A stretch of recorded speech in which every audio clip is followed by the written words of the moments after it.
Reimagine your everyday drive with the all-new Lexus LBX. Our new self-charging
Monday! Actually, why do I care? It doesn't really affect me that much. What up? How we all doing? Happy tidings. The beginning of the week is upon you. Suffering must commence. Me, I'm ready to wallow in more Age of Empires 4. Only like 18 hours, 19 hours in the last 48 hours. I mean, that's rookie numbers. You gotta up that, right? Gotta, like, full on Matthew McConaughey. Those rookie numbers. You gotta pump those up. So yeah, we are gonna be casting some pub games today. God, it's kind of one of the unfortunate things of being deeper in a tournament. There's just nothing to cast because obviously all series were covered. But yeah, the plan this week should be to stream today, Thursday and Friday. Tuesday is a bit of a complication because I'm gonna have to look after my daughter. Because the regular place she goes can't take her on Tuesday, so I'll be looking after little old Freya. I weighed up doing Wednesday. I just think there's not enough content in AoE4 right now to do Wednesday, Thursday, Friday. It's kind of my feeling on it anyway. Don't know if people agree with that. So yeah, I try to space it out. That's why I usually take Wednesday off.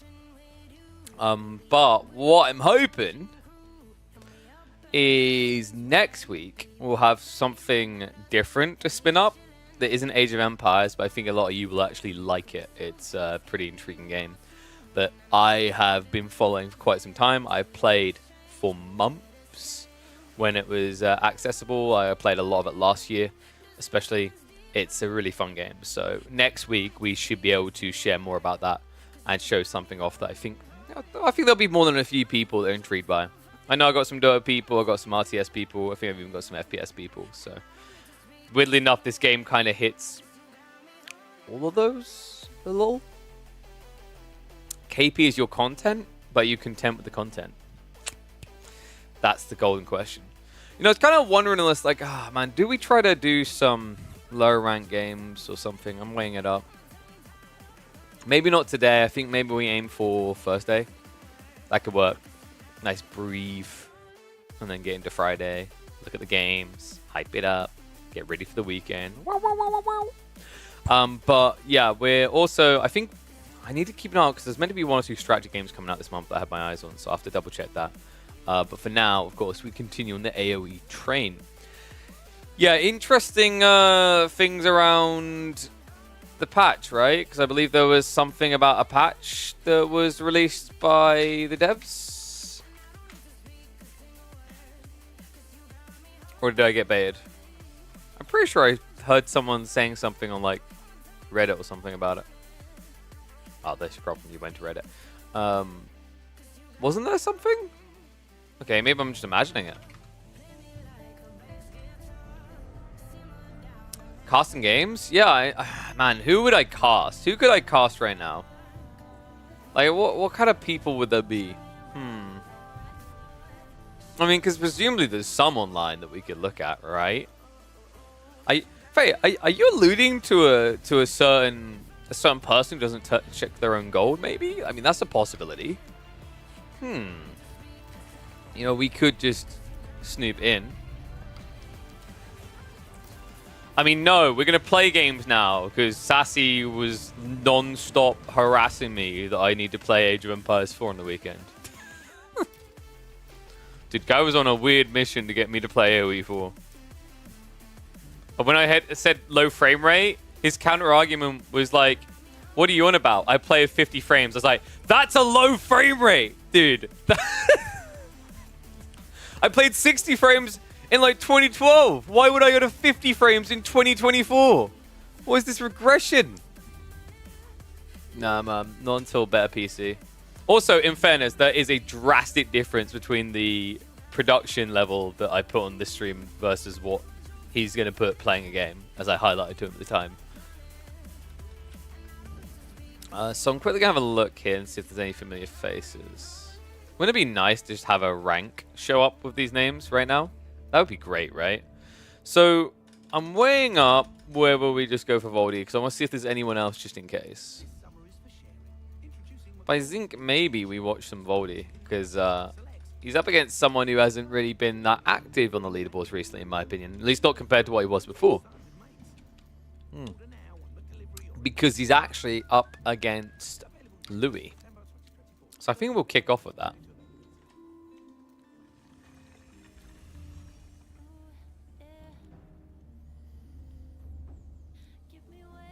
Asking for UI changes? Oh, no, I'm talking about the production, like the style that I set things up in.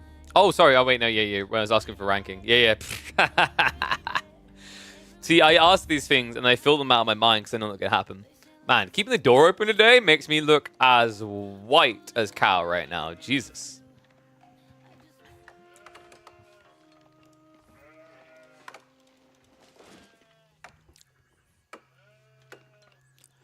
Wait, what?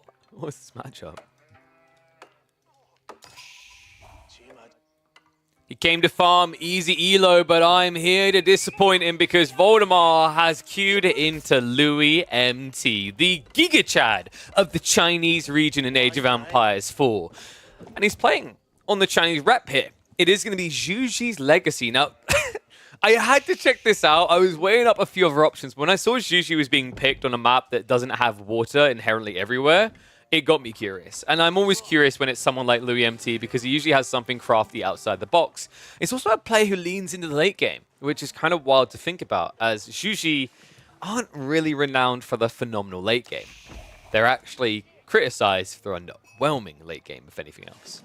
So we've got to check in on some Gorge action. Looks like Voldemar has gone for that 2-scout opener. Now, I've noticed a few more players starting to engage with this. I'm a really big fan of it. I genuinely think it is a very powerful tool for the HRE. Because when you go for 2 scouts, that puts Burgrave on the menu. I think we might be looking at a Burger Boy here from Voldy. In fact, I do recall recently him having some Minework Burgrave games, so that is a possibility. One intriguing thing that I've noticed, actually, I'm surprised more people haven't started doing what Don does when he goes for a Fast Castle Burgrave build, which is you put 1, maybe 2 villages max on the Minework, and then you kind of slow tech up. I noticed a lot of people still doing, what, 3 or 4 people on Minework?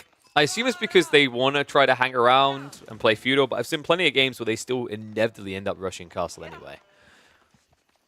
And it's kind of interesting to me because I don't know if you really need to rush castle, need to rush the Minework rather, when you consider the tech unlock speed, right? With Minework, it's 50% faster. Is there actually a... Ooh, that's kind of sexy. So 50 stone, he get the 36 food, and then what, probably about 15 wood? That's pretty good, actually, against the HRE, because if it's a high probability that they're going to rush castle and they're going to try to go Burgrave, they're going to be diving your base, right? That's where hand cannon slits can save a life. Oh, let's actually speed up a bit, because I just realized they are about 2 or 3 minutes ahead of me. So if we just quickly speed pace into this. Moment of truth, it's happening, guys. It is indeed the Minework build that Voldemar is a fetishist for. On the other side, the Medigarden... why are we being underwhelming about this? Wait, no. No. This hurts. He scouted both sides of the enemy map first.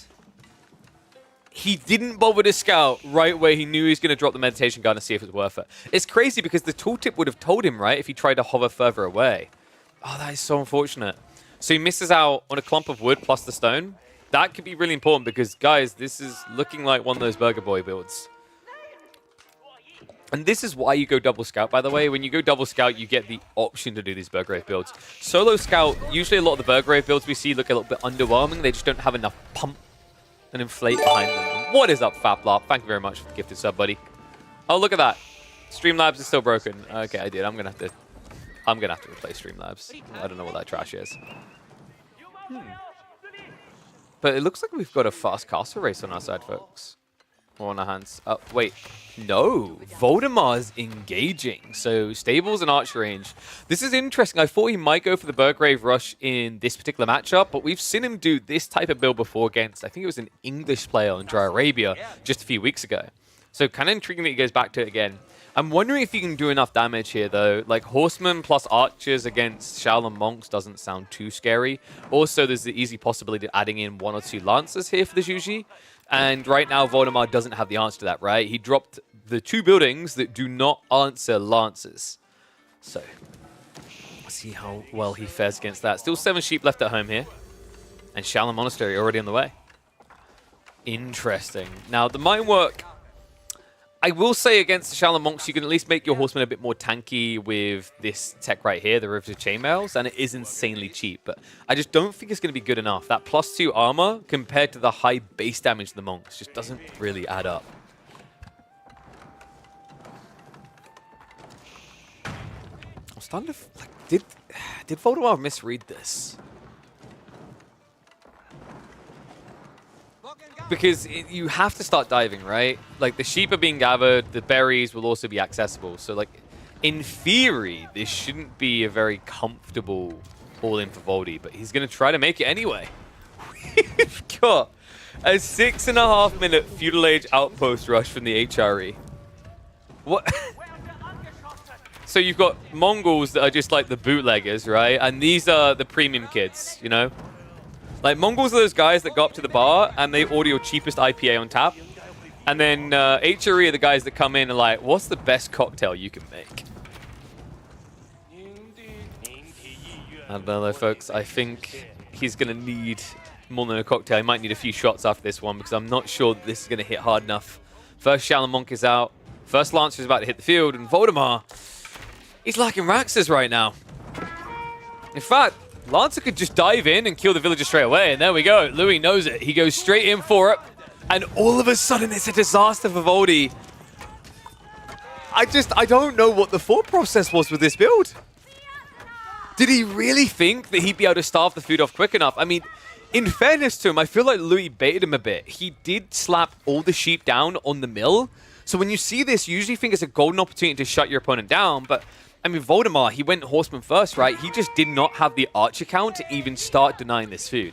Had he had extra archers there a little bit earlier, I think potentially you are looking at a staff game, right? Like there was one sheep underneath the TC. That was it. Everything else would have been blocked. But even then, you'd have to split attention between the left and right side that could make this still a very hit or miss play for the HRE. Man, you know things are getting desperate when you have to do this. Riveted Chainmail now on the way. Spearman finally being added in. But the beast from China has been let out of his pen. First Shaolin Monk on the way. Second one soon to come. And Voldemar, the other awkward part now is because of this detail, you can't really pivot this into a Regnitz game. Or at least not one that's going to be high value, right? I'm expecting this to be at least 4 relics for Zhu Ji.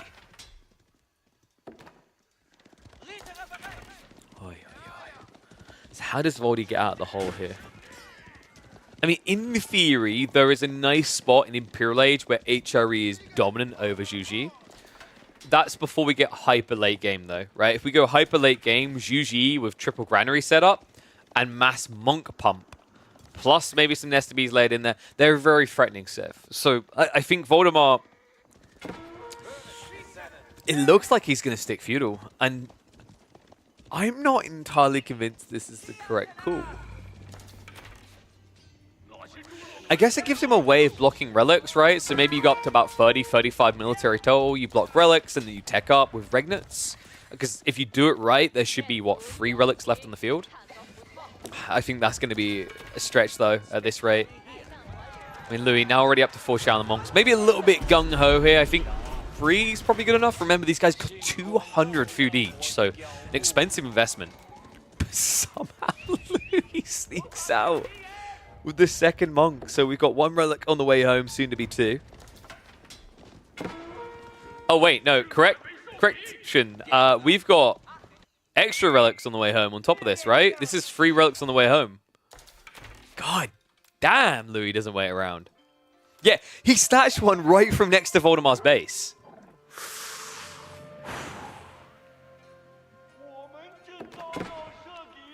I have a feeling Voldemar is going to learn this news a little bit too late to do anything about it. Love this from the Lancers as well. This is a really important lesson. When you've got premium units like this that would be outnumbered, cut reinforcements. Voldemar has put himself in quite the bind here where he needs to be all in, but that means he has to trickle troops. And Castle's Lancers can cut down even Spearmen as they run across. You know, the plus 2 melee armor helps some, but doesn't really go far against the high base damage of the Knights. Looks like we're switching the Palace Guard. I mean, he has at least got the Steeled Arrow, but I feel like at this point, you could easily just rush Undermesh if you ever felt threatened. Not that you really need to yet. Like I said, looks like it's going to be on the way. In the meantime, Lance is on the way into the base. Voldemar. Remember, this is not an Archon, guys. This is a very underwhelming amount of units pumping out now. His real edge was meant to be in the initial count because he's saving so much on techs. But now we're just talking about a Civ that is fundamentally weaker than what it normally would be at 11 minutes into a game.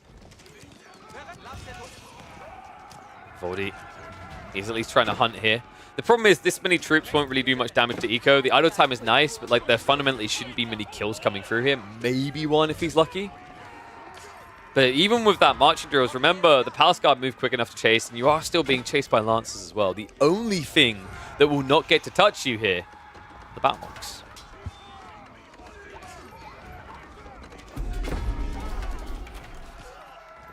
Outpost now rushing up. Looks like 1 villager is going to go down, but I mean, honestly, a 7 eco deficit is not something I think you're scared of here with relics. He's got 1 more relic on the way home, soon to be the final 1, so we're looking at a 5 relic game. And this is kind of interesting because I feel like this is what a lot of GG players are trying to do right now, right? Like the alternative is trying to play Chuganu into HRE. That's just a death sentence. So you're left with 1 move in most games, and that is Shaolin Monastery Rush, which you can get up in insane time. Remember, the Tang Dynasty gives a 15% discount on your tech cost. On top of that, these Shaolin Monks are one of the scariest religious units you will find, right? The ability to fight back is kind of unrivaled.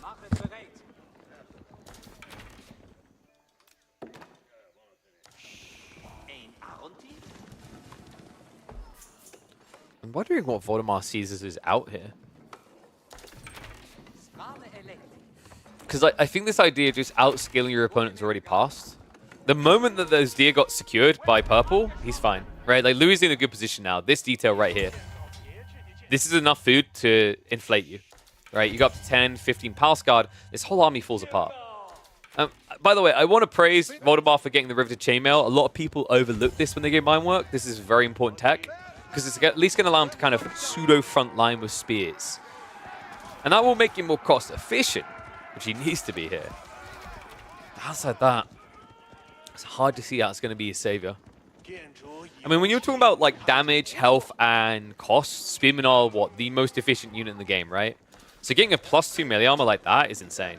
And by the way, remember, the cost of that +2 melee armor is the same as a +1 melee armor tech. And oh my god, it's the all-in. Voldemort. Has he been getting coached by Don Arnie? What's going on here? He's legit. Oh, okay, that makes more sense. He had me going for a second here. 17 villages out into the 4 deer. That's a dangerous play anyway. I mean, Palace Guard count should quickly now be ramping up towards, what, 15, I'd say? Sacred Slice also being locked in. Could Voldy do this? The path to success lies in what? Because you have got to deal with the angled surfaces now, right? So archers aren't really doing anything. They're doing 1 damage to this Palace Guard. You're really just relying on Spearmen to carry you. And I don't think they can. I mean, mathematically, the numbers here just don't add up. Charges on. I mean, at this point, wouldn't even be surprised if we start getting the melee tech ups. Which comes in. Archers really need to be sniping onto these shallow monks because they have just used the Body of Iron already. Instead, and they're just getting ignored in the fights. They're just going to swarm on top of the Palace Guard here. So it looks like Voldemar sticks to his guns here and should be able to buffer away the first wave. But the second one is already starting to dive into the base again. So more villagers being chipped at. Voldemar will dodge death there. Palace Guard, I'm quite impressed actually by Voldemar here. The Spearman numbers overwhelm in the fight. Louis, a big question mark. Did he jump the gun here? Was it necessary to do so? I think he may have rushed a bit too fast.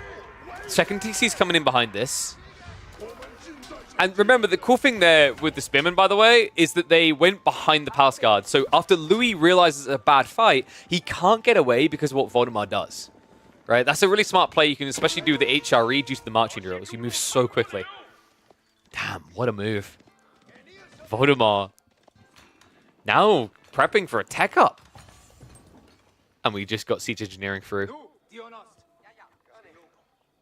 There's no way he does this, right?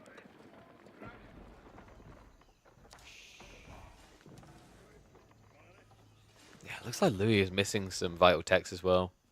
But I mean, this is free TC now, right? And my worry is Voldemar, he's now playing a defensive format because he's teching up, right? That's giving an advantage over to Louis, who already has 5 relics and now has free TC. This is the point where you need to be diving in and punishing him, right? He just made a critical blunder with that fight. But Voldemar's assumption is, at this stage, Louis just has access to all the food flanks. So there's more troops behind this, right? Loads more troops. I don't think he's anticipating free TC this quickly.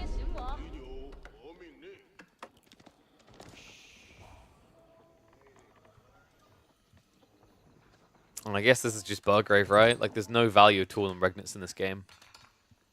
I mean, you save 200 wood on a monastery, but the alternative is you save 750. He does know, right? Yeah.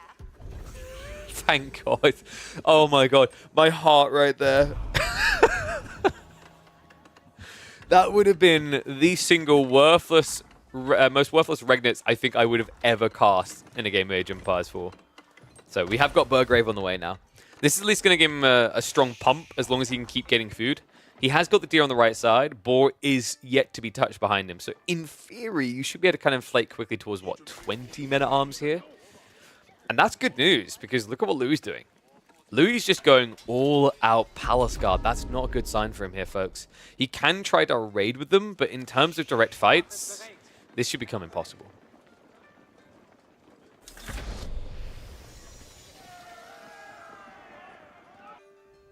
In fact, I'm a little bit surprised, really, that we are just seeing Palace Guard here. I guess Louis' fort is cost-efficient raids. And going Knights sucks against H3 anyway, right? Due to the spear's movement speed, it never feels good at this stage. Especially when your opponent already has 21 of them. Palace Guard once again running into bad fights. Does at least pull them away just in the nick of time this time. Does Voldemort just play mass archers, mass men-at-arms? I don't think you even go more archers, right? You just raw pump men-at-arms. Flash coming in. Now, this is interesting, actually. The spearmen haven't been upgraded, so this is actually a decent fight for Louis to be taking right now. Voldemort has got the switch on the way, but he's not fully covered yet. In fact, there's a big risk here, because if he starts getting pushed back, the deer in the flanks will become exposed. Oh, Voldy, not like this. Veteran C did just kick in for the archers, but the damage is still somewhat negligible. And folks, this is wave number 1. There's 15 Palace Guard on the field in total. You're only seeing almost a third of it, right? Or just over a third of it. Second wave comes in. Voldemort, numbers are starting to shrink. Now, keep in mind, he also does not have the heavy maces yet. He's now on the way. Queued up behind a few MAA. However, ground is starting to be given over. Behind this, the Sacred Site's locked in as well. With the access to the flank resources, Louis is getting away with this free TC build. Oh, man. This is impressive out of GG. I'm wondering, like, in hindsight, if Voldemort could go back in the early phase of the game, would he still went for this particular build, or would he have switched it up? Would he have been more focused on, say, a good old-fashioned Arcan build, or at least fast castling? Because I'm wondering if playing this long feudal, although he made it work, did it hurt him more than help him? Because now that you're in this equal age situation, you have to trade away a crap army, right? And this is another thing that scares me. Nestabee's now in the way. Scout are going to start finding their way to at least towards the berry pack. An interesting choice coming in here. We've got Steel Barding being researched. I mean, the +2/+2 is decent, but for 250 resources, unless you're playing Damascale Knights, and if you are playing Damascale Knights, how are you affording that? Right, you've got 9 farms? Maybe 10. And one of the Ds is pretty much exhausted. The second one is soon to be done. So, like, Knights at this stage is really dicey. I think Knights 5 minutes earlier makes sense, but 20 minutes into the game without Arcan, I'm struggling to see how you sustain this.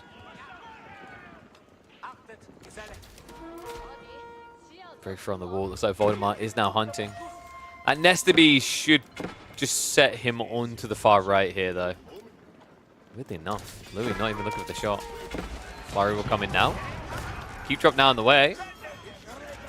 Yeah, Voldemort, I think this game's getting late, guys.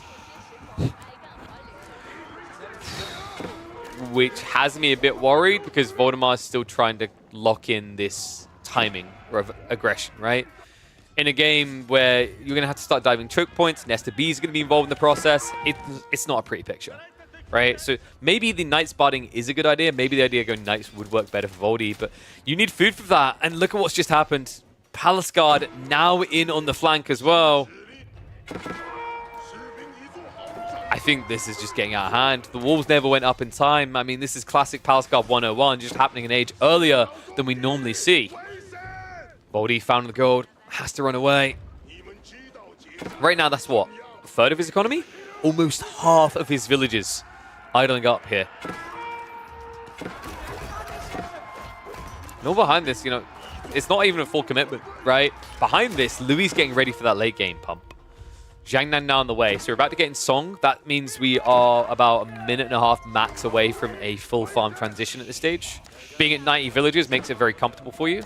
And I got to give it to him. I think Louis played the map very well to get here without running out of resources, right? Like, he's still got the boar on the right side that he's now exhausting, and then he'd be dry. So this lines up nicely for him to actually get that discount before needing to rush into farms.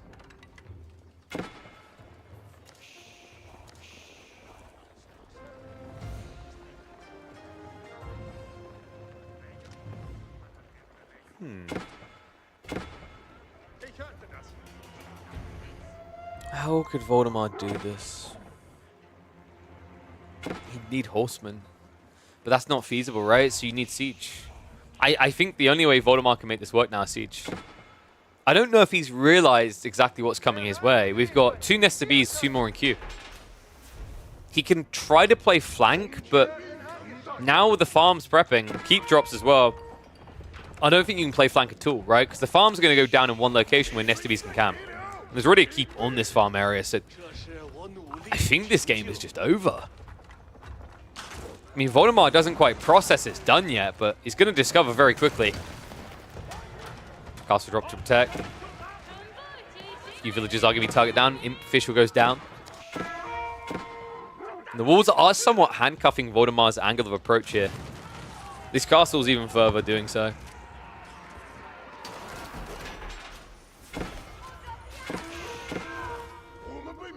Could this have worked, right? Like, that's what I'm wondering. If maybe Voldemort just stayed feudal, was there a way this could have worked? Because I got to give it to him. I think he had a good opportunity to constrict the map. And Louis was getting desperate. He was rushing in small clusters, right? So, you know, maybe the argument is that if it's the other way and Voldemort has to run it into Louis' base, then he won't actually, like, be able to overwhelm. He'll be outnumbered himself. But I'm thinking it would have given him a better opportunity than this. Dive underneath the castle is going to do some damage, but I feel like the military losses are a bigger deal than the eco losses right here. And this is all a distraction, right? Like, the real threat, the real issue is this. And this is completely uncontested. I'm actually impressed by the fact that Louis never switched off of Palsguard as well, right? Like, I had my reservations when I thought about Palsguard versus Men-at-Arms. It's a great fight for MAA, but only if you can get that fight, only if you can get those numbers, and the only person getting a positive number out of this one is going to be Louis.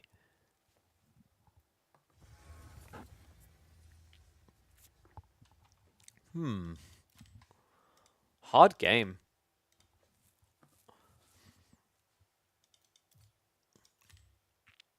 Yeah, like, I think this maybe was a mistake right here. Maybe he should have just continued upwards. Right?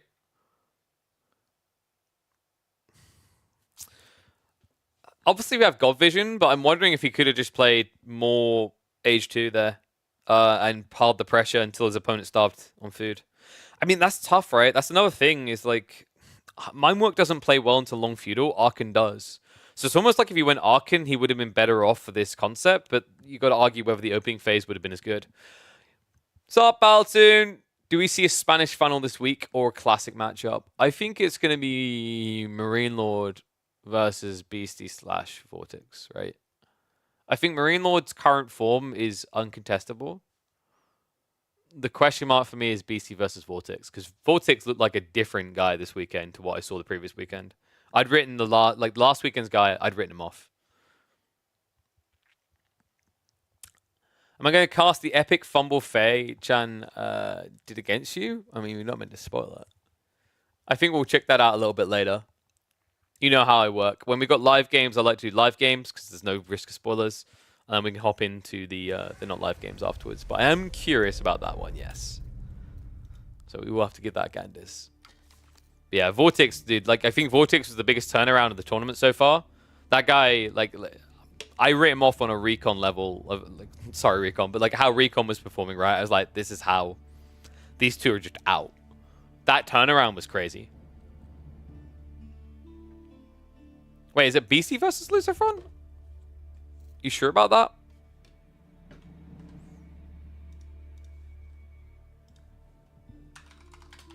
Let me double check.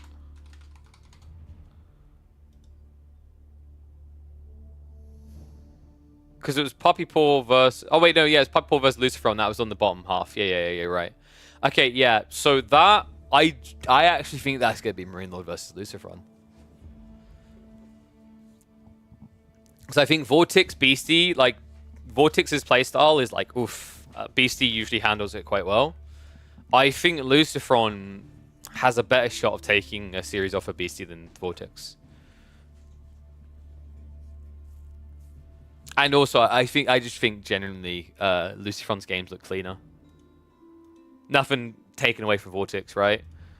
But like Vortex, I think what helped Vortex a lot, like Vortex's draft was kind of warped to a certain degree. It looked like he was just GG'd out for 4-5. But he threw a wild curveball that ruined Wham's draft. Whereas Lucifron, I think he drafted in a very robust way that covered all elements and then executed almost flawlessly. The Mongol pick is the only big question mark, but I legit think that was just that was a throwaway to get rid of the Rus, right? Because I think the only map you want to pick Rus on in that map pool is going to be Gorge, right? Like you wouldn't want to pick Rus on Archipelago, Socotra, Kawasan. Hillendale has been hit or miss for them. I mean, then again, after what we saw from Vortex on Socotra, maybe more people try Rus there. Possible. And yes, next weekend is the final weekend of the tournament. So semi-finals into finals. Where you should deal with GG Fast Castle? Well, that's what I thought he was going to go for, is the Fast Castle.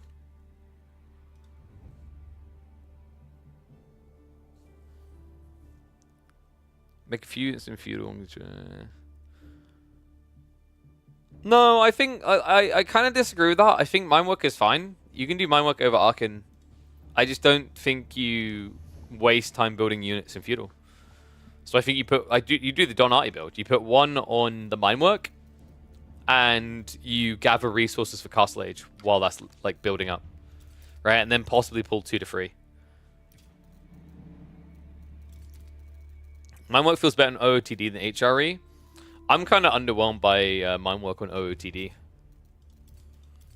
Because like the thing that people really disrespect about the logic of Minework with HRE over OOTD is that timing of minute arms pump that you just can't match with Order the Dragon, but HRE can, right? It's spam. It's no different than the concept of why Floating Gate works so well.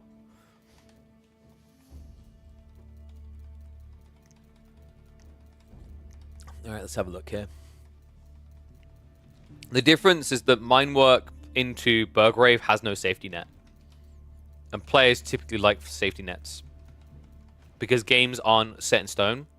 Well, they're carved. A lot of games end up carved very quickly to a point where they're close to set in stone. But there's still adaptations, right? Alright, let's have a look here, see what we've got. Kind of curious.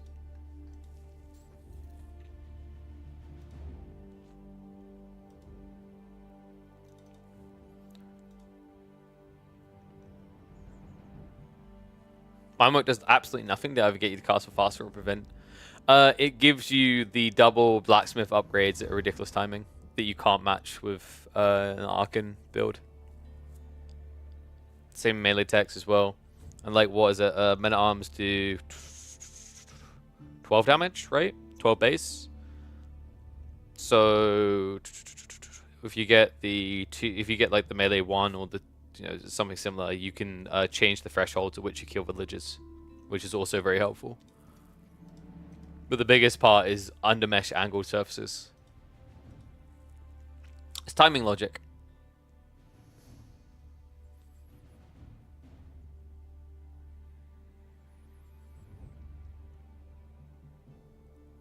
Blacksmith techs are garbage in a small window. That's my point though, right? Like, it's actually a very strong window if you can hit it. But it has no recovery. That's my whole point as to why Arkan always is the go-to.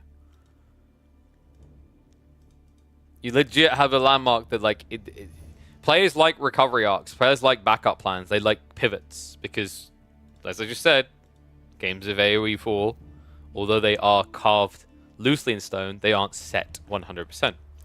So when you go Minework into Burgrave, you are giving yourself a very thin window to execute on, with very little room for flaw.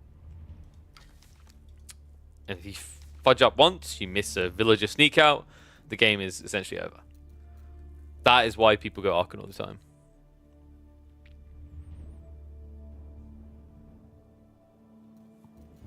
Well, once again, Arc, it's the timings. That's the whole point. But once again, as I just said, I'm literally repeating myself. I don't know if I'm being missed here. Minework Burgrave is an insanely strong time. It's just there is no time, as in there is such a small window of time that is it's prone to failure time and time again. And yes, you can make prelates every 8 villages, but that also lays into the idea that I'm saying you have a small window to execute, because the efficiency of scaling a prelate to every 8 villages quickly falls off as you go higher and higher in villager count, right? And that also then spits in your face because you could have had like an Archon providing 6 population condensed into 1 with a prelate, for example. Alright, so, wait, who's Voldy up against now? Did he get Louis again? No. Is Louis queuing again? Let me double check.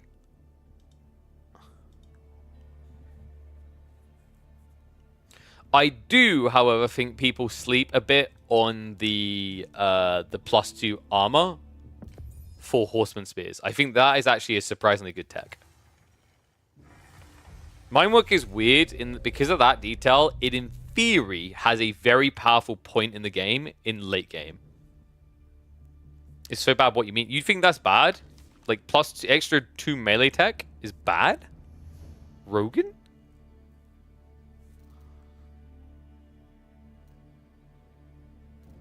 Makes it die slightly slower. I'm talking more for Spearmen though, Baltoon.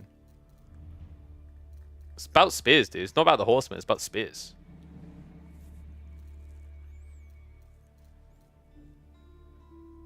Especially when you consider spears inherent counter as a range unit, right? So like if melee units have to engage, it doesn't, you know, you can argue that it's still screwed over by range units, but in terms of like other units, it doesn't get as hard countered by quality melee units.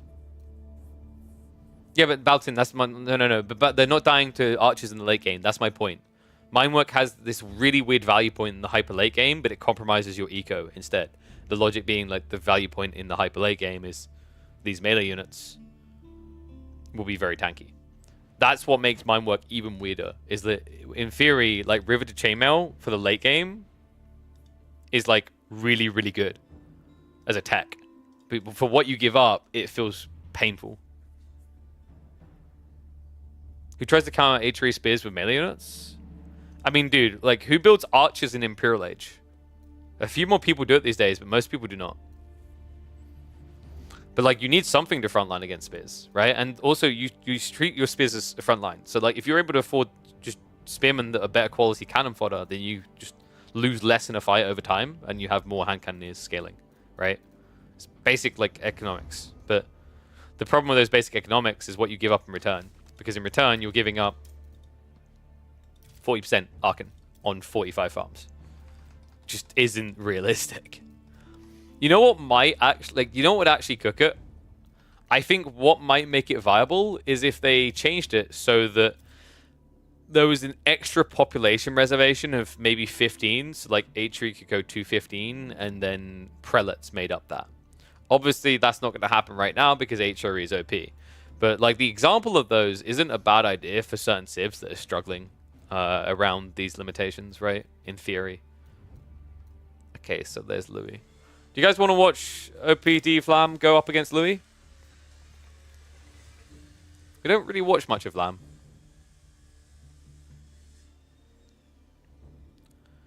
Yeah, but Baltoon, that's the point. Spearmen aren't meant to be your damage doers there. They're meant to be your tanks, right?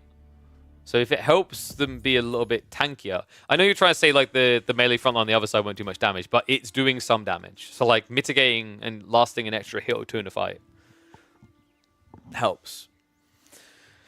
Especially considering most players just genuinely don't build full production, so you actually need units that last longer.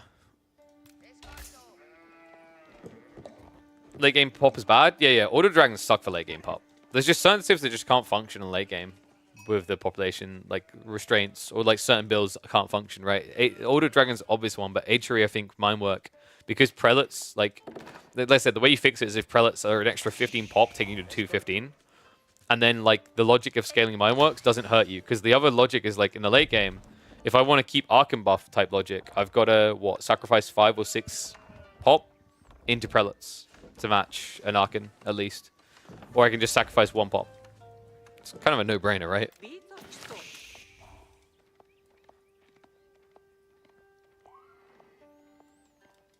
Oh yeah, don't get me wrong. Like I said, it's not gonna happen to HRE anytime soon. I mean, it won't happen anyway.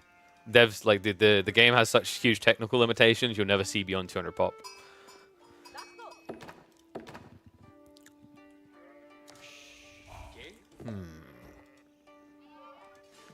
One of the worst civs in the game. Bottom 3 at this point. No one thought we would ever say this about Joan d'Arc.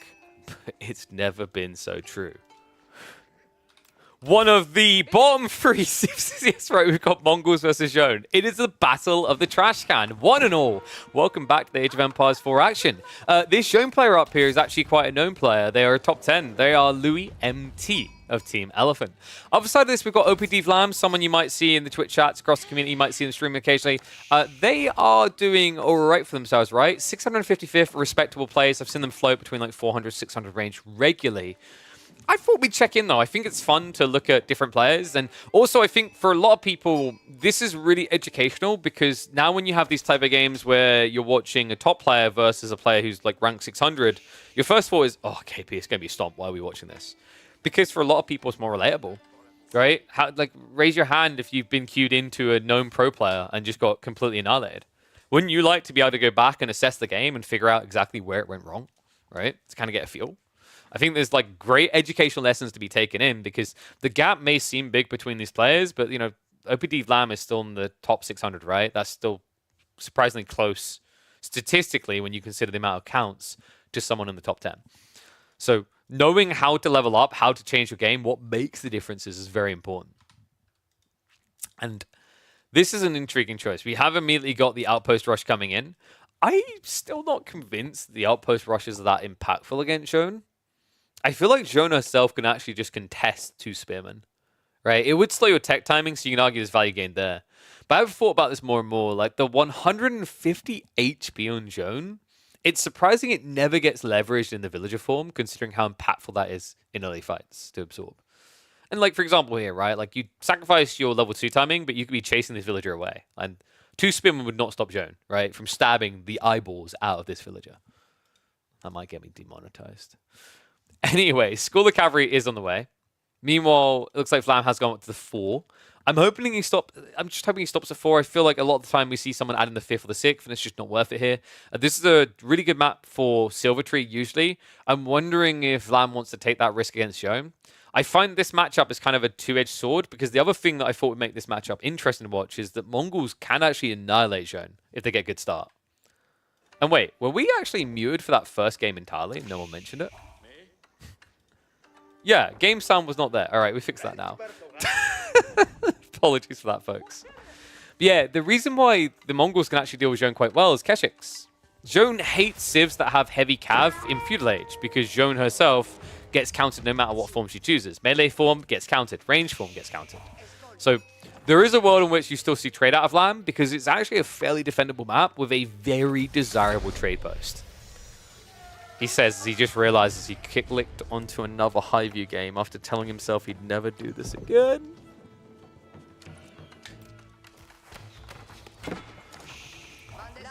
Archery range now coming in. So looks like we got Horseman plus Archer straight away. Is he going to try to burn this down with Joan?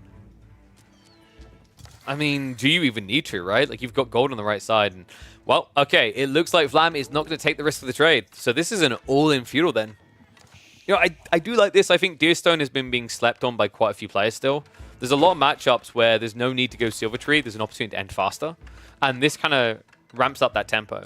If he can be quick enough about this to reinforce, it also means this outpost on the forward is going to give him a momentous swing in his favor for the fights in the enemy base.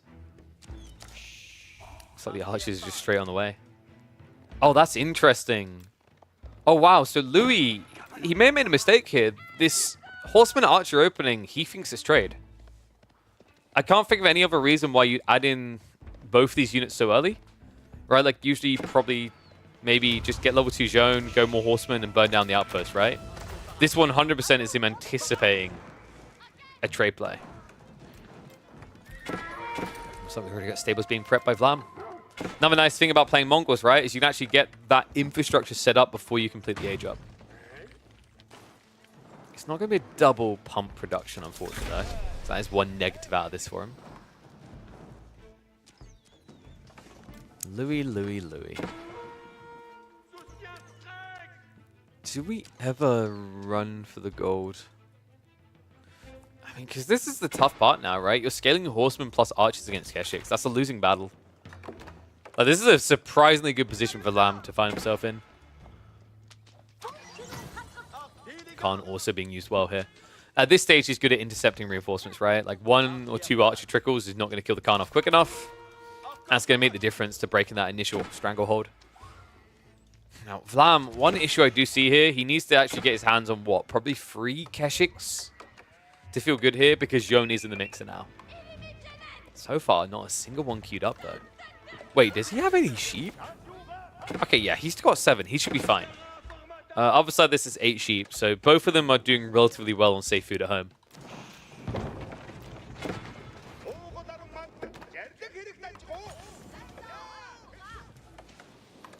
First Keshik's queued up. I'm wondering, is Vlam trying to go double stable here? Like, he's gathering way too much wood at this stage. It might also just be a limitation of space on food. This would probably be a very good time to set up a pasture, actually. Uvu does go down. What is he spending this wood on? Am I blind? Because I feel like he had 250, right? Did he go for wheelbarrow? No. I feel blind. What am I missing here? Well, it looks like he's sneaking out for... What, is this meant to be food? There's no way you're coming out for trade. This is a very perplexing start to the game, but Vlam, he does have the 2 Keshiks out. Oh, he's rebooting Uvu. You're right. I am blind. Interesting walkout there. Keshiks, in the meantime, are going to mop this up, and this is my worry, right? Like an overextension because you're reacting to potential trade. You discover there is no trade, but now you're kind of locked in. And behind this, he has started to gather gold, but he's had to go on the flank for that. I think this might be fast castle. No, that's way too greedy. And you get nothing out of it. Like, you could argue arbitrary against Keshiks is quite nice, but for what Vlam could be doing behind it is simply not worth it. Yeah, heavy chip damage done there. And the Keshiks are now being unleashed. Now, Louis made the right choice. Notice he went into the outpost here. He knows he's not going to be able to take back this gold. It's just not worth it, right? At this stage, Aristotle is already there. Vlam is now scaling a difficult comp because he can't really afford more than Keshiks without trade, right? So that makes him very one-dimensional. And that is something that actually I think Joan could exploit quite well here with a spear switch. In fact, I'm a little bit surprised it's not happening. I think sometimes Joan French players are way too reluctant to forgo cavalry. This is one of those games where you could actually just completely ignore cavalry and be good. Like maybe 1 or 2 knights so you can flank raid, but then you just mass spear, mass archers. Right? That would give you a quick way of burning the outpost. And if we're being totally real here, if you don't have the outposts, you don't have much edge here as the Mongols. The main thing would be the attack speed arrow. I'm just reluctant to say that's as good in the first 15 minutes of this game as level 2 Joan. If you get to 40, 50, 60 archers, sure. That attack speed arrow is insane. The difficulty is getting there. Joan on the go. This is a pretty strong force, actually. It's kind of wild how quickly Louis was able to convert nothing into a mass nightline now. Like, he's already eclipsing the Keshik count. And Vlam, I don't know if it's because he ran out of food. I feel like it is the food issue, right? But this is already a dangerous game he's now playing. Flank resources against Joan is almost a death sentence waiting to happen.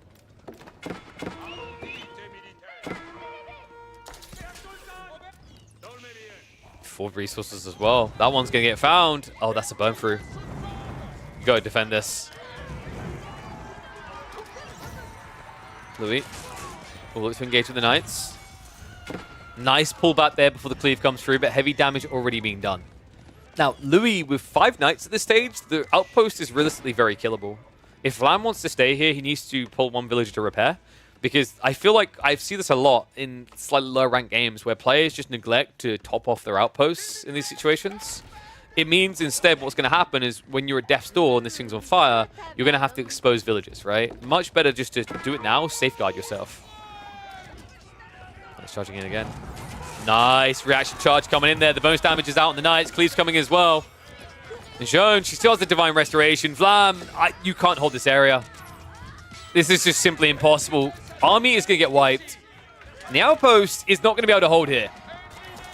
great fight there. Louis just kind of let the Keshiks overwhelm him in a way because he knew it wouldn't be enough damage coming through. And you saw what they done. They dove past onto the archers. Knights got exposed, but the spearman count is simply too low to really contest that. And now you see the danger we were talking about, right? When you have to rush, react to rebuild on this outpost, you're losing villages every day of the week. 2 down. 2 more still to fall. It looks like the Knights are going to go on the hunt with the archers. So Vlam now down by 7 villages against a Civ that inherently sacrifices one of their villages to begin with when they get level 2 Joan.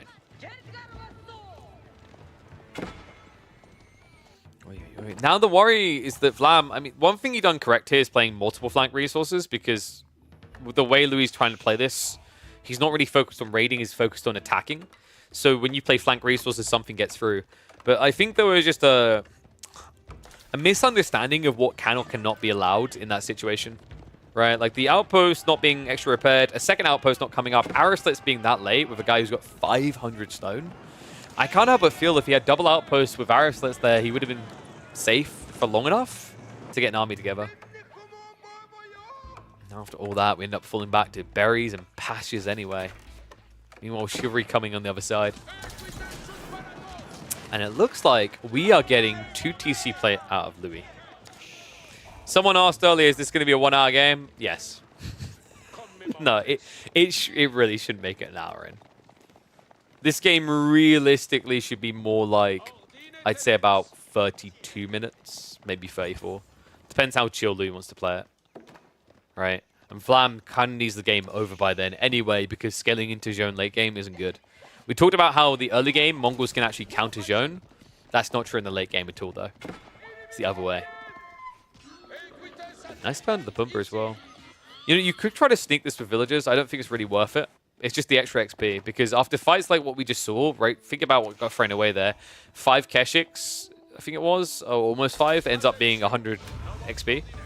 And wow, there it is. 13 minutes into the game. Louis, this is where you just kindly type to Vlam that you are level 3. Vlam is doing the correct thing, by the way. Notice what's happening. He's going castle. You have to go castle after that terrible fight you took before, because level 3 is on the horizon, right? And if you don't go for castle age, you don't have a counter to Joan at all. Right? You can argue spearmen, but really, like, do you want to be building spearmen up against mass archers at this stage? Not really.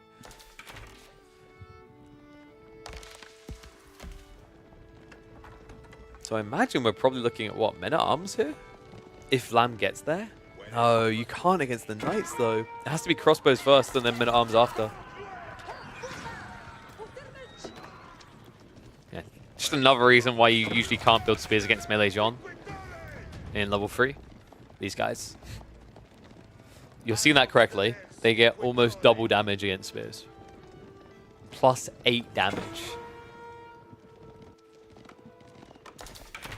I have a little interesting detail for you guys. I don't know if you you knew this, but the level of the champions is not attached to the age you're in. It's attached to Joan herself. So if you actually get to level 4 Joan in Castle Age, you end up with elite premium men-at-arms.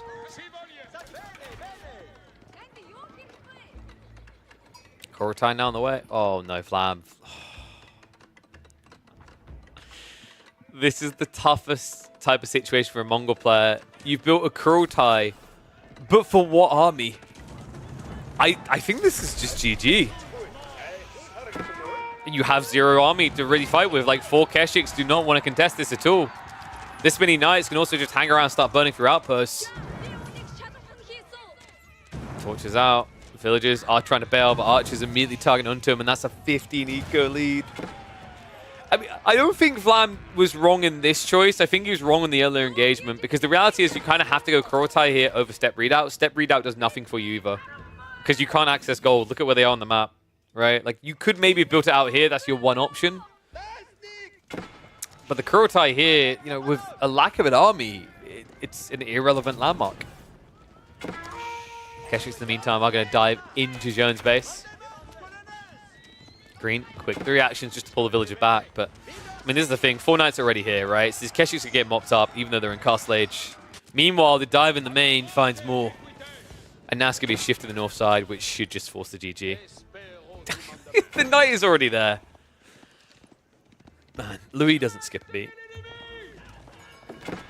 I wonder, did he scout? Yeah, he saw the TC. So this is where Vlam should kind of just start to go into self-wallowing mode, right? Depression sets in.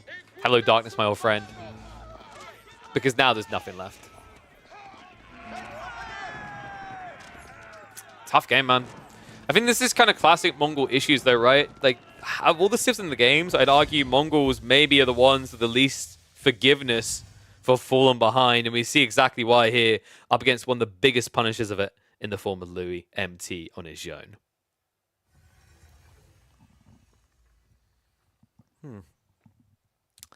Yeah, ugly affair there. What was I gonna... Is that one uploadable? I don't know if that one's uploadable or not.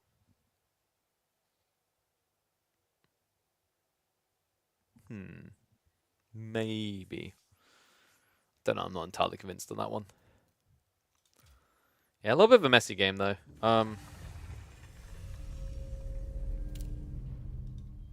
I think double outpost would have saved him on that place.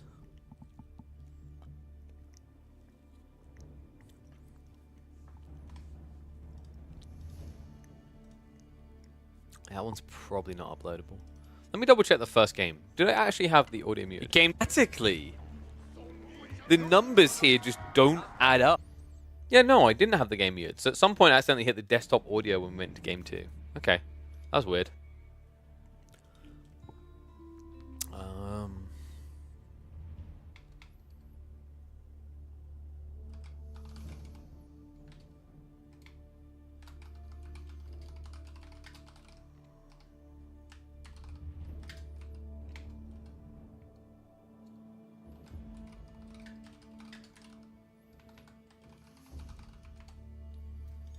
Okay, so let's have a look here. Let's see what we've got. Lashing games. Don't know if he's scrimming with someone.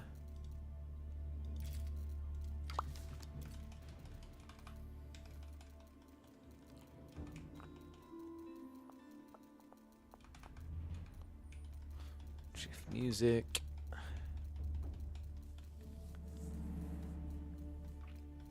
I do think that the Mongols need to get buffed, by the way. Probably something to do with Uvus. Also, they just have a lot of texts that just feel underwhelming. I think they need to get those tweaked as well. Like, a lot of their texts just don't really do anything, per se, you know? Like the improved versions. Like, things like improved forestry, for example. Like, what the hell's the point? Right? Once upon a time, I remember, like, Wham was experimenting with that a lot, and I was convinced, oh, wow, there must be something here. And then it ended up being completely pointless. Yeah, agreed, Faye. I mean, it's also just, I'd rather they do unique things than just be these stupid, better percentage things, right? Oh yeah, the improved pro scout stuff. Yeah. 100% more damage. Very, very useful when all the sheep, when all the deer are already dead. Like, what could you do? I think maybe.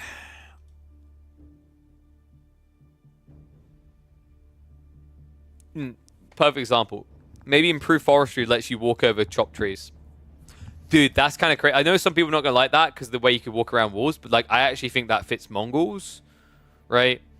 Like.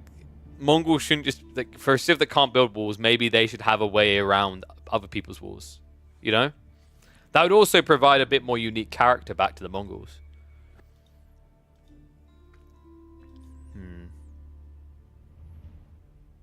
Unpack text should be given for free? Probably. Or you make it, like, by default part of Deerstone. No way to wall out a Tower Rush, then? I think Tower Rushes just don't work that well anymore anyway. Players are just very good at reacting to it now. I think the scale up in Feudal for most civs is viable enough to contest Tower Rushes, if we're being totally real here. And also, like, you're still gonna have to chop through you're still gonna have to chop the trees and then walk over them, right? So like, it's still taking quite a bit of time. And you're idling villages. Like there's a lot of details in there that I don't think would make that too absurd. Improved Pro Scout. No. Faye. Improved Pro Scouts should let you pick up the boar. Boom. There you go.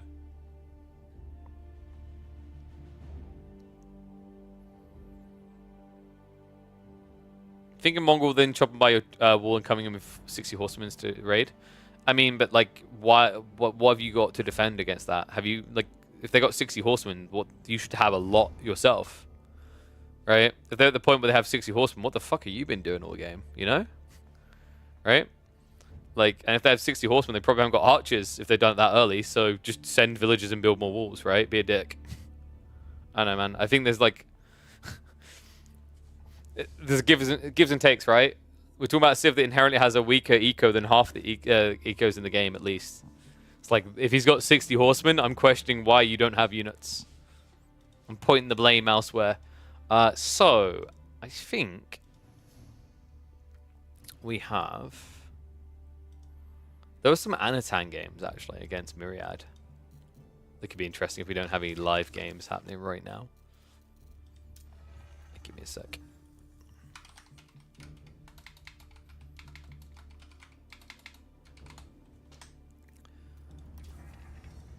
Talking late game, but horseman move at 1.88. Take you a good 5 minutes to clean your eco. I mean, but like, if you're going to do horseman and I'm going to do horseman, who's going to get into whose eco quicker? Right? I've at least got walls, but y'all Mongol players ain't got no walls. See? Right? Like, gives or takes. Like, if you think about it, Mongols get raided more easily than other civs. Even though they're meant to be the raiding civ. It's kind of weird, right? That's a bit weird.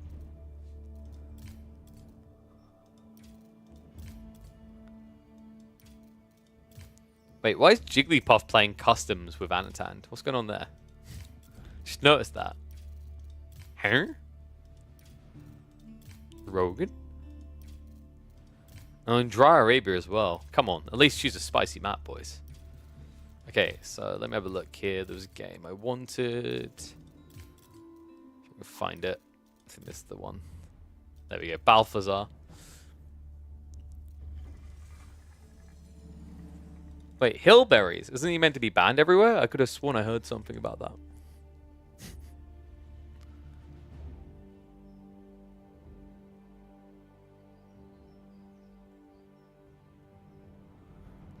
No, I mean, I'm not sure about the walls. I think it takes away the unique identity. Give them something else. Give them barbed wire or some crap. There are more creative ways to give a wall-esque thing than that, right? Minefields. Huh, you clearly haven't played our modded Vietnamese civ. Yeah, maybe like spike traps.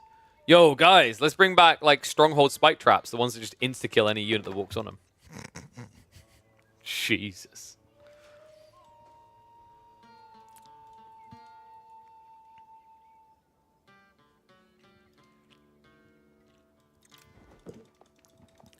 Easily one of the most entertaining players to watch on the Japanese. It's my understanding, it's Anatan. And he is going up against the wonderful Myriad on his Balthazar account in the Ibids. One and all, welcome back to A4 Action. This is a fun matchup, actually. One that I feel like we don't see too often these days. Japan tends to lean more towards water hyper maps. And the Ibids tend to just get picked on Dry Arabia because why wouldn't you? I still think that despite the win rate skewing towards Ibids, this is a matchup that Japan is capable of winning. In fact, one of the guys who was in chat earlier, Balatin, proved exactly how. There's some very interesting Onimusha builds in particular that I think are underexplored by the Japanese. A lot of people think because you can't really dent the Ibis timing in feudal, because Japanese feudal is kind of weak, then that just means it's inevitable you're going to lose the game in castle. But I'm not entirely convinced. I think step one is realizing that Japan has options other than just building heavy cav. Let's see if he leans into them this game, because it already looks like we're getting that type of Anno style stone gathering here. Remember, with the Japanese, if you gather stone, you will get 20% of what you gather in stone as gold extra here, which will allow them to gradually get towards a tech up. in unison with the Daimyo upgrade. It looks like we're looking at the Mounted Samurai opener for Feudal. Remember, if you have the Daimyo, you can get your hands on a Mounted Samurai in Feudal Age with the Japanese via the Bannerman instead. Yeah, this is cool. You do usually have to switch across to the gold eventually because the Uma Bannerman costs a lot of gold as well. And that might be a problem for Anatan. Like, maybe he just goes out to this gold instead at that point because it's such a long run across your base to the other side. Especially considering what he will not have Tawara because he's gone 4 stone. Right? So there are negatives to this build. I think this build is very rigid. It doesn't have much flexibility compared to being on the gold. Other side, we've got House of Wisdom on the way. Boy, oh boy, I wonder what is he going to do with this House of Wisdom. What deep and insightful choice could... It's a military wing. Isn't that a problem now for Anatan? Because that's another thought, right? Is if you're going to go Uma Bannerman, I don't think Uma Bannerman beats a Desert Raider. Is it possible that Anatan is going for a Yumi build? That's the only other thought I can have here, because you're either going Yumi or going 2TC, right? But 2TC versus fast castle Abids is bad. With this Civ, most definitely. You'll lose all the relics, which means you don't have any upside of your flowing gate other than the production rate, right? Like, this is a weird build from Anno. And I'm kind of loving it. I'm smiling right now. Oh, of course, I forgot Faye still in the chat. Faye still refuses to accept that Yumi are actually a goated unit. That's why the Canadians are the ones lifting the trophies and not the Americans. Whoa! Sorry, but... I mean, in fairness, no NA is going to be lifting the trophy for this EGC tournament. Yeah, I mean, Yumi, I think they're very good if you go castle with them, actually. It's a little bit dicey up against the Ibids because Camel Lancers are a thing, right? Yeah, this should just be standard growth wing coming out from Myriad. Anatan on the other side. Moment of truth, right? Tech up's about to begin. It should be a Kuristor house. It's a 2TC build. Okay. So, yeah, he is going to try to outgreed the Ibids here. Man, this is expensive.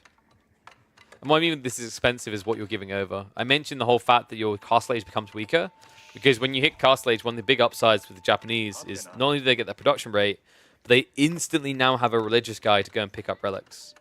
This type of build can skew your timings to the point that you don't get a single relic. And that's dangerous on 2 arms here, right?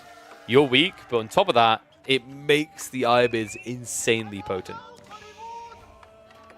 Another thing that's kind of wild about these type of builds is what you end up getting out of it isn't as big as you'd think, right? Like, right now, they are eco-even.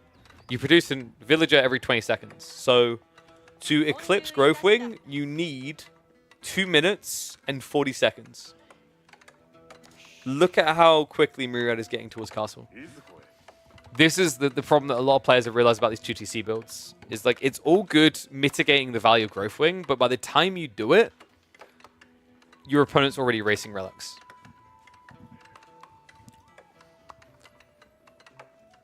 Sakura complete. TC's what? Going to be dropped on the gold, I imagine. Yeah, because remember, he hasn't got a forge out here, so that does save him 50 wood. And there we go. Okay, so we are locked in for what's coming next.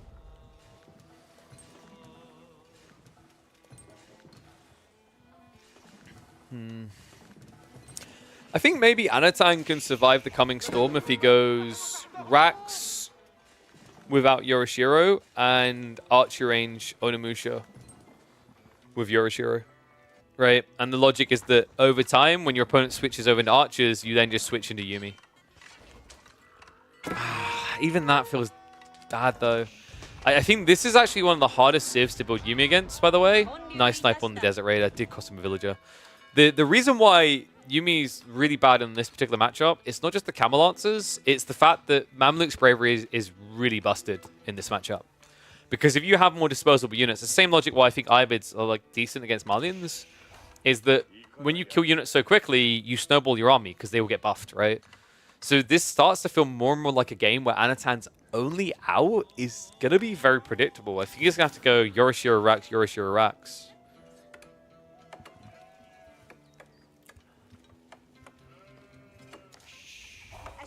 Second Desert Raid on the way. Don't you just love how very balanced this unit is? For the low price of 2 minutes. Nothing else, just waiting 2 minutes, you get this. And also, that's going to be annoying because, wait, can we check the sheep here? Oh, Jesus. So he's only got 7 sheep. He's not going to be able to access the berries. And this feels even worse because Anatan's build, this is what I meant about the rigidity. You don't get Tawara until later because you can't afford it. You don't have gold. So now you get blocked off of the berries as soon as you start using them. Myriad might even get the kill there. Yeah, nicely played. So now you just camp here and just keep hitting.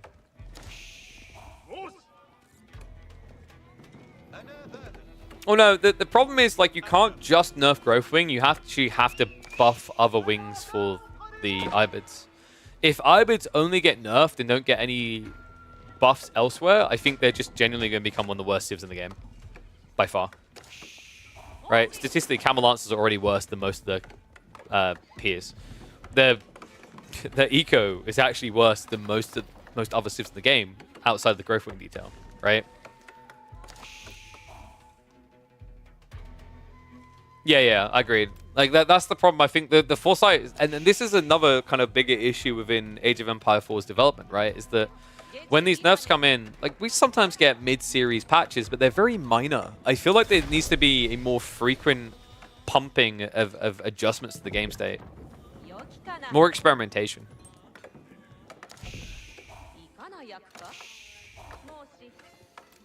And it looks like Anatan is going to be playing the Age, isn't he? He doesn't have a choice, right? Like, you can't rush Castle from here. Camel Lance has already been queued up, so Spimmin will be coming through. This does at least open the path towards Onimusha for Yorishiro drop afterwards, but you know, my worry now is this type of comp doesn't bring you out of the base, it sits you in the base. So Balthazar should just be dropping double Mosque, right? I don't think you actually have to go hard on Camel Lancers here. The fact you can have Camel Lancers is enough of a threat.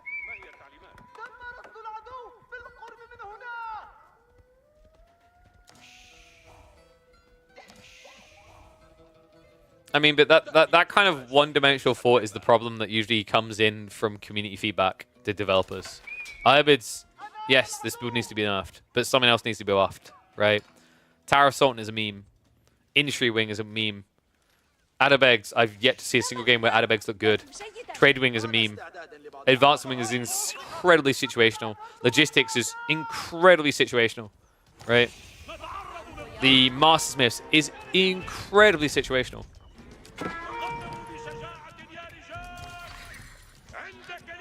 How else the spam continues though? Like, I'm surprised Balthazar's going this deep with this.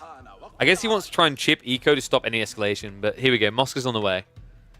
I think in these type of games, going double Mosque is kind of underrated. The logic though can be that you are paying more into a Dervish than you would a standard monk, and they do move faster, so maybe it's not as necessary here. And there is always a risk if you don't actually inflate your military more, then the Spimmin count could get high enough that they go out onto the flanks. For now though, they're going to be stuck on guard duty. Lance is going again. Ship damage is starting to add up, man. Because yellow is still ahead by 1.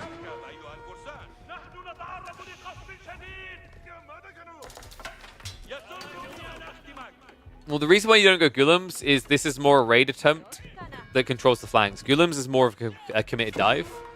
And that can be a little bit risky against the Japanese, because if they are sneaking a tech up and they come out with just a few of these samurai, you're screwed, right? I think you just stick Camel Lancers, go Archers is fine here. You just don't add too many camels, right? Like, he's done double stable constant production. This is the double Mosque I talked about. Fantastic, dude. I swear me and Myriad are just in sync. I know, like, when we're in the cast as well, we're literally just having the same thoughts in these games. I think at this point, though, there we go. Yeah, double archer range. It could even be triple. And now you just, I genuinely think, don't need to double pump Camel Lancers. I think you just triple pump archers. Horseman is starting to come in for Anatan, though.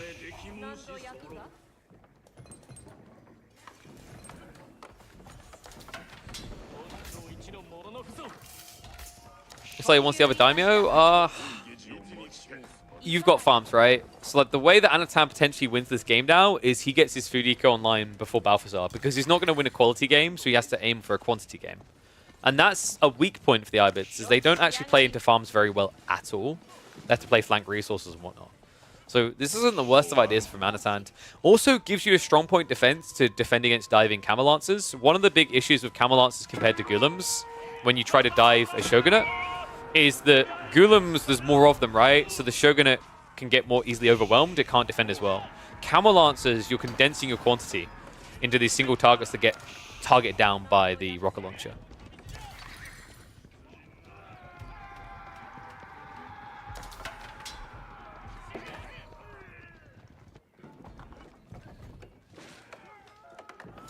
If you're wondering why is Anno going Horseman, it's because this expected detail. Like, he's actually reacting to the anticipated comp that the Ibids run. And in fairness, so far, Myriad has basically ran the most standard format of Ibids you'll ever see, right? So, like, the Horsemen do make sense, actually. It just doesn't feel good. Because remember, the alternative we talked about was Yuumi. And I said that this might be the single worst matchup to go Yuumi in. Because of Mamluk's bravery. Remember, Mamluk's bravery triggers when you kill a unit. Yuumi have less health, ergo more of them die more quickly in the fight. Like, imagine, you know, StarCraft up, right? Imagine you're playing against mass Zerglings and you have Protoss. And let's imagine the Protoss units, like they had this thing where every time they kill a unit, they get a damage buff. Same thing, right? You know you're going to lose a lot of Zerglings to fight that.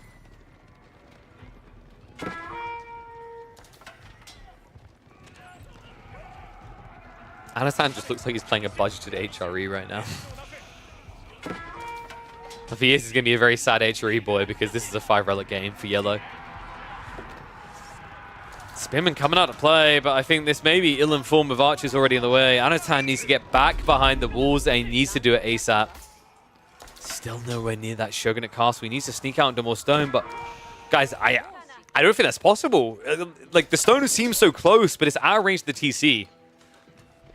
Anno might just already be dead.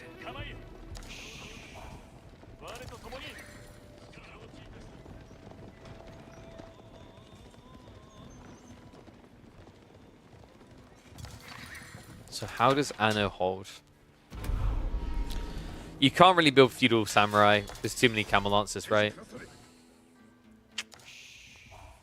I actually think Anno need a castle more than you need a level 2 stone now. Maybe if he could have found his way to the stone on the flank, I could see this working. But without Shogunate, this is an incredibly hard hold. If Anatan somehow turns this around, I do not know how he's not making every grand final.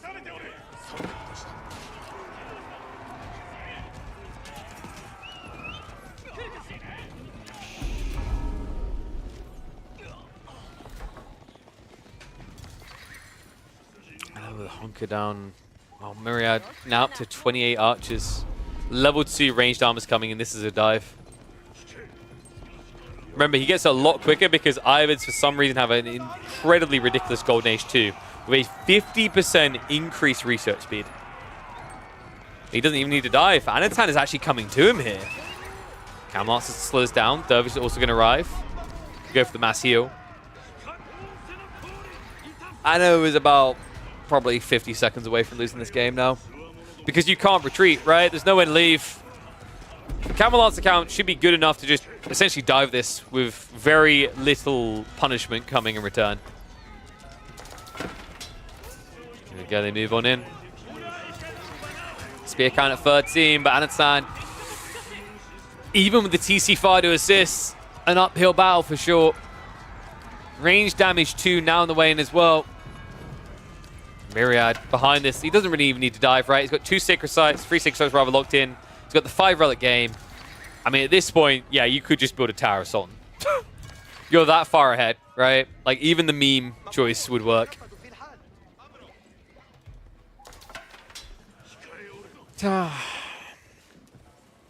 Peculiar choice by Anna, man.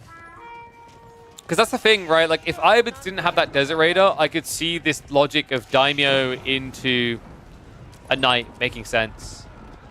But 2TC, I've yet to see maybe more than like 2 civs that can pull this off against Ibids. It's such a hard to justify build. Oh, hard game to actually favor the Belarusian, and Manjanique gets caught being built up, but that could be a bait into a cancel. Instead, well, Myriad doesn't even cancel it. And yet it makes no difference because now in the retreat, Anatan loses the cost of that Manjanique in units. Here's the tech, guys. The tech to bust this one wide open. Sans Mamluks now on the way. Camelot's to the dive in. Spearman count completely eclipsed. And the result, undeniable here. Abbasid's always winning with this build. Gotta love the fact that Anatan tried to get a little bit creative, be a little bit different. But I think at the end of the day, we are at that point. Something has to change. What an innovative Civ with many different builds.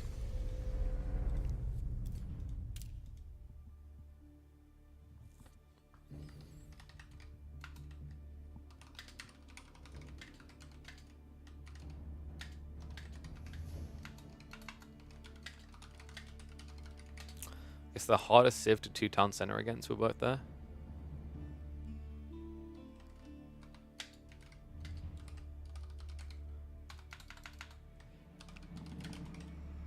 A little bit of a yawner. Blimey. Let's see what else we've got here.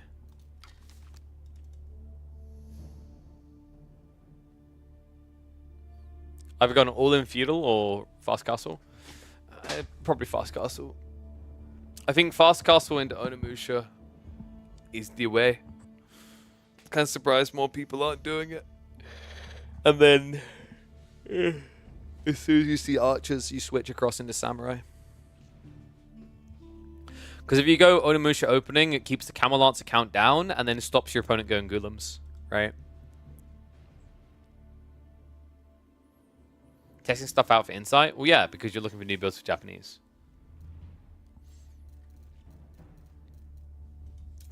But there's no weekly, weekday tournaments, so we watch those experimentations. I don't know if there's even the money to justify weekday tournaments in AoE 4.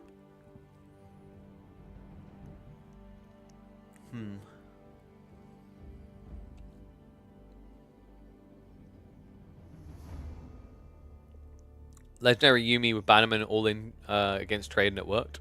Against trade, yeah. Because the trade doesn't really fight back very well, does it? Good Musa. Wait, Mansa Musa? I mean, Marlins aren't terrible against Ibids, actually. Because, like, they get their castle, but you tend to get yours, right?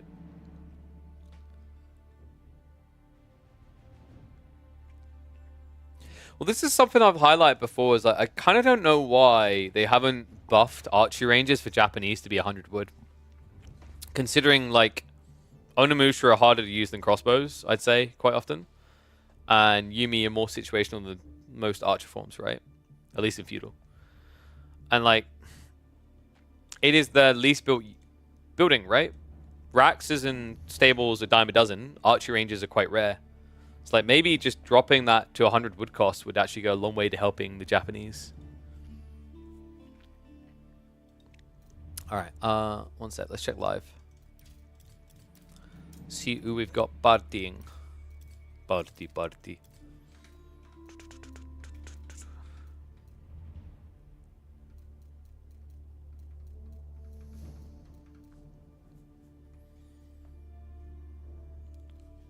Is he up against Louis again? Let me check. Is that Louis? I'm wondering. I think that is a Louis Voldy game. Ooh. Archery Abba. Don't mind if I do.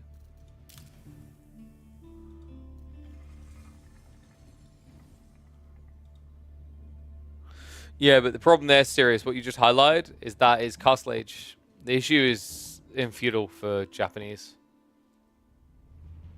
Koka acted as a Rax.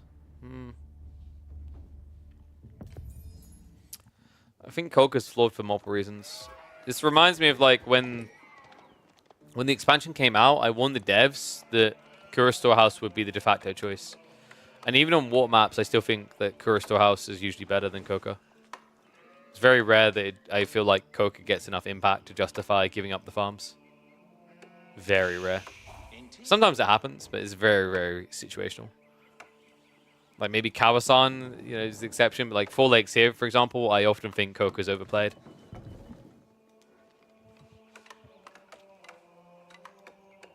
Hey guys, you click that Protein Works link. 2nd month for partnership. Why are you not taking advantage of this? That 10% discount code works on top of their 70% off, by the way.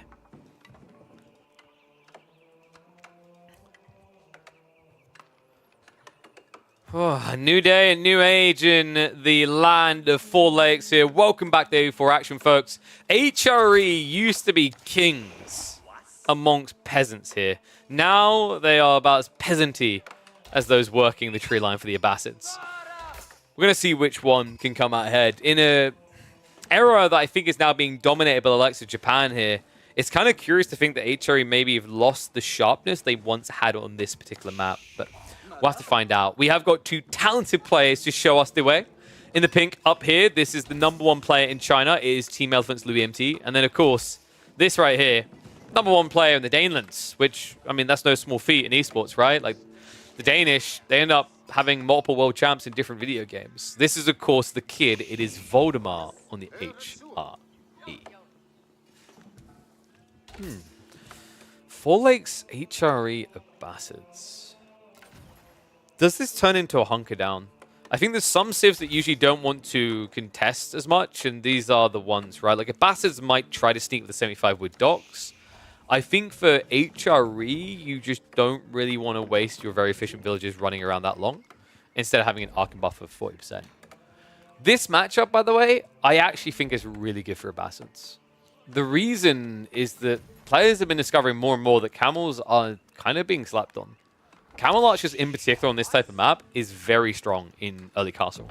Because the options that HRE engage with suck against camels, right? The knights will not be able to beat the Camel Archers back.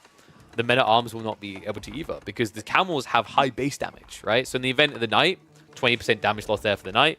High armor doesn't help you much. You can at least chip at the Camel Archers, but with 140 HP, they last a while.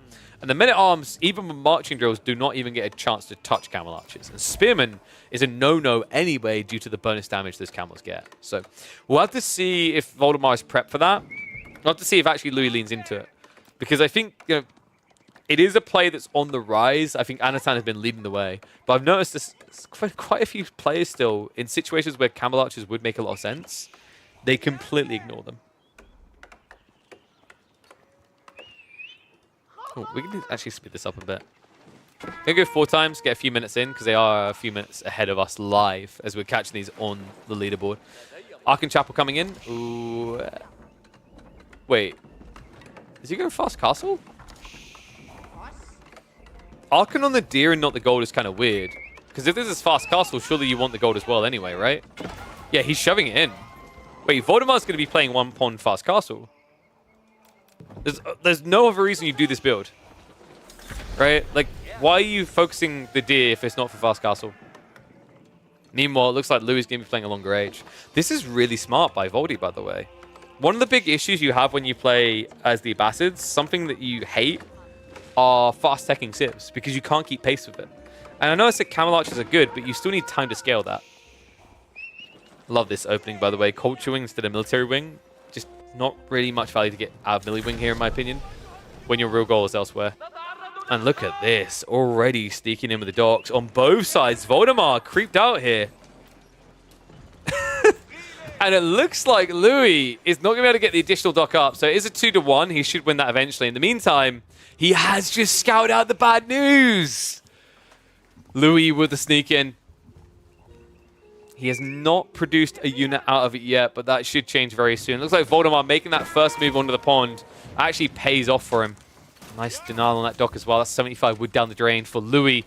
The archer ship looks like it's going to be going down the Bagler if you're not careful here. Man the Sails has not been activated yet, and unfortunately now it cannot be. Now it's going to come out in time to deal with the demo. It looks like Voldemar is going to try to juke and drive his way in, but gets a little bit too thirsty towards the end. Oof, missed opportunity there as well. Voldemar, so focused on keeping the Bagler low enough, he never tried to target down the Dow. Does at least retreat away in time, but now I'm worried about this other pond. It has been scoured. It is known. There is an archer ship here, But an archer ship is not what you need if you're Voldemar. You actually need a Springall to defend this pond. Oy, oy, oy.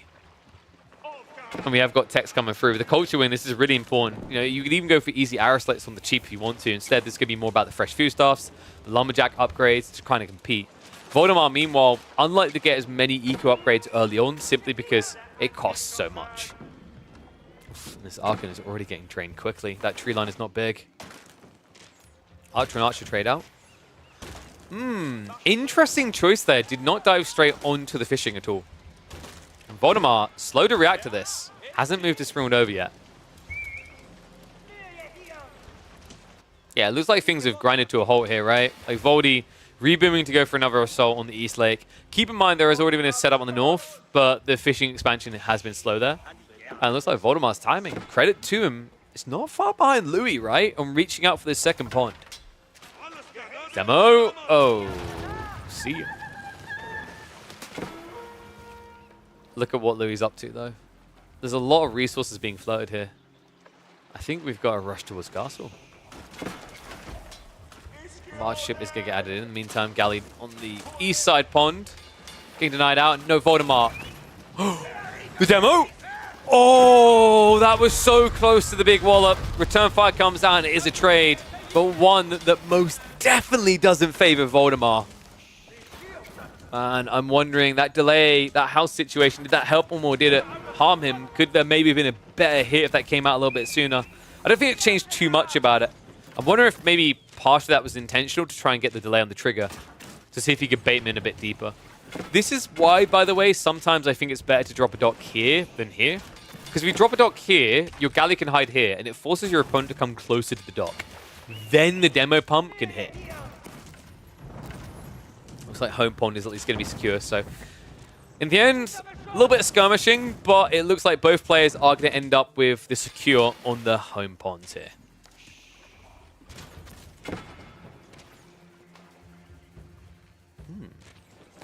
So Castle A is being macroed up for.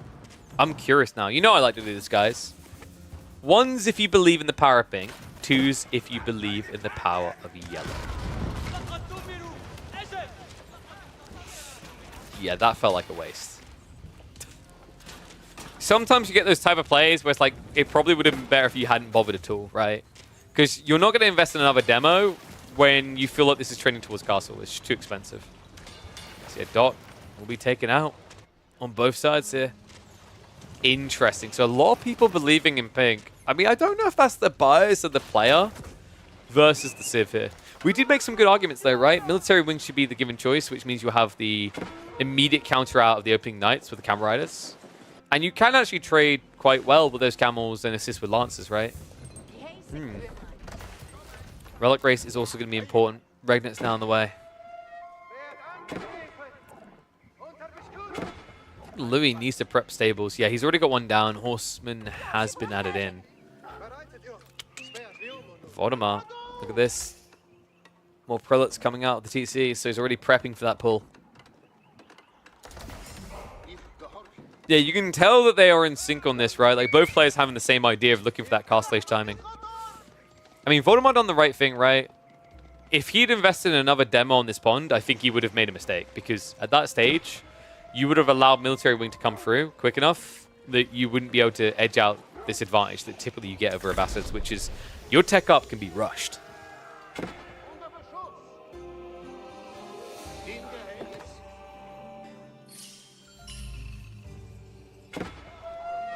First relic on the way home. Horseman can try to intercept this, but the damage is so negligible. It's... With Spimmer nearby, you should never get this kill. Wait, what? Wait, what? Oh, the wildlife! Voldemar is definitely full Voldemar right now. Oh my god, dude. Well, I think this is a bit of a mistake by Louis. He should have been able to get the kill here. This is why when you're in a forest full of wolves, you don't yell out loudly. Wallala! You know, it kind of draws a bit of attention, mate. Looks like Prelate is still going to end up going down, but I mean, he got it close to home, right? It's pretty much secure. And look at that. Camel Archers immediately queued up. We talked about this, right? Against Spimman, it's a great solution. You get double damage. Up against potential heavily armored units, great choice. You have high base damage. It is slow to produce, though, and I'm a little bit shocked that Louis didn't anticipate a need for Camel Archers earlier on before the tech up completed. First relic bank, second one about to be taken. Voldemar, full-on target with those relics. Meanwhile, Pink ignoring them completely himself, right? Not trying to pick them up here. Yeah, this is looking a bit uncomfortable for Louis. If this is a free relic game for the HRE, then they're in a very good position. Golems are now being queued up.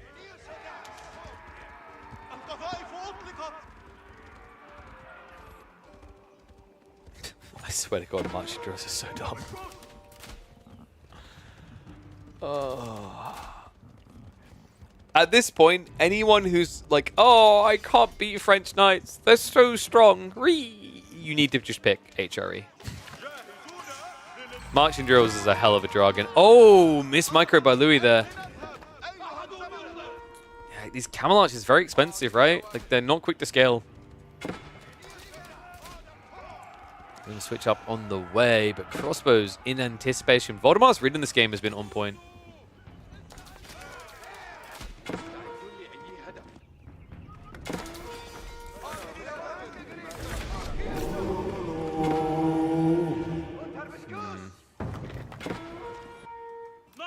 I think Louis is going to have to raid a lot here. If Voldemar just walls himself in... Yeah, wall yourself in reasonably. Like, when you have 4 relics, I don't think you have to care about the big 8k veins that much, you know? Like, this is insanity. I think that guy is going to die of old age before he completes his war project. Voldemar is just like watching a YouTube video where someone said walls are really powerful. He's like, oh, okay. Let me get them up. Dive stun coming from Louis, though. And the eco lead is building here. Remember, Golems are pretty damn effective against unarmored units, right? The double tap comes in. Spimman should get counted out here. I mean, 3 Golems is more than enough, right? Spimman will never win this fight. Crossbow's the assist as well. Voldemar does at least have this very, very powerful ability. Are you ready? It served me really well in high school, and I'm sure it will if I ever get into a pub fight. You can run away.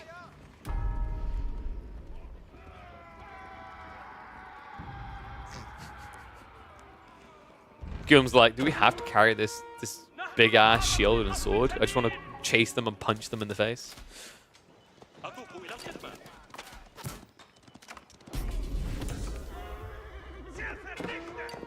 I don't know, dog. I think with a few Spruan placements, this is a pretty hunkered down location now.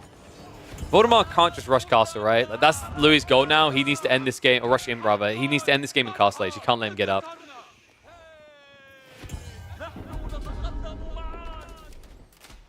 Yeah, Louis has been pretty heavy for a while on this pond, right? He's already been exhausting the nearbys.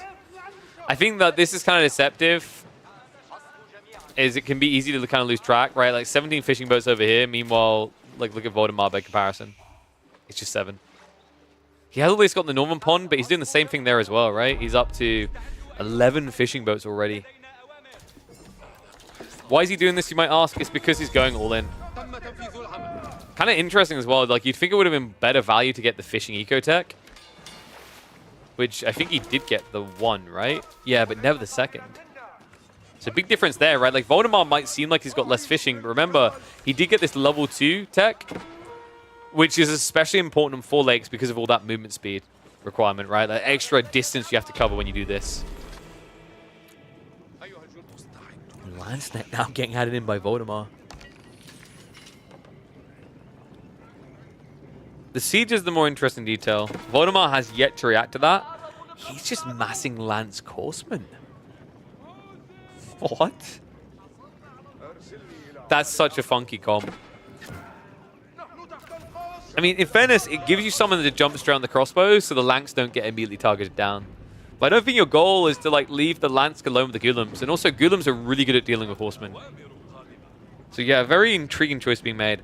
Voldemar did do something cool, by the way. Did you guys see it? Do you know what he done? Inspired warrior tech. You do not see this very often with the HRE these days. It can be helpful, though. I think the +1 armor is the most intriguing detail here. Against Ghoulems that really love non-armored targets, a +1 armor makes a world of difference here, right? Because you're mitigating 2 damage, not 1. But the 15% damage buff is also surprisingly effective with Lansk when you think about their effective DPS, right? When they go into a fight and they cleave, getting that +1 extra damage, or like, you know, plus 1.5, adds up to more like 5, 6, maybe 7 extra damage, depending on how many targets you hit.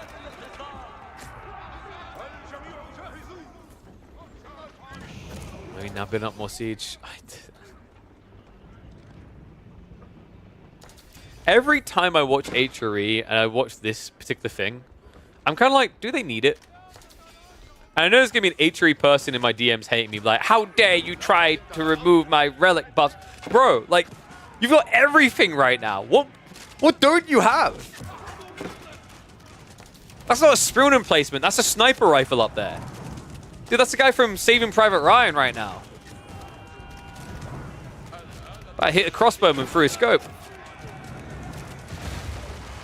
Burn from the walls. Dive is coming in. Lancenet count is up to 8, though. Spirals are also being prepped. Crossbows are beginning the dive. Composite bows being queued up. We've got a switch on the way.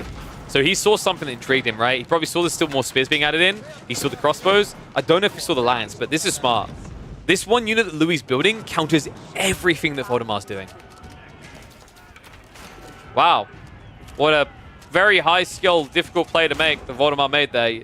The button press. Okay, I've been around Crackety for like 8 hours this weekend. It's clearly rubbing off.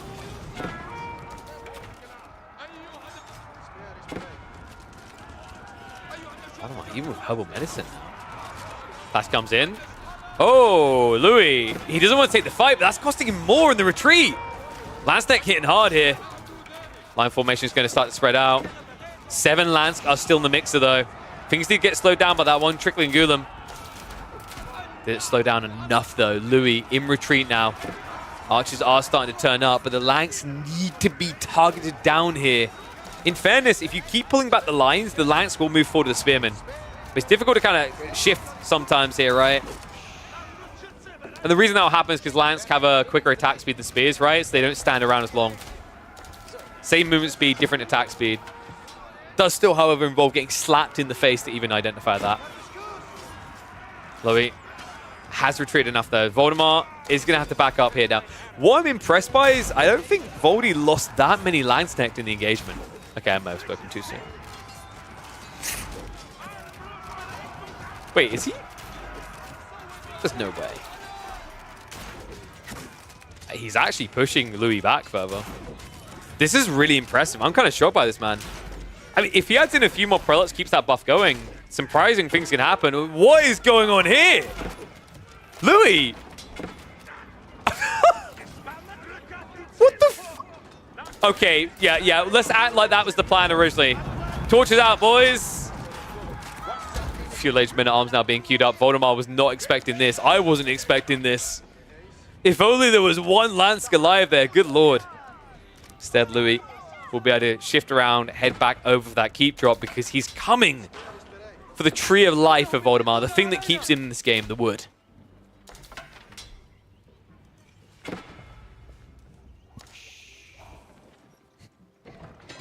What on earth is happening over here? Well, villagers are going to definitely be too late here. So Ram is going to be able to take out the close dock. And it looks like we've got a sneak attempt by Louis. That one's not going to work out. I'm just struggling to see the way past this now for Voldemar. I mean, initially it looked like an okay trade, right? But the more he extends out there, the worse it gets. Because remember, Defender's advantage goes away. Now Louis still with an overwhelming lead of 20 eco. Military as well, looking nicely suited and booted. Another kind of scary thing to think about here, by the way, is the Golden Age. The Golden Age for the Abbasids allows you to compete quite nicely, even against like the HRE, right? The Arcane buff isn't doing much anymore. Like actually, if you had to choose between the Arcane buff or the Abbasid Golden Age right now, you'd be crazy to choose the Arcane buff. It's barely touching anything. In fact, wait, it's not touching any. Voldemort, no. Oh no. The prelate went on holiday. I don't think he realizes it. That's true. It is a very big mill. And a very big lumber camp. And a very big mining camp. Oh no. How many villages have you got in relics? So he's got 10 relics worth, right? So that ends up being 800 gold per minute. Which is ludicrous, by the way. So that's kind of comparative to about 15 to 18 villages, I'd say, roughly. It offsets a lot. Oh, wait, we're back in action. There we go, boom. Bless him. Ecoing now on the way for Louis, though. It is unreal that we have a 5-relic HRE game, and the Abbasids are the ones going Imperial first.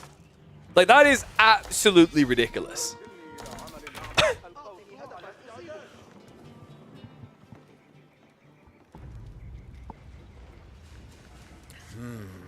But this could be a land grab, right? Like, there's only so much you can get out of fishing, so setting up for farms in the late game makes sense. Maybe a second TC could be coming through. We did also have Culture Wing earlier, and come on, you got to get this tech. This is so good. Medical centers when you got a Ford Keep is insane. Voldemort pretending he's playing Delhi right now. We've got quite a few of the religious boys being spammed. Makes sense though, you know. We talked about the buff value. It's an extra blacksmith tech. It's an extra 50% damage, which when you're playing high base damage units, definitely pays off. We are kind of reaching that stage of the game, right? Horseman now being prepped by Voldy. This is where it might be worth Louis setting up some stone walls, just to play safe. His army's very slow, right? Like, Voldemort's going to try to do that classic late game thing where you drag the map with Horsemen. It's now Louis' goal to make sure that he either A, commits hard enough that everything has to be used to defend by Voldemort, or B, walls himself up so he doesn't have to worry about that detail. Tech out complete. I wonder if we just see improved processing rushed here. What? Armored Hulls is on the way. He's looking to party the ponds, and oh my god! Party he will, Voldemort! Now an age behind and about to lose a giant chunk of his food economy. Damn, that's disgusting. What a sneak out of Louis here. And an easy one as well, right? You already had the key drop.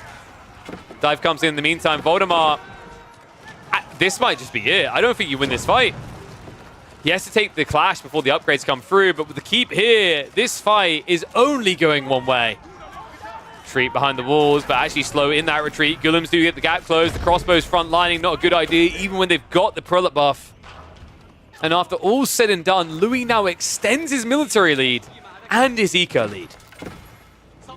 Ay, ay, ay. I mean, where do you go from here if you're Voldy? Probably back to lobby. I don't think there's really much left in this game now, right? Because with the fact that Louis is now teched up, he's about, what, a minute and a half away from having all his elite techs, and he's at pop. It means he's going to start diving. You will get caught trying to go Imperial here, even if you had the resources.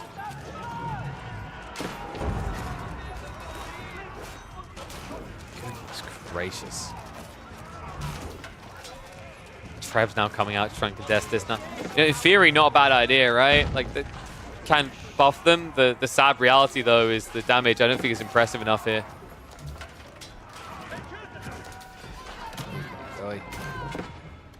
He needs so many troops to even try to stabilize this. And the archer ships come in, and that confirms the GG. A tap out here. Abbasids proving that they are rising in the rankings on these water maps. HRE, more and more looking like a civ that needs to stick to land. Yeah, honestly, it's crazy to think just how dominant HRE used to be on water and how underwhelming they've looked the last few months. I don't think this is a water civ anymore. What do we call that one?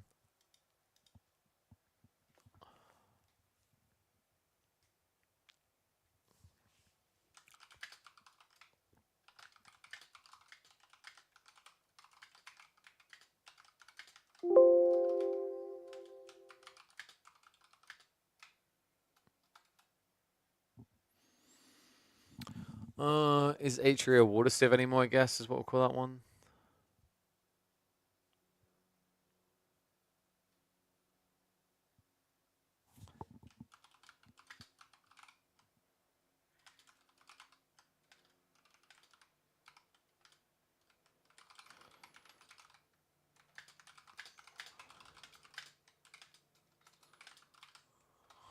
Alright, there we go. So, let's see what else we've got here. Yeah, 5 relic game, man. 5 relic game, and still that's the outcome. It's kind of a weird one.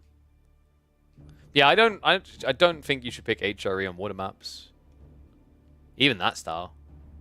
I just think there's better civs.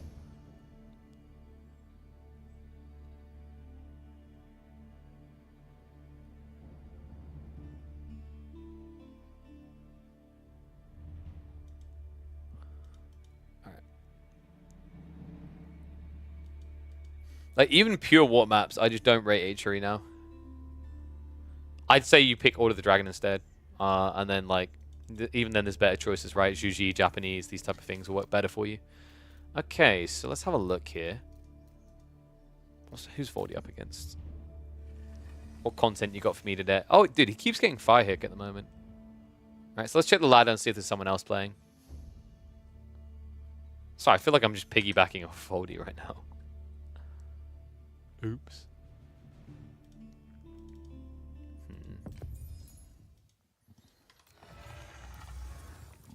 Man, I feel like I might just imagine I would just not have that many high-level like players at the absolute top now. Feels weird at the moment. Don't know why.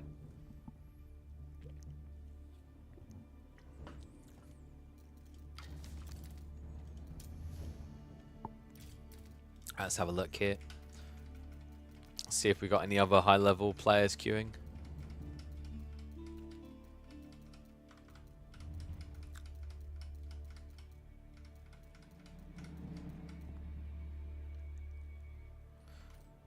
Yeah, Firehig does reasonably well at the game, right? Things like usually rank 200-300 maybe? Sometimes a bit higher. He's a competent player. Very obsessed with Ottomans from what I can recall, because I think he is actually Turkish, if I remember correctly. So he tends to play quite a lot of Ottos.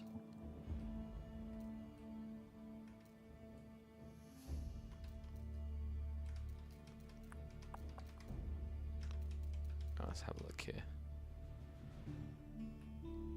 Who's Jiff up against? Let's have a look at Jiff's stuff. Kind of curious.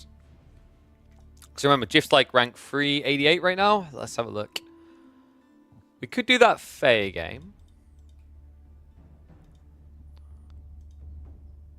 And Losky is rank 400th. Okay. Yeah, they're very closely matched then. Kind of interesting. Oh, wait. No, dude. No, I'm not doing that. It's high view. I was getting ready to click it and like, I don't think so. Nice try, you. You almost got me there. You were so close. I can't with 5U, man. It hurts me deeply. Such elitism? What do you mean? Dude, don't ask me that question. Ask the community that question. If people didn't care about elitism, why is it that when I watch a Dimmu versus Beastie game, I'll say have 300 viewers, but if I watch Tom, Dick, and Harry, I have 100 views? It says to me like maybe I'm not the one being fussy. Just saying. Alright, so let's have a look here. Because we want to look at phase data. Apparently Fatblop had a game against her. That could be an option.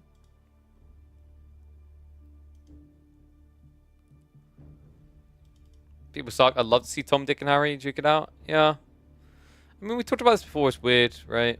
I think the content creation side kind of built up more of an elitist tone in terms of what people are willing to watch for a long time. And that's kind of hard to shake it.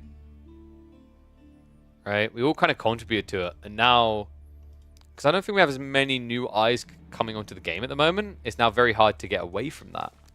Which definitely makes me sad.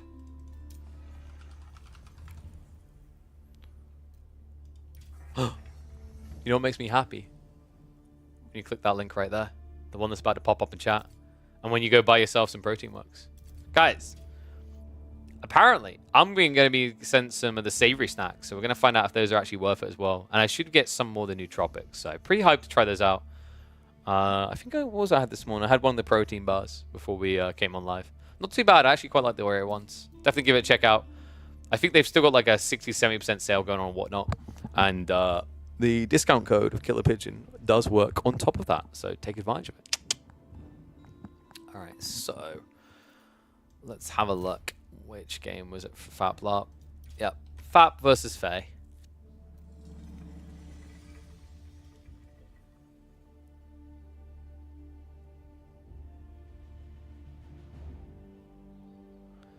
Which one? Your games versus Sassy or Blige? I'm still on Abbasids.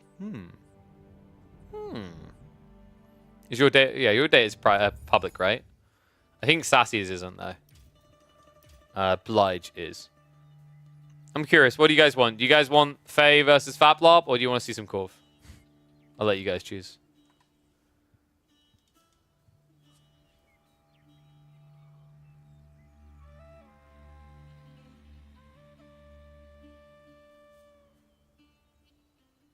FapLop, that guy is legendary. Huh. Name looks suspicious. He got conk? Oh my god. Look at that. Guys, proof that anyone can make it. FapLop, if you guys remember him of Custom Game Glory, who died in 2 minutes.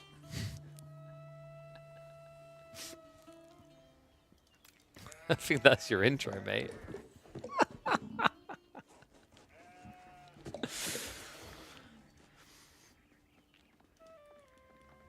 We have two of the fastest GGers in the history of AoE4 here. In the north, it is none other than Faye Chan of infamous, oh my god, we're in a mirror. GG at 0 minutes into the game playing as the Roost. No mirror here though, because we've got one of our community members clashing with the fabled Faye on the ladder. It is FapLop of Custom Game Glory. You guys might recall seeing FapLop in some of our custom FFA clashes, even in that infamous one where we have a player die in 2 minutes. No payouts for guessing who the player was who died in 2 minutes. Hopefully not in this game, though. Playing as the HRE, it might be a hard game for him, though. I've got to say, this is a pretty hard counter for HRE. Rus are really good at dealing with the Roman Empire. The reason is that when the HRE try to play for the relics, they can't. And the reason is it's very simple for a Rus player to go 2TC and then walk villagers out to Palisade Wall. And Palisade Walls, 4 or 5 Palisade Walls at least, are quite frankly flat out broken. Like, of all the elements that you can just add into the Rus arsenal, you know, some of them you can kind of forgive or make sense of. To me, to this day, 4 or 5 Palisade Walls makes the least sense. For some reason, a wall that has double the health of a standard wall costs the same as a standard wall, but builds 33% faster. Yeah, I'm just going to let you guys all learn that. Oh, wow. And what the wait, Faye, what? But you could have built right there. I mean, it's still half a tower, right? But I mean, you could. So, this is already a really weird build, by the way, guys, because Faye is on gold. FapLop, are you that glorious of a tactician that Faye saw your name and then immediately said, no way am I going to be able to out-micro the fabled FapLop. I have to shy away from the deer battle because he is simply a god amongst men. Or, other possibility, she's like Lamau, he built a second scout. I'm just going to... 80 Bunty sounds like a stretch, mate. She hasn't even... What? She scouted her deer and then didn't kill them. What the f...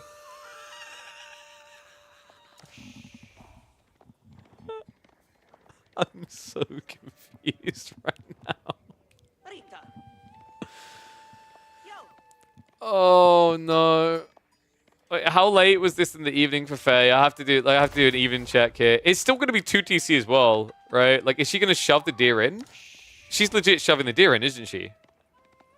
No. This is Fablop. Like, Fablop's not even killing. I'm confused by both of you right now. Anyway, Fablop, we haven't talked about the ranks on these guys, right? Because I know we're getting rank elitist. So Fablop is actually Diamond 2. They're ranked 2,352nd rather in the world with 1,331 elo. They're a Diamond player. If that wasn't obvious, I'm going to again look at these deer. On the other side, though, Faye, substantially higher rank, right? 74th in the world, conk-free with 1,832 elo. So fair to say that she's quite favored here. But I'm been told that this game has some spins. This has some twists, which is why I have to check in on it.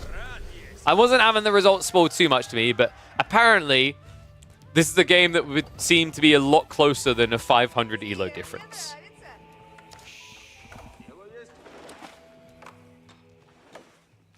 Myriad is here to learn about the new build. Myriad, have you experienced the one scout roost build where you ignore the deer right next to your base?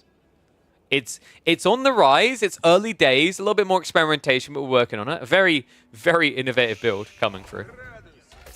I don't even know what Phase Scout is doing at this point. Looking for sheep. Oh, okay. We're going to find a wolf at least. So some extra bounties are going to be coming through. So this is what? Second TC probably on the deer. And then fast castle. Legit though, guys. This is usually meant to be a very roost-favored matchup. Especially with what Fablop is doing, because he's rushing castle. Wait, did she not find... Oh my god, dude.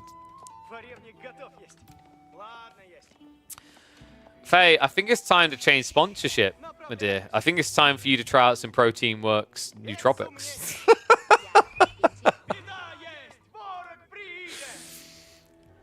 Oh... Okay, you both have questions answered. I don't know how Sheep is still even here at the back after all this time. Early farm's coming in here, so Fablop is prepping himself for that late game eco, but this is 100% a Castle Rush. He's not going to build a single unit before age 3. She's ignoring them on purpose? No, dude, her bounty isn't going to be 0 because she came over here and killed these deer, right? And it looks like we've got a TC drop coming in. So Faye is securing the deer as anticipated here.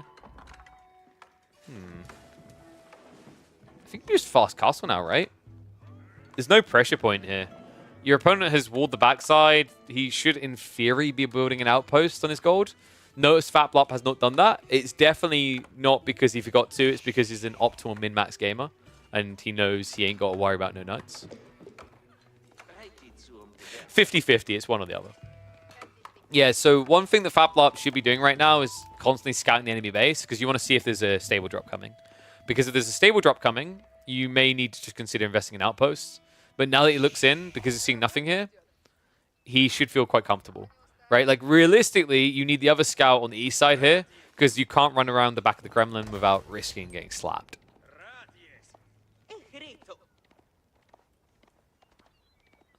Oh, you had a show match? I didn't know about that. Yeah, guys, like, if all the pros in the chat, if you're having show matches, hit me up. I am always up for more competitive series. We might have to check that out after this.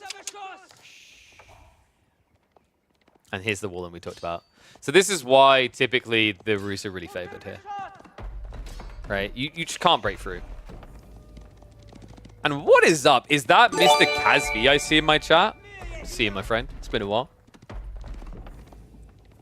have to get good old Kaz in some show matches, maybe. Getting prepped for next month for the Red Bull qualifiers. Wink, wink. Wait, it's a Burgrave build? Okay, that's really cool. I really like that. That's actually really cool. I don't know if this is in honor of Kaz for turning on our chat, but this is a really cool build. I don't like the stables. I think this is kind of unnecessary, but the Men-at-Arms is pretty cool because this will give you a way of burning through to get the relics, right? Like, Regnitz is cool in theory, but if all relics are blocked from you, Regnitz is worthless. Now, in theory, if Fablop scarred, he would have seen he could have actually still grabbed 2 relics without walls being in the way. But you can't guarantee that, right? Like, as soon as you see one of these being walled, you've got to assume there's multiple villagers running around, walling them off.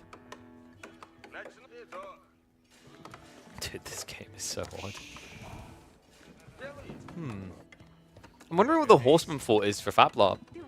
Was he really worried that he was going to be up against crossbows? I mean, like Faye's at least 2 minutes away from teching up, right? Well, now probably 1 with a rush. So I can't really explain to you guys why he's got a horseman here. I guess it's a way of spending surplus resource before attack, but whenever you get Burgrave, you're fine. And, ooh, yeah, little tip here. What you've done here, Fatlop, not optimal. You should be pumping the knights, the men-at-arms first, because right now what you've done is you've delayed the arrival time of the men-at-arms in the enemy base. There is no reason to build the tech upgrade first over the unit, because you only need the upgrade first if the units aren't in position. Then again, I guess if you're just going to stand your men-at-arms there not moving, it doesn't matter. Yeah, another kind of intriguing detail with that is that torch damage is attached to age, not the veterancy. So you don't even need the veterancy to get more torch damage. Ah, so the horseman is to cut off the villager. Yeah, I mean, this is kind of okay. It doesn't seem to have worked out, but it's a cool idea in theory. I think if you want to make that play, you make it earlier in the age, though. You don't make it while you're aging up. Like this is doing it as you're castling is way too late. These horsemen are drunk, I swear. Faye is just playing mind games like, oh, I'm coming, I'm going. Serpentine. Yeah! The death strike! And now the slow siege begins. So men-at-arms now on the way. But you see what I'm talking about with this MAA. You could have had 2 already in the enemy base. Like, even if you disregard the fact you just stood there, right? Like, pumping them out sooner, I mean, you have to move for it to be valuable, but that's another optimization. When you get this play right, you'll understand the player's rally point in the enemy base, queue 3 to 5 men-at-arms, then queue upgrade afterwards. Meantime, though, men-at-arms have arrived in the enemy base. Fatlop with the dive here. Faye is ready for a tech up, but she might be limited in options here. Wait, why is she building that? Now, something you have to keep in mind is we are watching Faye, and yes, the comments in chat I think are going to be on the mark. It's Faye. There is a high probability we are looking at mass horse archers, which in theory isn't terrible against men-at-arms, right? Because you can kite them.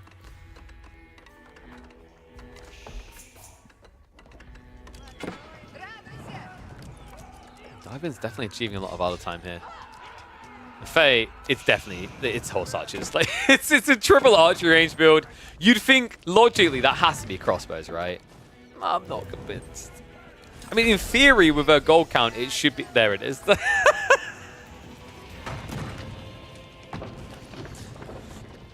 most Fayeest of Faye things. Horse archers now on the way. TC almost down though. I mean, Fatlop's in a pretty good position here.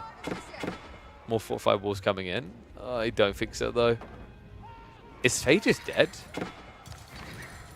I mean, Fatlop, he's on point with this, right? He got the blacksmiths. He got the +2 upgrade. Our boy is doing it.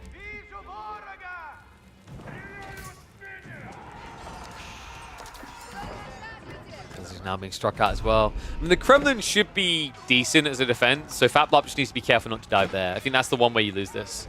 In fact, right now, if Fatlop was to switch over to just, like, Horseman, which he can afford to a certain degree, and he already has the infrastructure for, this is still an easy way to win fights. Love the fact that we've just got the Monk fighting right now, just giving the blessing across. And remember that part where I said, like, there's one thing here you shouldn't be diving? Yeah, we done it. Oh, he went underneath the Kremlin. Keep in mind another difficulty in this game now for Fatlop. He still has to burn through the walls to get these relics, right? That's going to idle up a lot of military when he needs to be hunting. Wish Knight finds a pristine target over here. Moving out on the deer is going to be denied. Faye not finding the food she's looking for. Dive into the main continues. More villagers going down, and Faye's entire eco lead has evaporated. Okay. And behind this, Fatlop now starting to return relics as well, right? One in the bank. Sacred Sight's also being locked in. Who's believing right now? 2s if you believe in the power of Fatlop. 1s if Faye's going to lock this out with horse archers. If you're pressing 1, how many drinks in are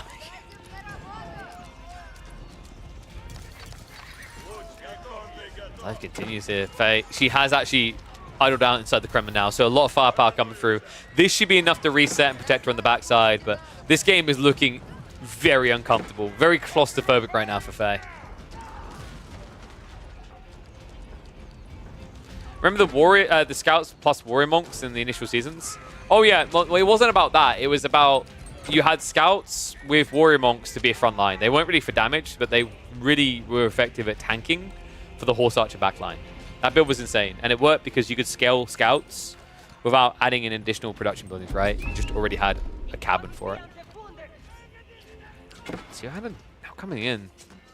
No maces needed, right? Like, you're not up against heavy cav at all. You won't be up against men-at-arms ever because yours are just better.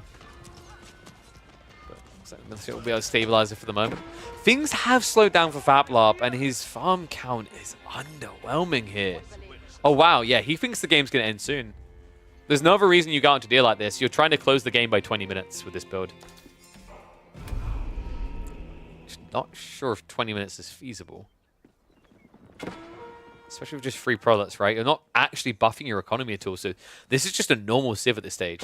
So all of a sudden that 38 to 46 eco situation isn't as dire as for Faye as it usually should feel at the stage, right? Because it's not a 20 farm Arkin with everyone still under here. Might be changing into that soon though. Gold has already been exhausted, so there's going to be a shift away there. Alex really needs to start being grabbed here.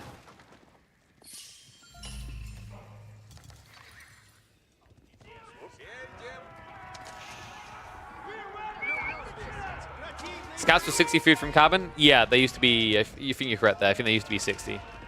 I think, did they used to produce in 20 seconds instead of 25? No, I think it was always 25 there. But I do recall Scouts being cheaper. Damn, those were the days. Who remembers the Mongol Scout Rush? I still remember watching Xiao do that build a few times. It's bloody effective.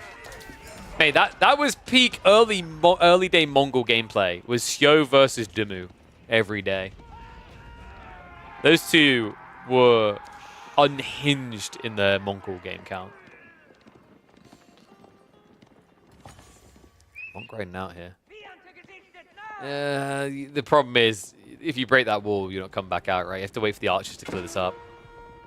Actually, that does seem to be likely to happen here. Faye come around the back now with the horse archers, so this has turned into kind of a bit of a bait. Faplop splits his troops up, and now you have the open terrain to kind of run and gun back towards your base while clearing them up. Well played. That was really important by Faye because this now secures the left side a bit and also shrinks the military count. I say that, but Faye is off the mark on defending here. No, just keep running, keep running!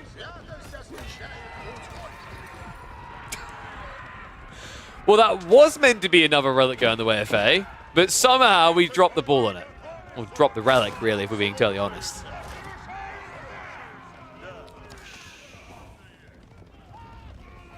You know, I do start to wonder, would it be more cost efficient for Faplop to just switch Spearman here? I feel like Spearman is just a lot better now than the Men-at-Arms, right? Because you get a lot more of them out, and you're kind of struggling to have mass food right now. It also would give you additional movement speed to chase down these horse archers. Like, when you charge with the Spearman, you move quicker than horse archers do. That's not how it works with Men-at-Arms, though, right? Men-at-Arms are just slower. Oh my god, dude. Faye, that was such a blunder. Relic now on the way home. I mean, that's the worst case scenario, right? The moment the relics are in the equation, you can't just kite, because now you have to fight towards something. And that costs her dearly. Horse archer count is kept down. Men-at-Arms continue to maintain the lead. 3 sacred sites are still locked in, and we are just 7 minutes away from a grand old upset here. A top 100 player is getting handled by a diamond level player in a matchup where the conch level player is favored. Not because of rank, but also because of Sith.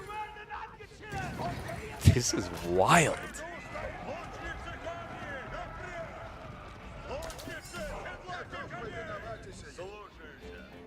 I mean, I'm pretty sure this is like one of the hardest counters for the H3 as well. I'm trying to think of ones that are harder than this. This is up there, though. I'd say like top 4 hardest counters, right? Yeah, I'm looking at H3's win rates. The only ones that are worse in this patch is against Yuji. That's the only one. They sit at a 30% win rate against Yuji, and they sit at a 32.3% win rate against Rus in high-level comp games. And then there's only 3 other civs that they have a negative win rate against. Pretty wild.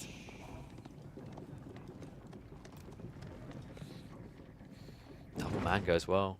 Wait, Faye doesn't have an answer to that at all. Dude, this is Fat Block right now. He's like, this is peak me, baby. People are going to know my name. Gone are the days that they recall me for losing in a free-for-all in 2 minutes. This is my legacy. Marvel in his glory. Knight's now being scaled into as well. Farm count is up, baby. We're up to what, 15? 16 farms.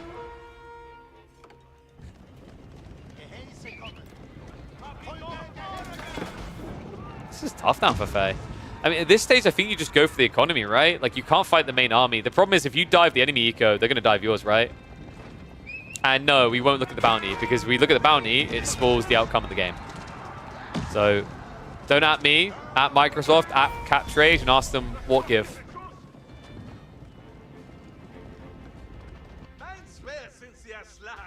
Ooh, did he? Okay, she got the decap. So, Sacred Site timer is at least gone. But we have a bigger problem on the way, guys. Pablo, he's prepping for him. 2 Knights are going to dive in the meantime. So we have got a 3-2 relic split. That is at least something that is going to favor Faye, because remember, this was not a Regnix play. This was indeed a Burgrave. However, she has a bigger problem. This is 100% Love Hotel territory. Palace of Swabia is about to be triggered. And has he got the defenses ready? Is what I'm wondering. It looks like it's a no. So Fablop really just putting everything into attack right now. There is a risk he gets dove here. He might actually beat Faye to punchline if he keeps on marching. Ooh. So usually you're meant to like defend when you want to tech up. This is a little tip for Fablop. When you're in this position, yes, you are meant to be defending, but you're so far out of position. Arguably, it might just be better to go into the enemy economy with at least, I'd say, 10 men at arms. But yeah, you're very out of position for what you're really doing here.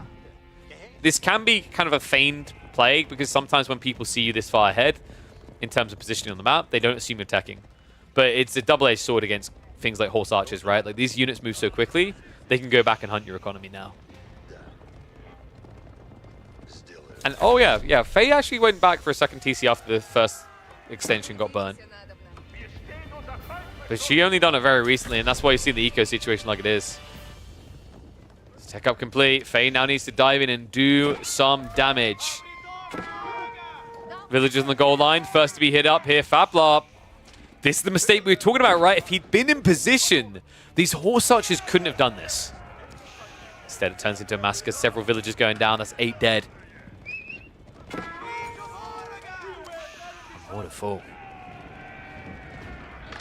And yes, Swabia's on the other side of the tree line, so pretty far back here. Mango does at least get a free wallop out. One of the big problems for Faye right now, she just doesn't have anything behind this though, right? Like, you know, she just went for a TC. Farm count isn't insane. She needs to just keep killing. Right? She needs to buy minutes in this game.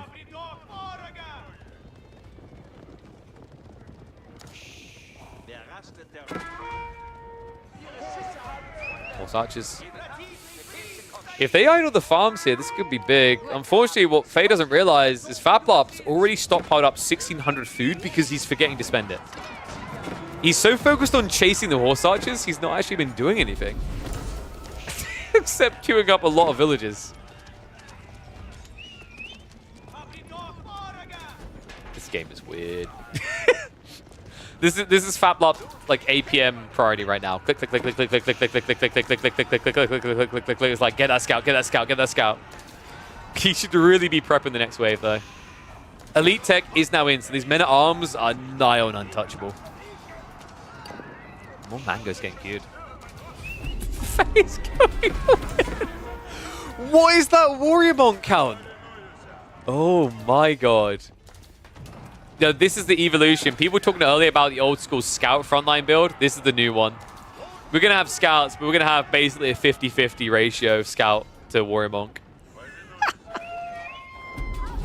Yeah, how are there still wolves alive at this stage?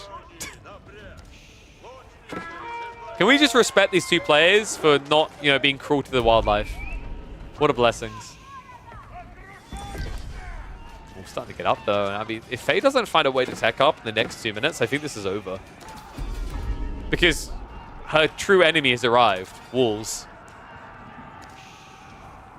When you play pseudo Mongols, it turns out wolves is the only thing you need to be brought to a halt.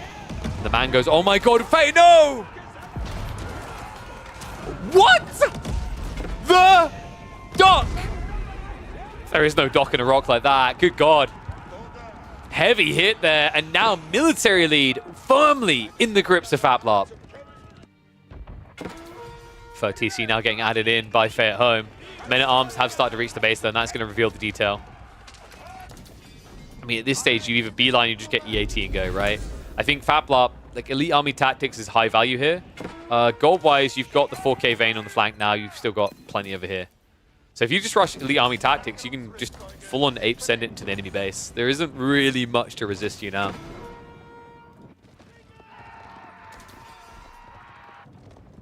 Faplop's like, no, I must build more Men-at-Arms. Yeah, also, this TC is still worth using, by the way. Yeah, I was starting to wonder why your eco lead hasn't inflated. There's definitely been a few tricks missed here.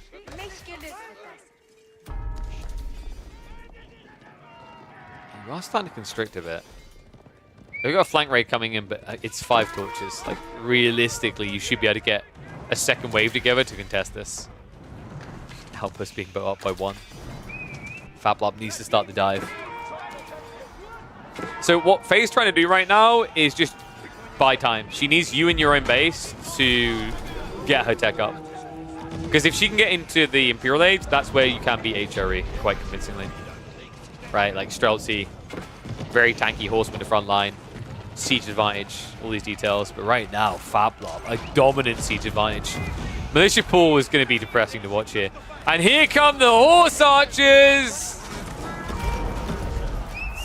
To dive? Dive, that's the word. Moving in. 2-man goes down, 3rd to fall.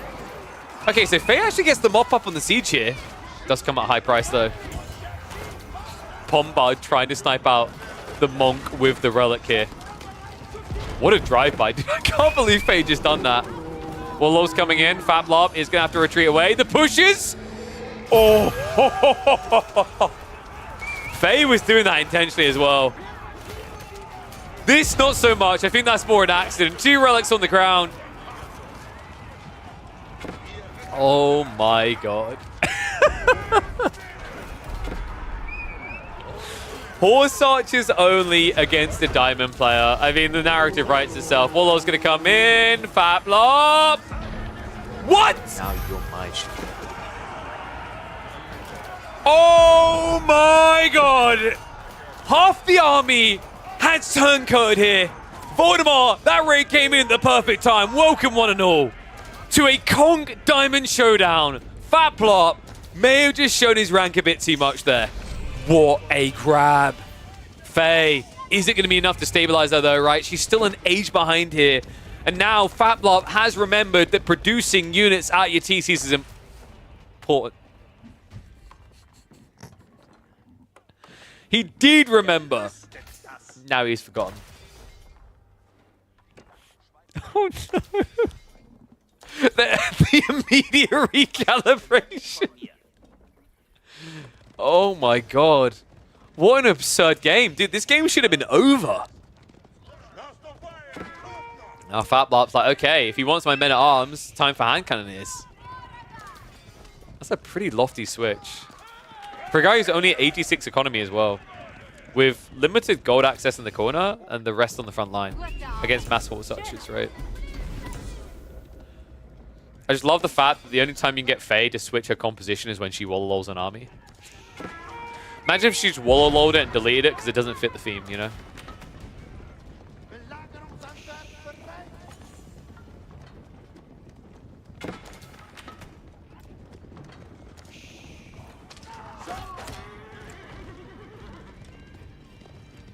Now it looks like Faplop is starting to take the Horse Archer threat seriously. We've got Stonewalls, right? Yep, they're coming in big.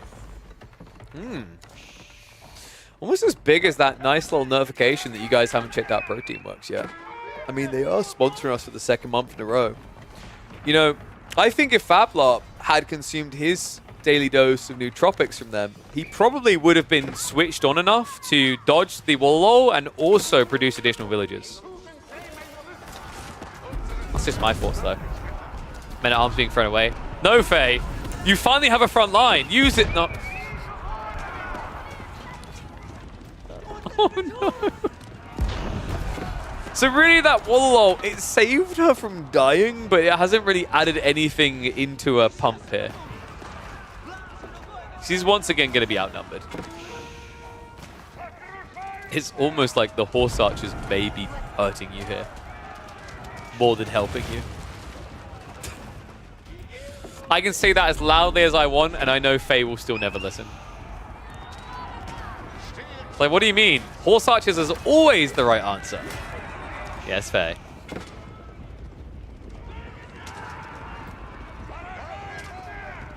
Yeah, right? Like, what's the rule? If it isn't on a horse, it has to go? Wait, so why she got Springles now? That's illegal.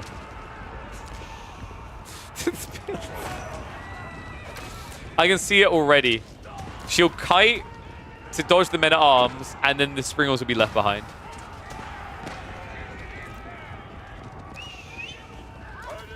I mean, Faplop is burning a lot of time chasing this, right? So, like, it's not too bad of a situation for Faye.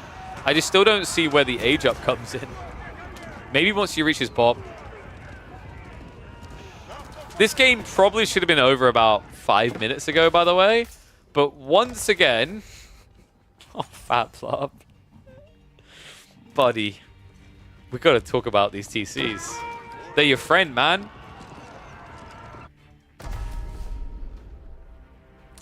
This Palace of Swabi is like that life partner is like, I want to have a kid.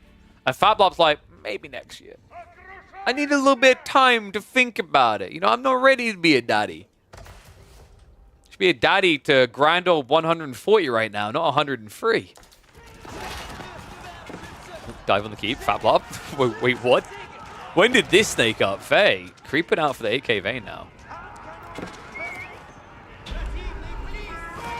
And here they come, the true heroes, the scouts. That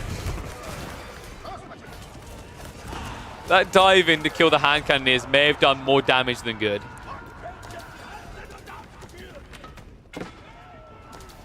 That's not true. He is producing military units. He's building a whole 11 of them with his 4k food. Yeah, gold seems to be a little bit of a problem right now for Faplop. I mean, not gold access, but gold gathering. Man is microing? Wait, wait. H3 plays micro? I thought they just A-click the ground.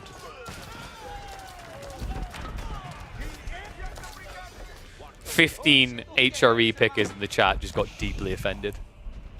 Before then pausing and then nodding in acknowledgement. Like, yeah, that's us. I mean, it's kind of weird that we're not seeing a horseman transition, right? Like, Faplop, he's true to the HRE ways. Only 2 legs are welcome in this kingdom. But the idea of cavalry seems to disgust him at this stage. It's almost like they've had an agreement here. Faye's like, I will build cav, but you must build footman. You look at the fact you're playing HRE, you're like, deal. Absolute deal.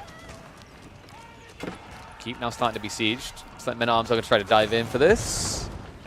Yeah, kind of interesting, right? Like, the Saint's Blessing actually also helps make the Springles harder to kill with the +1 armor. This is basically 2-legged versus 4-legged. Because even the Springles, if you think about it, have, like, not legs, but 4 of the thing that makes them move, right? So this is technically a 2-leg versus 4-leg. What is this game? Hand cannon is getting the freebie though. Supremos get thrown away. And Bombard, I don't know how that didn't finish it off. What? Was that 1 HP? Oh my god. She actually kept it up. I don't even know how. That's a miracle keep right there. That should have been dead twice over. 15 villagers come to the rescue.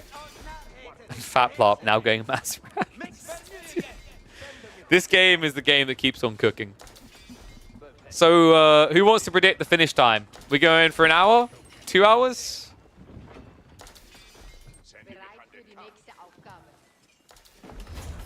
Like, usually in these type of games, you would switch Horseman, by the way, if you're playing Itchery. Yeah, you'd roll the kill berries. This is why you get banned from the chat. Like, you know, you're trying to roll with horses, and that breaches the gentleman agreement. Okay? This is an honorary duel between NA's finest and FFA's quick outer. But he will not go quietly into that Dark Knight today. What was the agreement? 2 feet versus 4. Now, you're about to say Rams breached that agreement, but I disagree. There's secretly a bunch of 2 legs underneath that thing pushing it forward. Dive in on the villagers. And dive past. Rams are going to follow this up. Faye. Well, now she kind of has a problem. She actually doesn't have anything to easily kill Rams. And arms are going to get ready to dive in. Hand cannon wave now up to 20 here. And with the castle going down, Faye is in a rush to try and get more keeps up behind this. I just don't think it's going to be happening. I think this is the convergence point we've been looking for. Fablarp finally able to wield the true power of Imperial here. Marches in. Sprint count down to 2, but that really just doesn't matter anymore. Mangoes are trying to come out to counter, but with a lack of siege works due to the fact you're only in age 3, hand cannoneers can snipe those out. In fact, the men-at-arms are going to dive in as well.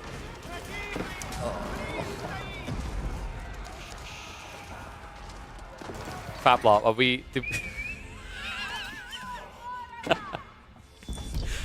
I swear, like a third or a quarter of this Palace of Swabia's existence, it has not been building villages.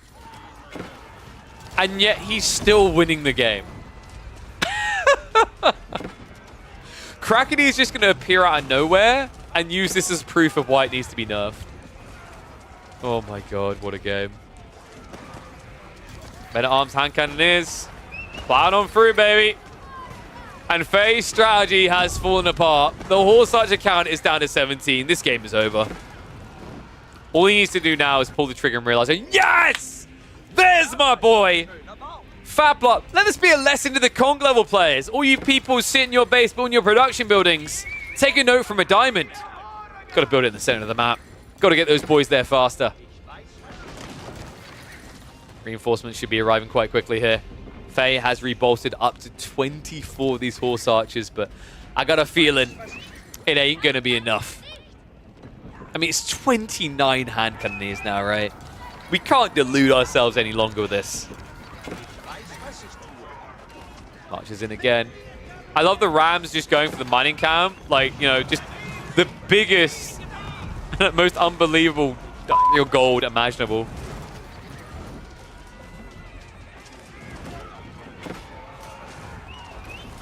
Oi, oi, oi.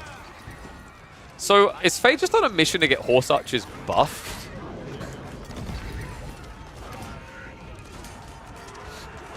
No, we don't go there, guys. Fablarp played like a Giga Chad. That's why he wins. And win he will. Diamond takes down Conk. Elo is just a number. Our boy does it. The golf clappers all around for the Giga Chad that is Fablarp. What a display. What an absolute display there. What do we call that one?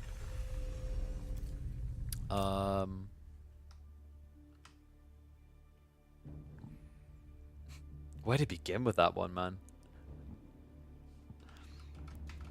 Horse archer only versus against a diamond player.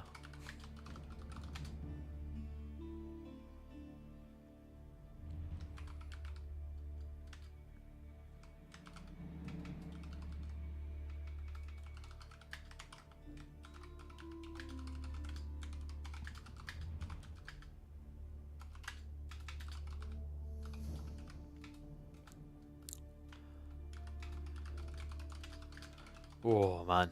That's some good moments. Well played, Mr. Faplop. Platinum background. Jesus Christ. Horse archers need an actual buff. Yeah, it's a hard one, man. I'm trying to think how you easily solve that. Because you like, if you give them bonus to heavy damage now, they basically just become Onimusha. So that doesn't work. Maybe bonus damage versus spears. No, that's a bad idea, isn't it? Bonus damage versus seed? No. All right, let's see who we've got online. Because I think some people are waking up. Kazva's online. We got Kiljadi online now as well. I think that's Louis right there. Let's see what Kiljadi's up to. Yeah, that Swabia just basically might as well have not existed, right? Like, that was the most wild part about it. Small bonus damage versus light? Maybe. Wait, who's Sinalamuk? Why have we got all these high-ranking players online and they're not queuing into each other?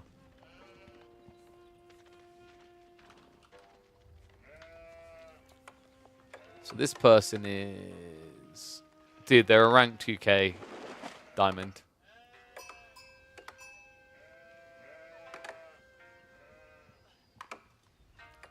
I mean...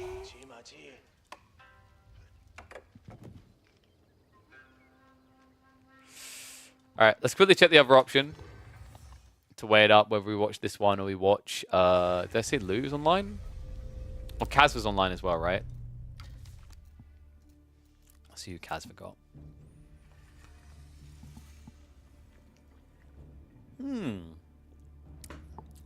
This... You guys, which one do you want? Because I do think that this is a very one-sided matchup, by the way. Like, Mongols struggle hard here. No cap.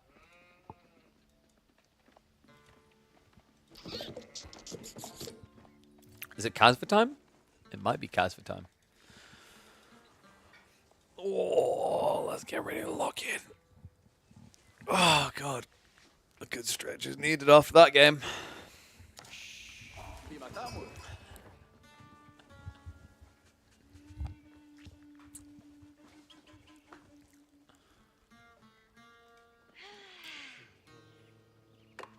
Oh, wait, switch over that. The most aggressive player in the history of Age of Empires 4 is back. No, I'm not talking about Vortex. I know everyone likes to bring him up, but in my eyes, there is only one person for that ranking. One person for that accolade. It is the man, the myth, the legend, the outpost spammer from hell. Kazva, on one of the most aggressive civs in the game in the form of the Mongols. Going up against... one of the pillars of the German community here. Lash on the Abassids. I had to check this out, guys. Kazva has started playing Age of Empires 4 again. He's been locking in some games. He's been streaming some games. We found some of his games, and I can tell you guys, he's delivering entertainment after entertainment. This is why I love to see him return. It's why I got a smile on my face right now as I talk to you guys. Because this guy, I always found him such a pleasure to watch. And if there was ever a time for a player like Kazva to come back, it's now when a lot of focus is around the feudal age. Other side of this, though, he's going to have his work cut out for him. It's fair to say that the Abassids are heavily favored in this particular matchup. I'd put them at about 90% favorability. The reason is that you can't really play Keshiks due to Camel Lancers. It's very difficult to rush early enough to block out your opponent from teching up. I think the only play here potentially for Kazva is to try for an outpost rush, and it looks like he might be hitting that mark. Rax has been dropped, double production coming in, but remember, this timing has been slightly nerfed for the Mongols, courtesy of the stone gathering being reduced from 70 a minute, or 80 minute rather, to 70 a minute. And yes, his initial gold's over here. The reason why Kazva looks like his gold is really far away is he moved the TC to the left side. Like, remember, your TC is normally here in range of the gold, right? So that's why it looks so skewed right now. And because Gorge tends to spawn the golds out on the flanks, that's why you're seeing this on the screen like, wait, what? So no, this is totally reasonable. Like, this is to be expected with Mongols. It's another reason why Mongols can be a little bit hit or miss sometimes on this map. Sometimes you get the stone and gold really close together, and other times you get them split far apart. Unfortunately for him in this situation, because of the forward spawning tree line, his resources got divided. Spinning down the way, though. Ooh, Kazva, probably not the best way to run, buddy. Luckily, some of the damage gets dodged out. Unluckily, one Spinman already down to half HP. Wait, Lash, please tell me you... Oh, thank God. I was about to have a heart attack. I thought he hadn't actually queued the upgrade. Okay, so here we go. This is where he's going to force Lash to play a bit of the Age, but here's the problem, guys. Against most civs, you'd be happy with what you're about to do here because now they can't easily get a ram to counter you. The Ibbids are the Abbasids, which means they have got access to siege engineering by default. That's a very big asterisk, a very big road hurdle in the route to success for the Mongols. I think, yeah, he stopped at 4. I don't think you build more at all. You should be trying to tech up now. It should end up being trade, but that's another kind of scary point in this game for the Mongols, is that you know fast castle will inevitably happen, and that means camel lancers. And that's where trade can become a liability here. So I'm wondering if instead Kazva maybe goes for more of an all-in approach here with Deerstone. Yeah, what was the sheep haul in the end? Not crazy here. 7 sheep to 10, right? Okay, that's also weird. Lash didn't go for the middle tool. I mean, it kind of makes sense, right? The spin rush is going to come in, you'll just get blocked out, and also it will get touched, which means you won't be able to deny it, and it'll just give bounty over. But yeah, this is a very interesting game, man. I think this particular spawn, which, by the way, this is one of the more rare spawns for the 4 tree line, has put Lash in quite the predicament. Because Kazva can get a lot of value out of this now, right? He potentially can block out both sheep and gold. Instead, he chooses to walk home, though. A little bit surprised by that. I thought we might actually see him just try to drop on the berries. I also think these type of games, actually just dropping like a proxy racks or archery range after you tech up is kind of underrated, right? But instead of going Deerstone, it's actually going to be the Silver Tree. Yeah, so I'm not a really big fan of Silver Tree up against the Ibbids. The reason is the big value point you get is you're going to be able to build a lot of Keshiks, right? But this is one of the worst civs in the games to try and scale Keshiks against, right? Like, Desert Raiders are pretty good at contesting them to begin with. Then on top of that, you get Camel Lancers later.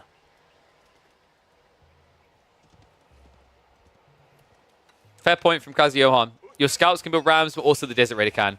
Your scout can only build a ram if you take the military wing, which means at that point you've got the Desert Raider to do so anyway. So if Lash just wants to go for a naked fast castle build, he doesn't have to add in any production structures before it's time to tech up.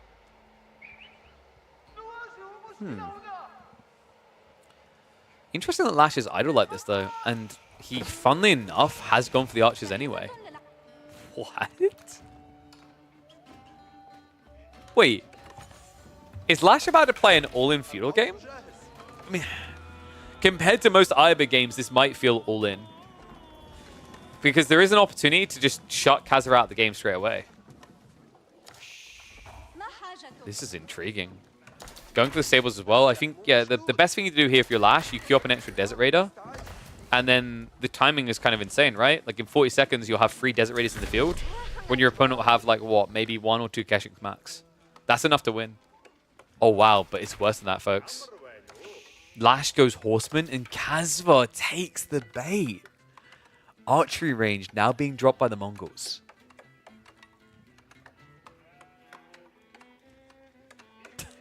This is wild. Yeah, but the whole point is, although he doesn't have any gold, Lash could have had gold. Yeah, this is all he had to do is build a ram. I'm just confused why he built so many units for this. He's got to follow this up with a play elsewhere, right?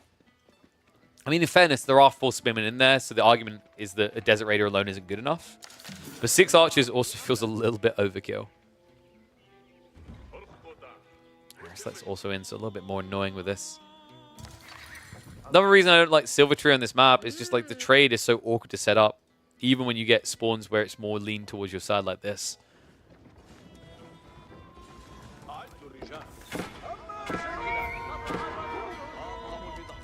Flash. A little bit of miss micro there. And Kazva now with Siege Engineering. What? This is way too early for Mongol Siege. That's wild. Archers are going to clown cast. It looks like Spearman are going to have to move away. I love that as well. Just immediately hunts for the Spearman. Chase is on. So one of the Desert Raiders is going to be thrown away. Not a big fan of the way that Lash microed that. You shouldn't really be throwing away these Desert Raiders for free. It does offer up an opportunity for Kazva to go Keshix. For now, though, that is not going to be happening. Horseman archers continue to chase, and Kazva probably reluctant to even turn around to fire back. He has already got the blacksmith advantage, though, going into Steeled Arrow now.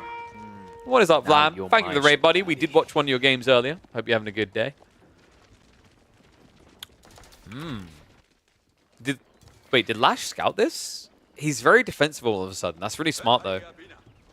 Because if blacksmith techs are coming in, you take that initial fight, you're in trouble, right?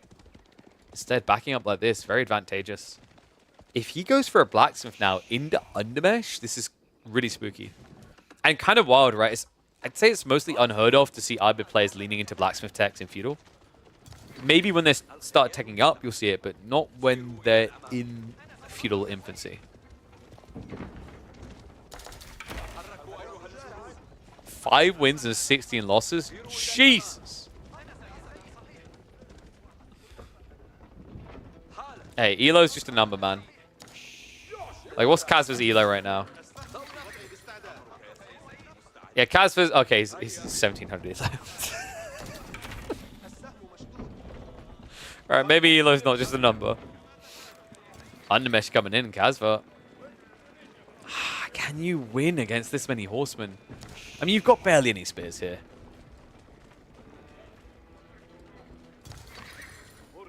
This is kind of wild, though. I mean, I'm trying to think if this is more Kazva and what he done, or if it's just Lash exploiting a weak point in Kazva's build. I think it's more the latter. Horseman Clash coming in. The Spearman. No! The Stone Outcropping works against him. Kazva's spears immediately wiped out before they do an iota of damage here. The Archers just trading out against their counterparts, but that's not going to be a good enough trade here. Kazva now heavily outnumbered and has no golden solution to Mass Horsemen. Oi, oi, oi. I mean, at this stage, if I'm Lash, I'm thinking Blacksmiths and maybe just end the game. Like, what does the Mongol player really have at this stage? He's got exposed gold, so a tech up rush isn't advantageous. Trade is going to be exposed across map.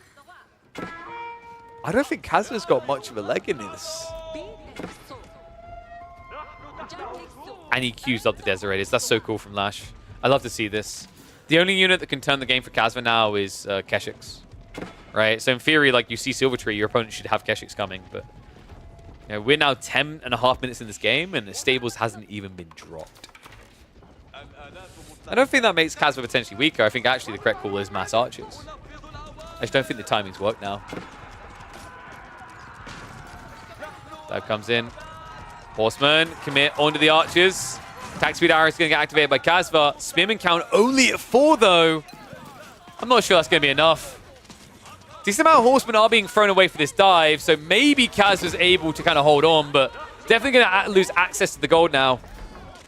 And Lash, where the hell's the rest of the troops here? It's actually crazy that despite what looked like a really bad fight for Lash to take, he still comes out ahead. And what I mean by that, the Spearmen didn't get counted, right? Like, there was 4 of them total, 2 of them died in the fight. 2 of them hung in through that entire fight attacking. Sheep count while we have 5 left over. I think Kazva's going to have food issues very quickly here. Lash, meanwhile, because he got access to the berries and now he has access on the map, he can keep pumping horsemen ad infinitum. But I think instead, he's starting to save up towards that castle timing. Yeah, agreed. Like, what Kazva done there that was very interesting is after the 2 Spearmen got taken out, his archers target down the remaining archers for Lash. And then he kind of just stuck archers in the front line with the spears, which meant that although he was losing his archers quickly to horsemen, the spearmen were carrying the fight. Also, I think that Lash kind of rushed that dive. Like, your mass horsemen against mass archers, right? Like, you know, there's no easy way to kill a ram. So all you need to really do is clown car inside the ram and then wait. Diving in like that and not just taking out the outpost straight away, I think was a bit of a blunder. Definitely cost him.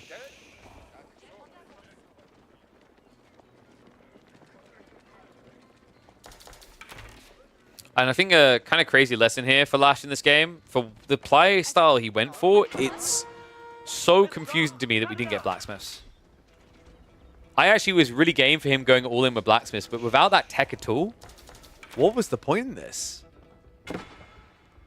Almost feels like he wasn't really showing respect to the Mongol player's position in this game. Now the Ram. I think we could see Kazva winning this, guys. Because Lash is just greeting for the tech up. And remember, he's waited so long for this, he has no safe food at home now.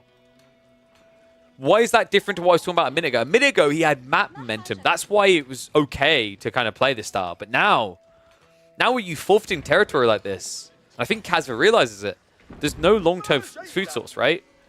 Lash has at least snuck out into the flank, so we'll see if that holds. In theory, that should be getting checked out, but yeah, Kazva, he does know about this. At least he knows about it on map.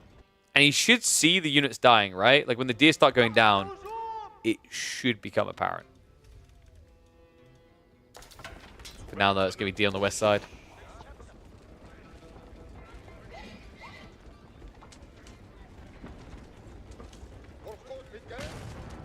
As we move on the outpost, Rax is being built behind this. Lash thinks he's going to be able to get the Golems out quick enough. I'm not convinced.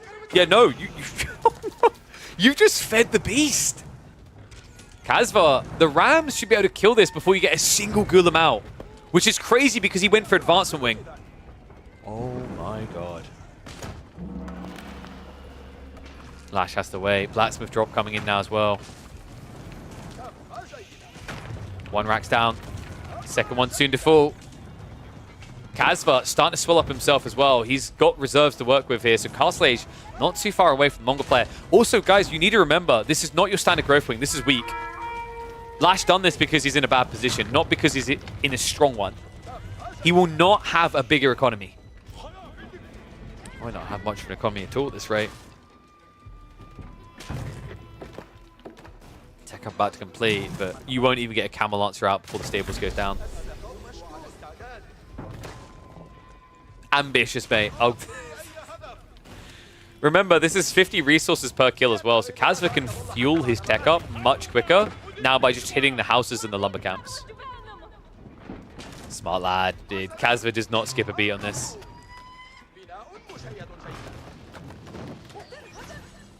Time comes in. Kaz on the hunt. Goes to the trade out before the veterancy can come through here. Spearmen are going to push this back. There's just way too many of them, and the villagers are now exposed as well. So Lash in trouble here. Does at least have the Raxus on the backside. Gulem's now coming through, but behind this, step readout now teched by Kazva. He's willing to throw away the army to get the good trades. Most spearmen have been removed from the equation, but not before taking down a lot of the cavalry. Archers are just wiping out what's left here. Now a turn on the villagers, a turn and burn in a situation where Lash a little slow on the pull away. In fact, Kazva's going to keep diving this. Remember, he's got Steeled Arrow. There's no undermesh. It only just came through, so the villagers still quick to die here. No textiles either. That's several more going down. And now Kazva with almost a 10 eco lead. And still building eco in different ways, guys. Think about what he's killed here. 50 resources, 50 resources. So 200, 300, 400 resources out of killing buildings. In him getting paid. That's before we talk about the cost of replacement for Lash in this game. Kazva has got 0 bio and only 2 siege. Oh my god.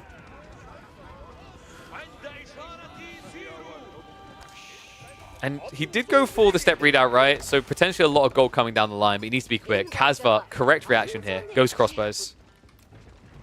He saw the Golems, right? He saw the triple Raxes. There's only one way Lash is going to play this. God damn.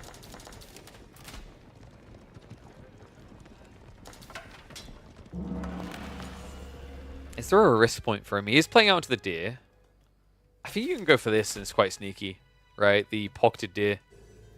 For now, he should be fine though, right? Because he did build a lot of pastures. So if he has to condense in his base and wait, it's not going to kill his game as long as he holds around this gold area. I love this, man. Double prayer tent is wild. But if you think about this game, Lash doesn't have the bandwidth now to rush for dervishes. He's eco weak. He has to go and do some damage. And yes, we have one trader coming from Kazva on the east side. 39 gold's not too bad. It's not crazy. It's another reason why I just find Silver Tree really weird on this map most times. As well. Slight overextension here. Needs to slow down a bit. Still Horseman in the formation. However, the Gulam's jumping the gun a bit now. Manjanik is starting to arrive. Kaz. Oh, no! Poor micro there. Villagers are now going to be pulled, though. Try and mop this one up. Manjanik. I don't think it's getting away with this. So Siege is going to be taken out. Kazva barely losing anything there. What was that? Maybe 2, possibly 3 villagers going down. So not a bad trade considering he just wiped out the army. And Lash now not left with much here. Yeah, messy is all hell dodge from Kazva there. And by dodge, I mean he didn't dodge at all. But now Lash's army dented like that. He's got no backline and a countered front line. And also a complete miss macro. This guy is sitting on way too much resource. What's happening here? I feel like Kazva doesn't know, Lash rather doesn't know what to produce. I mean, it should be cut and dry, right? Mass archers. But he also dropped the ball a little there. Blacksmith techs was slow here because of the gold access, right? Like, food is also overburdened. We have got a switch up on the way into mass horsemen with veterancy on the way. You don't have the food for that, buddy. You've got maybe 1.5k food. That's not a lot of horsemen.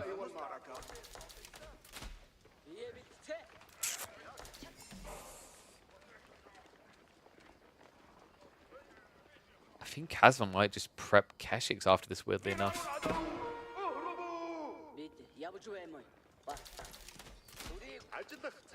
I've missed this guy so much. He has such a unique style of Age of Empires 4. Like, we talk about Vortex's all-ins, we talk about Killjardy as a kill player. Compared to them, Kazva has this more messy style. And what I mean by that, I don't mean that's a negative or an insult. What I mean by messy is the way he kind of just envelops the game makes it weird for everyone to play, right? His style is unfamiliar, so you saw it in this game from Lash. He tried to play all-in feudal, it backfired. He lost control of the gold, right? He controls chaos. He's an agent of chaos. Like, you know, I call him Special K for a reason. The K could stand for Kazva, but could just as easily stand for chaos. So Guillims have found the villages out on the flank, but crossbows will be able to shut that down. So another expensive loss there. Like, a few Guillims like this going down, it does at least achieve some idle time, but these are not cheap units. 150 resources each down the drain. Lynch's Bravery is coming in behind this, but I'm just seeing more Guillims, and that worries me. Dervishes are finally out, but guys, he's only getting Dervishes out now when Kazva's already on 2 relics. Probably a 3-2 split. I don't think Kazva's ready to contest this army. But he's getting there.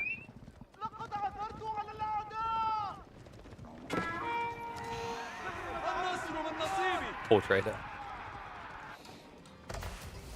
It's kind of funny, right? I feel like a Deerstone would have been even better for Kaz in this game.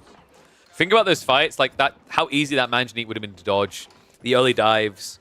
Like, you've done a great job micro, and it would have been 10 times easier with the Deerstone. I just think in general, people tunnel vision Silver Tree way too much in AoE 4. Well, Lash will pull away. Shaman probably dies here, right? But he has got a second and a third, so should be capable of retrieving this still.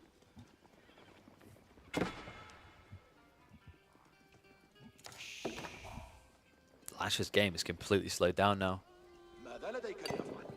He has to go farms. Alright, last of the deer is being exploited. Remember, Kaz has already prepped himself for this. He built a bunch of pastures, right? So he's eco ahead in more than one way. So that Northside Relic is going to be claimed now. Dervish is on the way. Unfortunately, it looks like it's going to be a little bit too late, and also even revealed by the trader.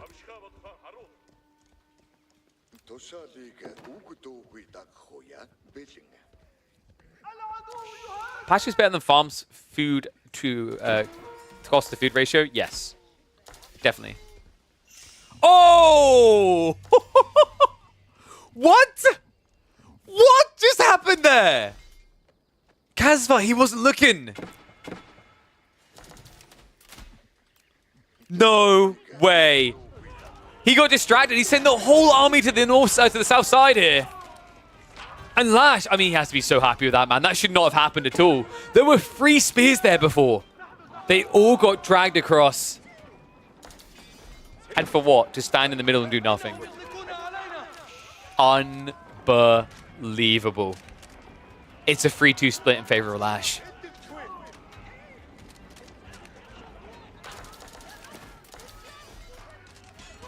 However, Lash did just throw away a lot. He only has archers left over, and Kazva, he may have skipped the beat on that relic, but not on the transition. Mass men-at-arms now coming. Lash lacking the defense with 470 food. It's hard to say he'll ever have the defense. Farms now getting added in at a time when the dive's coming through. Maybe the worst situation to find yourself in here. Oh my god, it's coming off cooldown as well. Attack speed arrow could be available here. There it is, gets activated. Front line shouldn't be able to hold long. Archers are going to dive against this, but considering your front line is faltering, considering you have defender's advantage, and the men-at-arms are now uncountered, this is where things should start to snowball. Kazva not even losing all the crossbows before the archers get wiped out. This should be over. Lash, he doesn't have enough for a keep right now. Trying to get some troops out.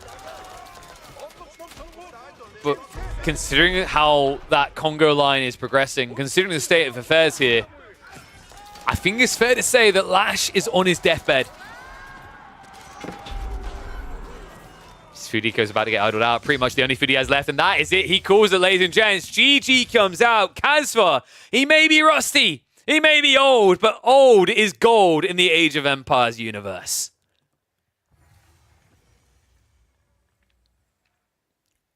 Woo-hoo!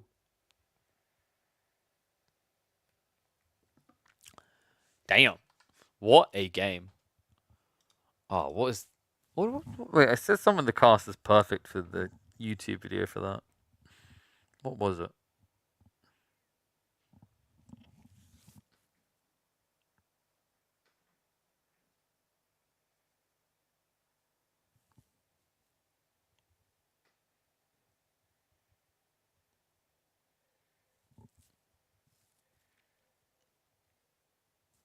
The most chaotic player, maybe? I think we make it more about the all-in Abbasid.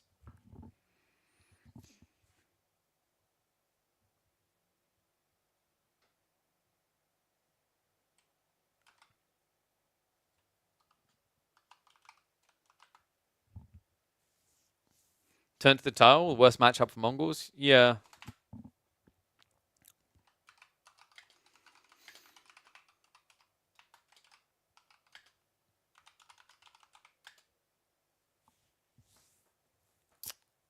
The worst matchup from, I don't know, no. It's like, it's somewhat specific to that, but there's more going on there. Like, I feel like the weirdness was the Abbasid feudal all-in.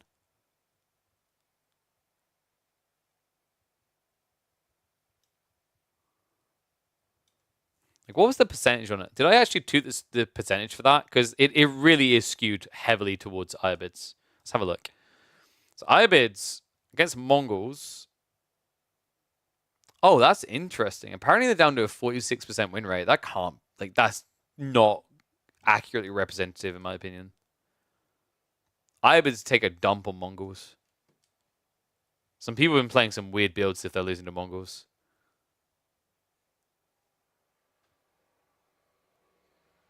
Yeah, but Abbasid has this in general. Like, they're 45% win rate on the previous patch, and then they're 47% on this patch. They're overplayed. That's the problem.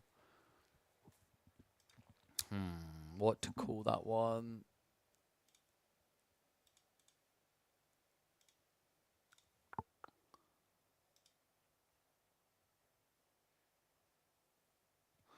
It's about the feudal all-in for the Abbasid for sure.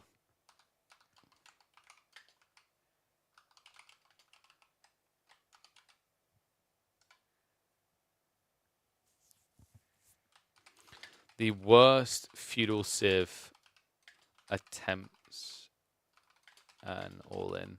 I mean, I think it's okay to call that an Abbasid all-in. It may have ended up in Castle Age, but his clear intent was to go all-in and feudal.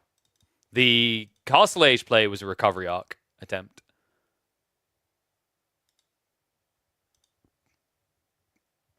One sec.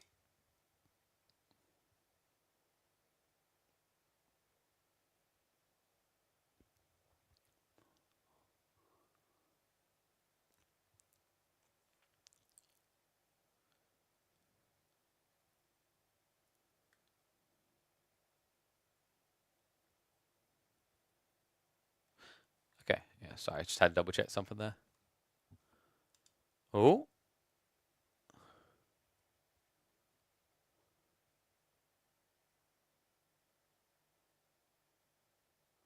Apparently, there is an intriguing game that I need to cast, is what I've been told. Did you read it? Yeah, apparently there's a game between Corvinus and Sassy involving a French pick. Oh, I think we can do that. I'm just going to double check live first, because if Kiljadi and Kazva have queued into each other, we have to prioritize that first. But if not, we'll check that out. Okay, no, we're good. Dude, I so need Kiljadi versus Kazva. That is... Oh my god. That sounds like a nuclear explosion. Like, who's going to be the more aggro party there, right? I feel like it's just going to end in someone pulling their villages, right?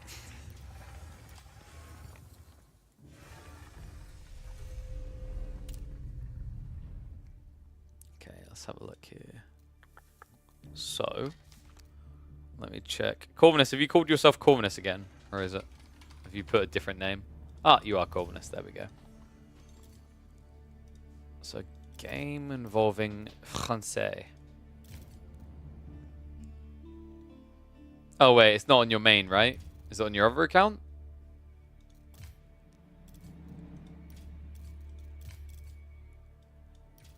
Ooh.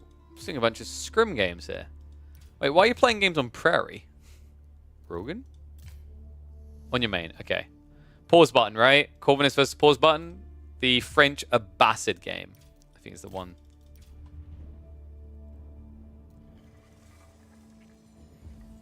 Is that the legend Doopsy that I see in my chat? Fabled Dota 2 player, WoW lover in all ways. You love some Age of Empires? You came to the right place, mate. How's it going? Oh. Dude, you know what? If you love AoE so much, maybe we've got to get Method an AoE team. I mean, maybe an AoE tournament or two. I'm cooking.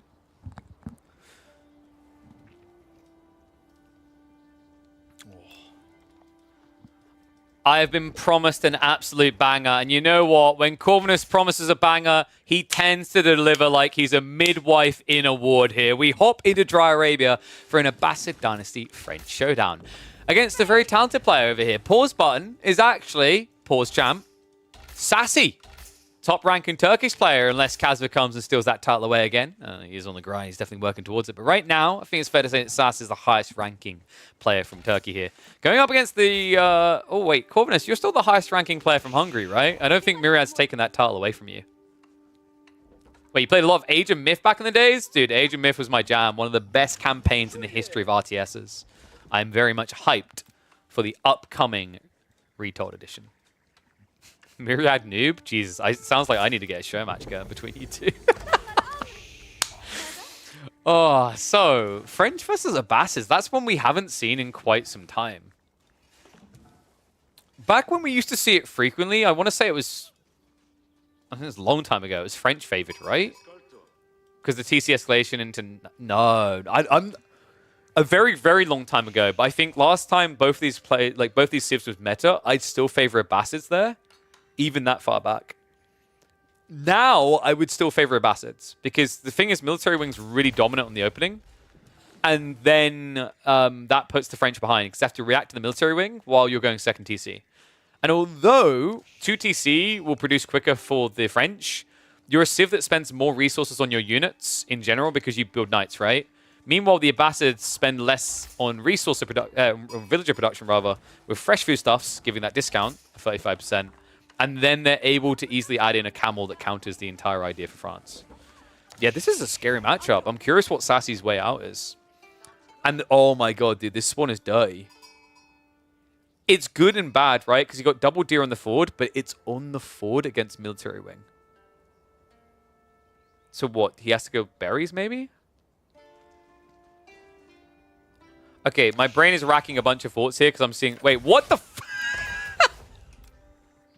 Corvinus, dude, time out. You promised me an entertaining game, and now I see you queuing Eco Wing. This is literally just going to be a TC race, isn't it? Eco Wing versus French. I mean, I will say, is that meta? But that would involve France getting picked, so there isn't really any meta there, right? Intriguing. Well, the thing I thought he might try to do is Trade Wing, which would have been wild. Like, it's a good trade post. The problem is you can't do Trade Wing against the French. It's impossible due to Knights. It sucks, right? Like, if you try to trade against Knights on a map this open, you have to wall it first, and that takes way too long in the early game. The Eco Wing, intriguing. So what, this should be second TC on the stone, third TC on the golden deer. Oh my god, dude, what is that spawn? Yeah, push them in. Push them. Just push it. No, don't push them away. I can't tell if Corvinus is trying to shove deer or if he's trying to roleplay as a deer right now. Alright, we're back. So is this 2TC fast castle then? Like, are you just going to TC drop the gold? That's a possibility here. The stone is forward, right? So if you TC drop here, you'll get a pressure point straight away. This is on, like, the side. And if you drop a TC here, it's like, it's almost uncontestable. It's actually dirty how good it is. Other side of this, I'm wondering if you're going to be mirrored. Because I feel like if this turns into a peshing contest now, it's an easy win for Abbasid, right? So Sassy has to go 1 TC all in. He can't rush second TC. And yeah, if you guys aren't familiar with the way that Corvinus is grinding right now, his games are probably going to be quite unorthodox, as Corvinus is currently doing a 50-game challenge where he plays a Civ for 50 games straight. So you can imagine that doing the same build over and over again will get very boring for him. So he's probably going to do something to try and keep this quirky. We have got Fertile Crescent coming through, which give him the 30% discount, so this TC is going to be ultra cheap. He's not just going to mass TC, right? I mean, you could.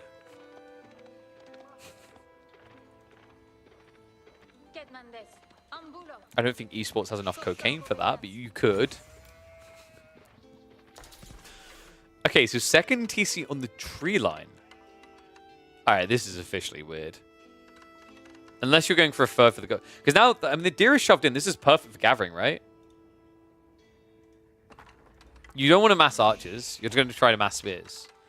But your sheep count isn't crazy, right? Yeah, 11 is okay. It's not out of this world. Berries are starting to be blocked as well. So we do need to see a Rax drop ASAP here. What is he going to do? All right, chat, get your guesses in on what Corvinus' strategy is here. Because usually I ask you guys like ones or twos for who's going to win. I think sometimes it's more interesting to kind of gauge people's thoughts on what they'd expect the strat to be.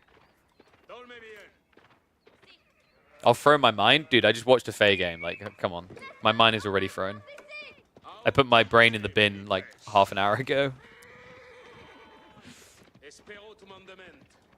That's coming in. So Sassy, he came into this, he's like, orderly game. Pretty standard stuff. Me build knights, you defend. Blah, blah, blah. Yeah, I've done this a million times. I've got God knows how many hours in AoE 4 at this point. Wait, are we actually... Are you just going to mass archers while kiting? That's so weird. But you've got no gold, so you can't get blacksmith tech, right? So if Sassy now just goes undermesh straight away, you're in trouble.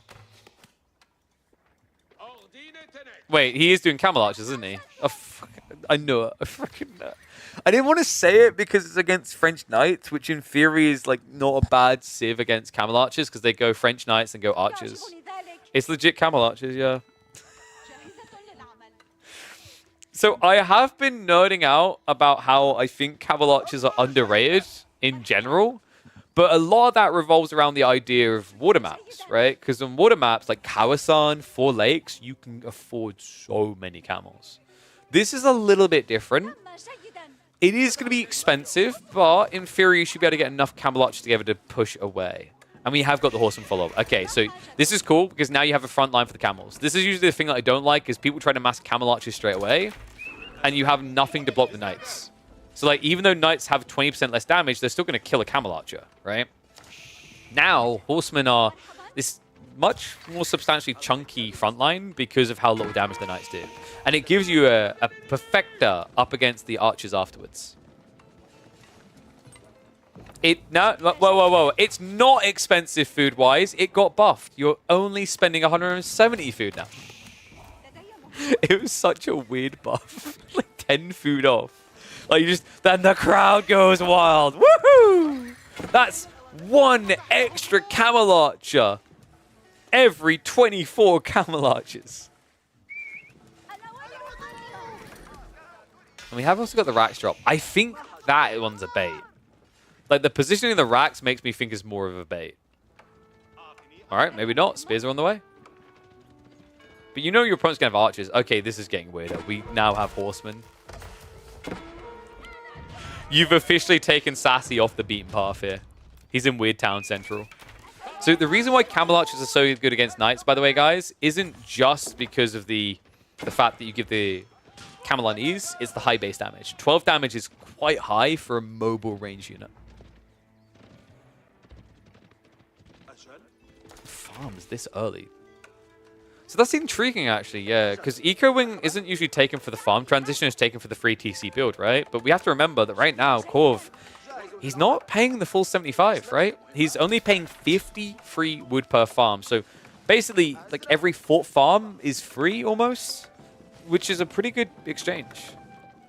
Add in the fact he's now got the Golden Age kicking in, which is inflamed by the 15% gathering rate. You've got a fairly cozy position, and if Sassy doesn't try to go for a blacksmith soon into Siege Works, or Siege Engineering rather, I think he's in trouble. Oh, this takes so long as well. Wasting your time torching houses of the Abbasids. Remember, they have +5 fire armor. They do not die quick. Wait, Sassy, where are the archers? Oh, no, he misrallied them. He only has one archer on the forward. He could lose units in retreat here. He does at least have chivalry, right? So the knight should be protected. A bit dicey, though. It's like overextension coming out. Nice micro there. Corvinus, he's just kind of bracing, front lining with the spears. He's giving me a clash in here. And the debuff, you see the impact it's having here, right? The spears lasting a lot longer than they should have. Now target on the backside. Horseman wrap around on the archers. It's going to be a force back here after he loses all the infantry. But overall, not a bad trade for a guy who now has a 12 eco lead. And a lot more farms coming. And this is the thing that was missing, right? Like, if Undermesh was there sooner, Camel Archers don't hurt as hard here. It's still a little bit tough, though. And I'm wondering, is Corvinus's goal just to trend towards mass camels? The logic being is that you put cheaper units in between, and each fight, you come out with more Camel Archers, right? Because the logic is that your infantry will always die, but your cavalry will always retreat. So you're throwing away the poor units and building the good units over time. That's really smart because you can't scale camel archers straight away. They're way too slow. They take 35 seconds. Over time. It's kind of like what we talk about with hand cannoneer builds in the late game, right? You should never rush 40 hand cannoneers. You trickle them in. You add 10. And then you take a fight. And at the end, you've lost all the men at arms, but you still have the hand cannoneers. And then you add in another 10. And gradually, you build to this premium comp in not only an efficient time sink way, but also a sustainable way on your economy. Let's try again. Sassy, it looks like he was actually clicking on the horseman at first there. It just never feels like Sassy has the archers he should for these fights. Spearman again getting a good trade. And once again, that camel on ease is making this so difficult to contest. Camel archers, not going to be able to target down the injured. Good micro there. Sassy pulls away the heavily injured ones. Front lines with the good.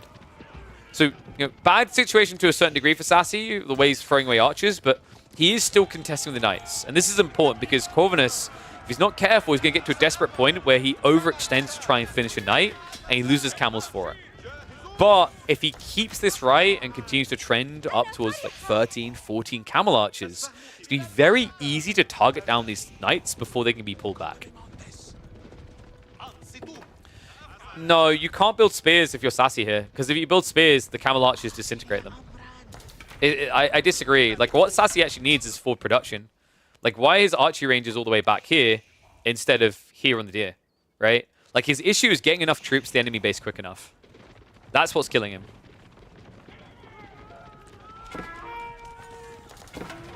Phalanx wasn't even in before, by the way. It's only coming through now. Villagers, an ambitious wall here. Wait, but this could put Sassy out of position. There's not many spears right now, though, so he doesn't care. Knights dive in. A good move here from Sass. An opportunity to peel back that eco lead. Look at that. Sweet time on the retreat. Gets away before the spearmen come in for the crunch. However, why are the camel archers not defending? Because they're attacking. Wait. Where's the food of Sass now? He's got berries in the back. That's kind of it. So if he loses control of the front side of this base, he's starved. Damn, what a raid coming in from Corv. A ballsy one as well. When you see this many knights in your base, to make a dive like that, it's a dangerous choice to make. One that might pay off, though. Camel archers are still hunting. Archers are now reacting. Knights need to be diving before the spearmen get together. And this is where Corv would probably benefit from 2 Raxes behind. He's got too much forward production, right? Like, his troops are getting heavily injured or killed before they actually get back towards the TC. Also, a golden opportunity now for Corvinus to garrison the CC for extra arrow fire, right? If the dive is going to happen.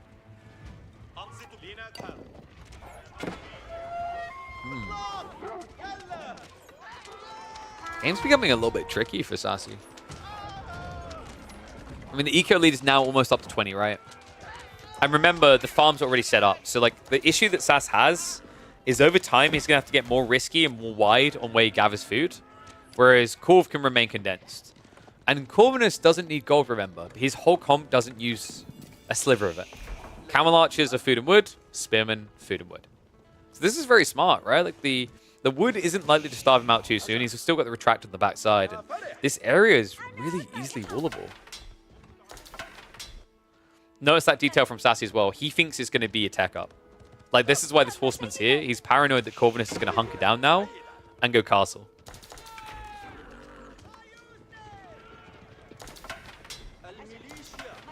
And yes, Kazva. Pause button is Sassy. And Sassy says it's time to go. He clicks his fingers in a Sassy way and he says, ram time, baby. Camel Archer count has been depleted, right? Like, he's gone, I think it's 12 at one point, 13, now down to 9. Knight count is about mirrored, but Archer count is looking good now, right? Like, mass archers is the counter to everything Corvinus is doing right now. Still, Sassy retreats. We have got the extra production coming in. Is it me, or is Sass falling behind on that sphere, right? Like, he has, what, 2 each, and then... Sorry, no, 3 archery ranges, and then 2 cav, right? Meanwhile, we've got, what, 3 archery ranges, 2 racks, 1 cav. You could probably be going up to 4 raxes here. Clash in the mid-map, though. Once again, remember, the whole strategy here is lose the spearmen, keep the camel archers. And because these archers have to go off the spears, it means the camels can somewhat trade. Cool. Once again, backing up. Sassy, a decent position now, if you can start to stranglehold. These farms are still the biggest problem. I almost feel like Sass needs to pull 2 knights and go around. Instead, we continue this dance around the front.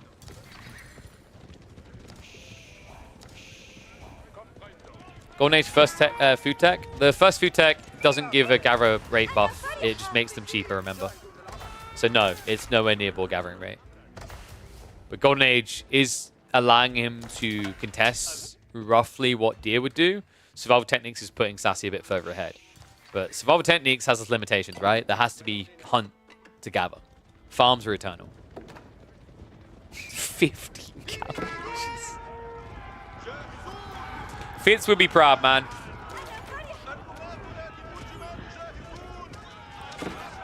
March in. Camel Archer's just trying to stick to it here. Nice pinch from one of the knights. I think Sassy's starting to panic a bit. This is a lot of camels, a lot of firepower. And Spearmen once again become the butt of the joke, right? The defender to hold it back while the camel archers start to retreat. Good God. A lot of units being held in the abyss. But what I'm noticing is this is becoming more about archers, less about knights. And this is where Corvinus is going to sneak the killing blow, isn't it? Scaling horsemen. This is dirty, man. Oh, you mean Futek. Got you.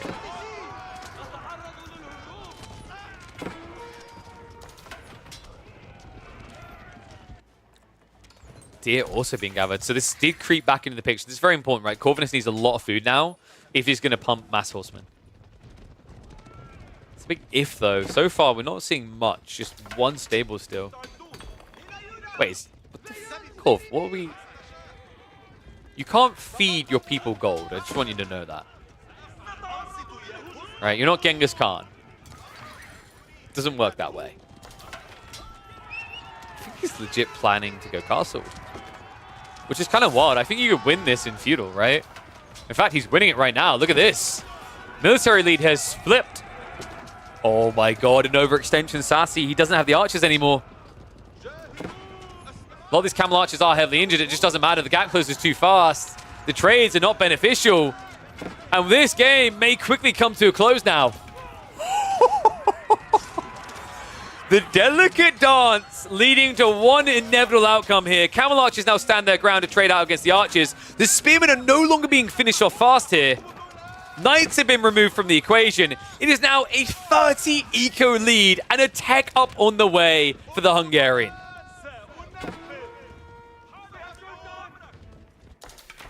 It's the snowball, right? Camel archers compared to archers shouldn't ever win that, right? It's a very expensive exchange. Almost 3 archers for every 1 camel archer. The difference, though, is if you ever have that numerical lead, there's no running away from this. It is a plague upon your retreat. Corvinus now proving to be a scourge upon Dry Arabia. Military wing just 1 minute and 10 seconds away. Sassy has one more pump at this, but it's going to feel more like a dump. I don't see how you're ever going to win this now, Sassy. Yeah, looking back, I think his issue was reinforcing. Just so often he would try to go towards the enemy base and just be about 5 archers short of what he needed to break it. Yeah, maybe the micro could have been a little bit more on point as well. I feel like sometimes low health camel archers were getting away, but that's something easily forgiven in these messy fights.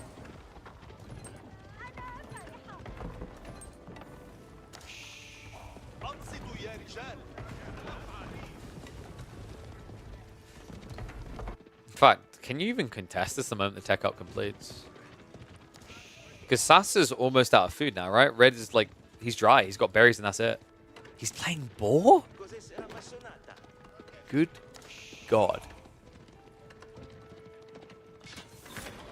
If this even gets sniffed for a second, which remember, you can see boars dying through the fog.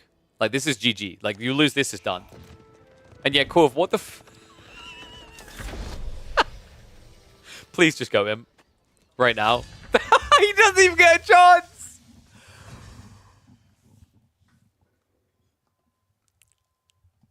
Mass camel archers is the way. I think we can all agree after that one. What on earth? God, what do we call that one? I mean, it's got to be about the camels, right?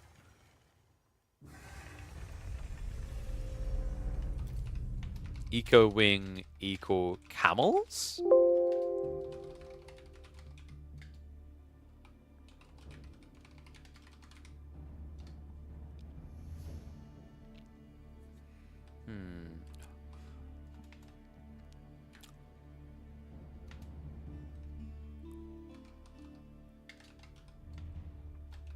Camel archer buff paying off, I guess.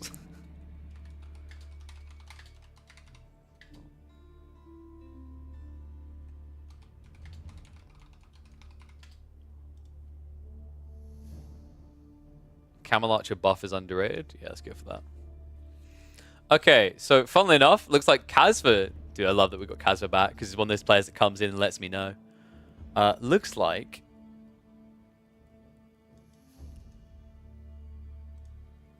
he has a recommendation for a game. A French versus Abbasid game. Yep, but dude, what? Like, I'm actually I'm happy I'm getting a bunch of French games, man. That's cool. Kind of getting bored of seeing Abbasid all the time, but I mean, if French is in the picture, that mixes it up a bit. Oh, he's against Back Magoon. You guys remember Back Magoon, right? He's a decent player. Fell off a little bit. Used to be like a top 150 player on the English and the OG days. So definitely has slipped a bit, but still very capable. Okay, one sec. Let me load this bad boy. Oh, crap. Sorry. Let me open thingy because I just accidentally closed the Twitch window. Genius that I am. God, my throat. Horse and archers would have worked better for him. I think he just needed more archers in general. But yeah, horse can work. But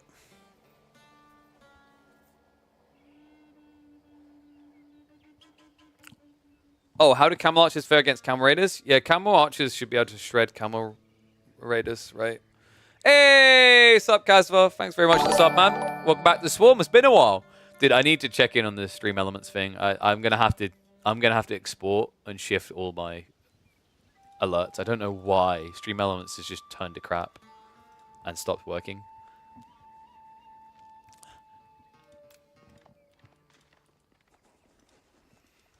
We see this matchup so little, I didn't realize how weird it is until I saw it. French versus Abbasid. Not exactly something you expect a lot of at the moment. Abbasid's pretty much every game. French, no one wants to touch him, but when Casva comes back, he has to come back on the most aggro of civs. First Mongols, now the French. Yet kind of a weird time for Casva to return when some of his most aggressive civs are probably some of the weakest in the meta. Curious to see what he has in mind on this map.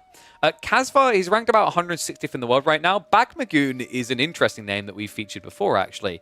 He used to play only English in the early days at AoE 4, and he would rank 100, 150, 200-ish. Right now, he's about 250 ranked, which isn't too bad. He's been consistently placing around there for a few seasons. So season 5 was 191st, season 6, 225, and now 243rd with 1,625 elo. So very capable player here on a very powerful civ. I am wondering, how do you play this if you're French? Is it multi-TC? Like, is that actually feasible here? Because I feel like every time I watch someone try to do multi-TC against Abbasid, if their name is in English, it's bad. Casva thinks Abbasid are weak. Wait, you know about the military wing growth wing strat, right? You think that's weak? That is a hot take. Damn. Is Casva about to just come back into the comp scene and stomp everyone and be like, yo, let me show you why you guys are reading Abbasid wrong. Abbasid's are only weak in Imp? No, I actually think Abbasid's are like secretly kind of busted in Imp in a certain way. Their eco sucks, but something that people really don't talk about enough is that Mamluk's bravery is kind of busted in late game. Because hand cannoneers and golems are very high base damage units that benefit an insane amount from Mamluk's bravery. Don't think we're going to be getting that deep in this game, though. So, how did we do on the sheep opening? 10 sheep to the 6. Not a bad start in that regard. That offers up an opportunity here, right? Like, look at the berry location, look at the gold. I think this is an interesting point to what Kaz was saying on this map in particular, is with how often your berries and gold are split, it makes it very difficult for the Abbasid to defend with outposts, right? Because the stone, you're not going to want to drop mining camp there, so you're going to have to do like a 1 drop-off. Usually you do that to guard the gold. You don't want to have to do that to then guard berries and guard wood as well, right? It's just too much.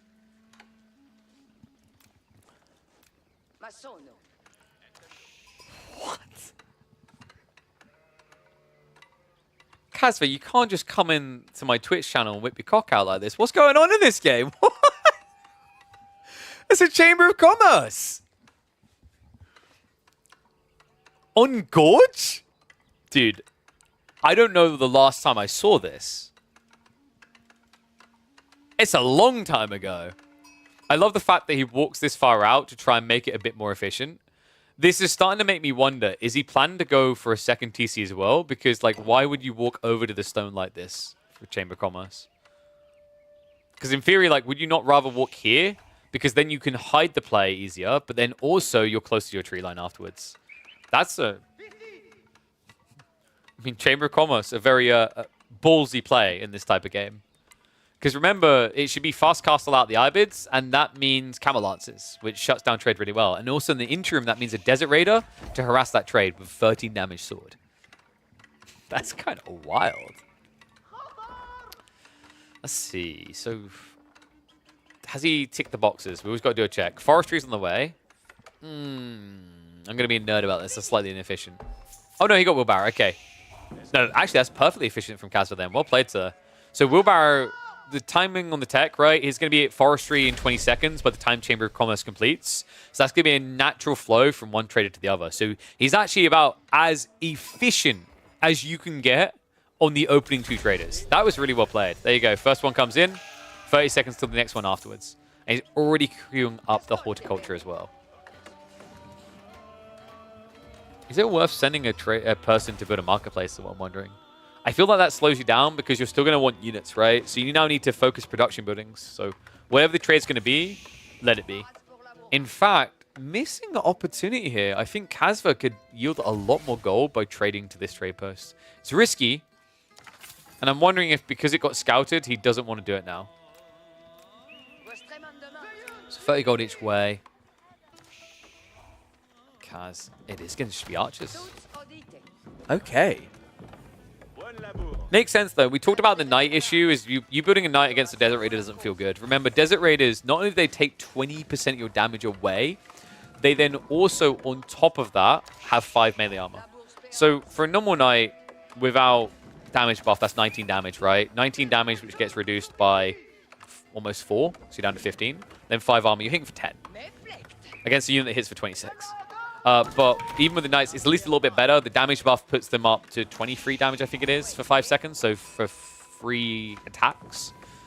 But remember, because it's a percentage damage decrease, it's even more impactful. So you're still down to about 12 damage. That's why knights suck here. You have to open with archers. And we talked about that melee form. Look at the damage from the Desert Raider already. Could be microed a little bit better by Matt Bagoon, but looks like the auto attack will do what it needs to. Purple, he's going for that tech up, remember. So this should just be standard growth wing. Pretty much everything that you'd expect so far in this game.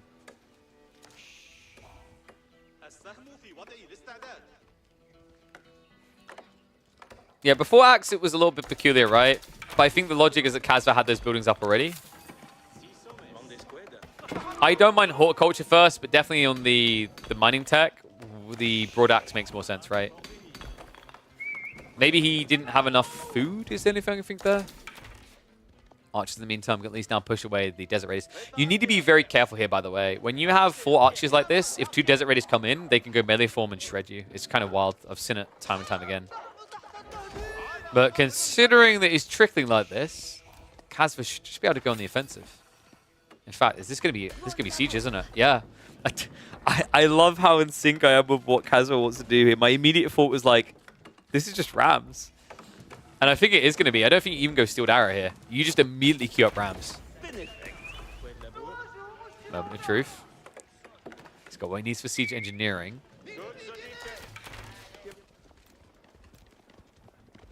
Iabid's not really going to be present in this mid-map. There it is, folks. Confirmation. Siege engineering now on the way.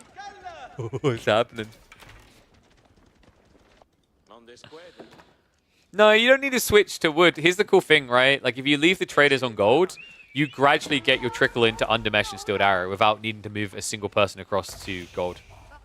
So that means less walking time. And what is it our good friend Mr. always says? If you're walking, you're not working. If you're working, you're not walking. Which then leaves the question, why do you get Wheelbarrow? Because we like free traders. Ram now coming in. This is it, right? Starve the gold, starve the game.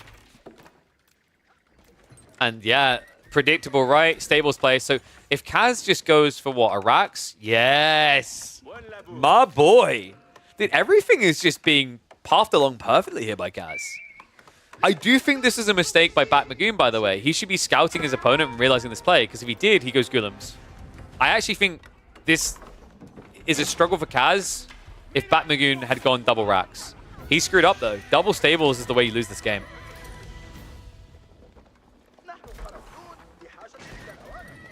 Tech about to complete. The reason it's the way you lose the game, by the way, is you're going to get 4 of these guys, right? Because they're 110 gold each. Oh no, and the miss rally, Bat Magoon just about gets them back in time. That could have been catastrophic there. They were rallied out like a Desert Raider. Does pull them back just in the nick of time, though. More rams being built. First Camel Lancers have been queued. Spearmen need to get here ASAP. Double racks being laid in at home. We even have the Bloomery, of course, coming in for free for the French. That's going to help quite a bit with the Spearman mass. And actually, funnily enough, he's already on his way towards fit leather works. The only thing that Kaz needs to be careful of, he did lose his scout before, right? So he doesn't know this sneak is happening. This should be his paranoia. Whenever you're playing Gorge, you have to understand that gold spawns very far on the flanks. So if you're up against a gold-heavy Civ, you always need to be checking there.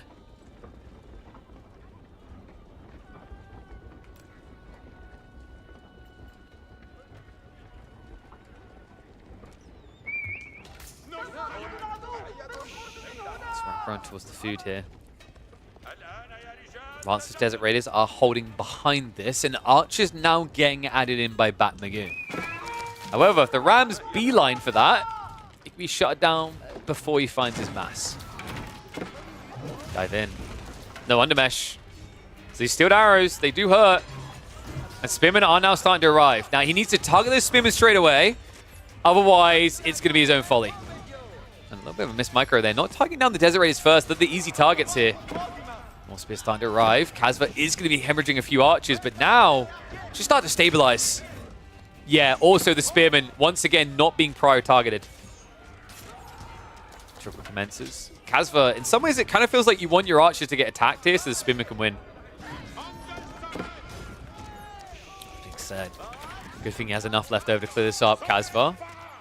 Rams not going in might be problematic. So the fact he hasn't sent them tells you he's all in. If he was going to go home and tech up or play TC, these Rams would be sent in to distract. He still thinks there's more damage to be done. Kazva, more stabilization there. Yes, a lot less archers, but now with Spearman in, this gets more complicated for Bat Magoon. Bat Magoon, who, by the way, still doesn't have much gold income. He can afford Camel Lancers or Veterancy. It's not easy to afford both. Look at him go as well. Villagers without Wheelbarrow. Some freebies there, and Rams now moving into the archery range. Now, if he stands here, he can kill the new spawning archers. In fact, if he read it right, if he understands that with this one producing archers, the other one has to be Veterancy, there's a world in which he could even take it out before it gets that tech, but it looks like Bat Magoon is at least going to get his upgrade for the archers. Awesome, not feeling good here, man. Bat Magoon, I mean, I don't get what the gold's about anymore. Right? Like, drop a blacksmith, do something, because right now he's got 229 gold. He's got several workers out there, but he's not doing anything with it.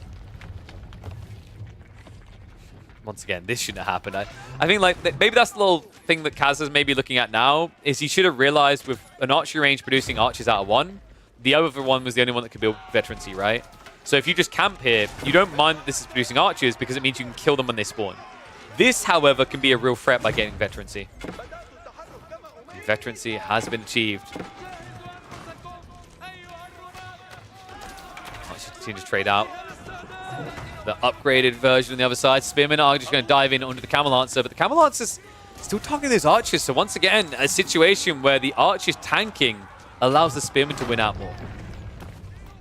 And this may be the most uninformed play. Bat Magoon. What a weird choice. He's going into the mosque. Are you freaking kidding me? 13 minutes of French gameplay. And finally a knight appears when the Abazids are in Castle Age and can build camels. What is this build? It's kind of smart, right? Like, you know, at this stage, you can't easily mirror the archers. That veterancy going through is a big no-no. So you have to get creative here. That's wild. I'm getting also with some housing issues.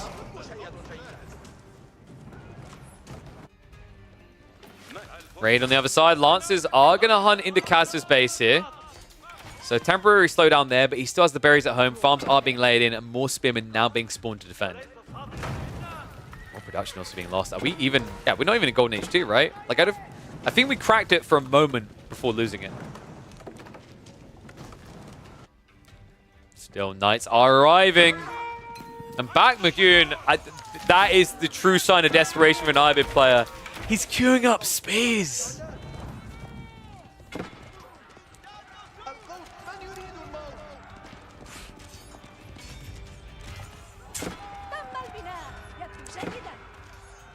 Yeah, not gonna lie, boys and girls. This is the equivalent of, like, you know, trying to line yourself up to be a Dota 2 pro, trying to line yourself up to be a Call of Duty pro, and then having to settle for being a Roblox pro, because when you build spears as Ibids, you know it's over. Kazva, an unexpected turn of events here. French beats Ibids.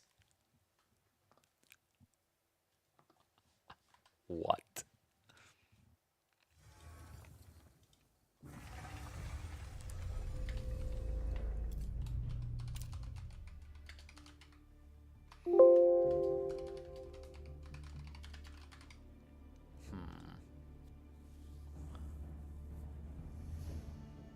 I mean, do we just put Ibids suck in quotation marks? What else we can put here?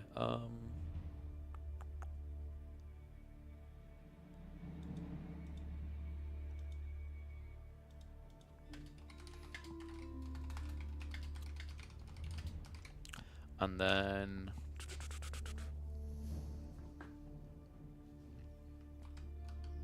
French trade build. Surprises.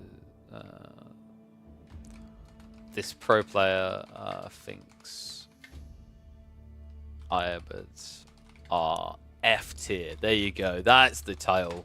I like that title. Well played, Special K. Damn, what a game. What a game. I am impressed, sir. No, good day to be IU on KP stream. Good. Screw him. Ibids should lose. They deserve to always lose. Oh, I've got a B in here. B that disagrees with me, apparently.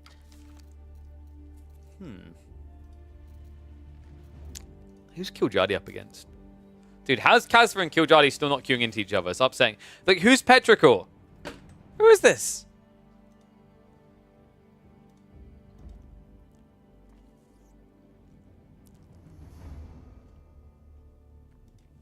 Not emoting as hard after the tourney? Wait, what do you mean? Dude, I wore contacts for a long day yesterday. I had a long few days of wearing them. I had one work day where, like, I wore them for... How many hours was it? I think it was like 14 hours at least. Actually, no, it was longer than that. I think it was like 16 hours. Woo! That's the Kazva magic, Dutro. He comes back and educates everyone, man. Petrichor. Oh, they're ranked 714th. Maybe not on that one. I think that's a little bit too much split.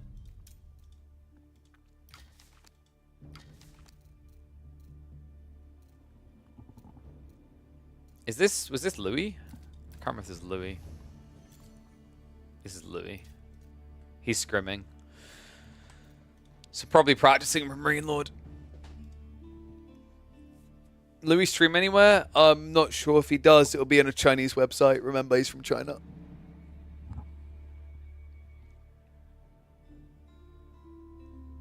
Emote and work those eyebrows? Wait, what? Dude, no, they're just part of my face. They are eyebrows. The money makers. I don't know. I think you may just be a bit too much in love with my eyebrows, which is intriguing. I don't know who this player is. We had some push-ups, didn't we? My back is really stiff, actually. I don't know why. 1, 2, 3, 4, 5, 6, 7, 8, 9. Ooh. Don't know who Eliad is. Let me check that one.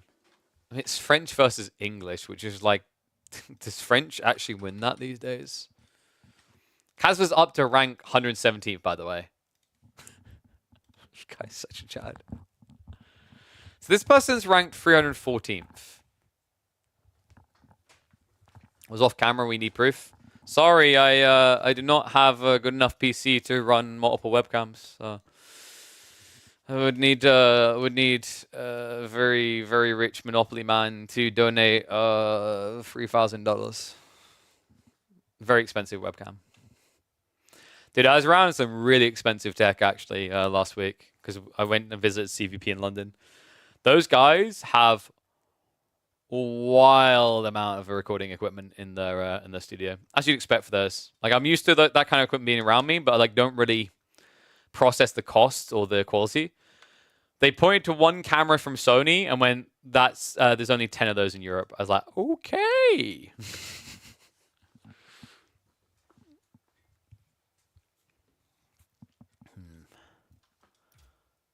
Looked at Batlaces. Yeah, I'm intrigued by Batlaces. I'll definitely be checking it out.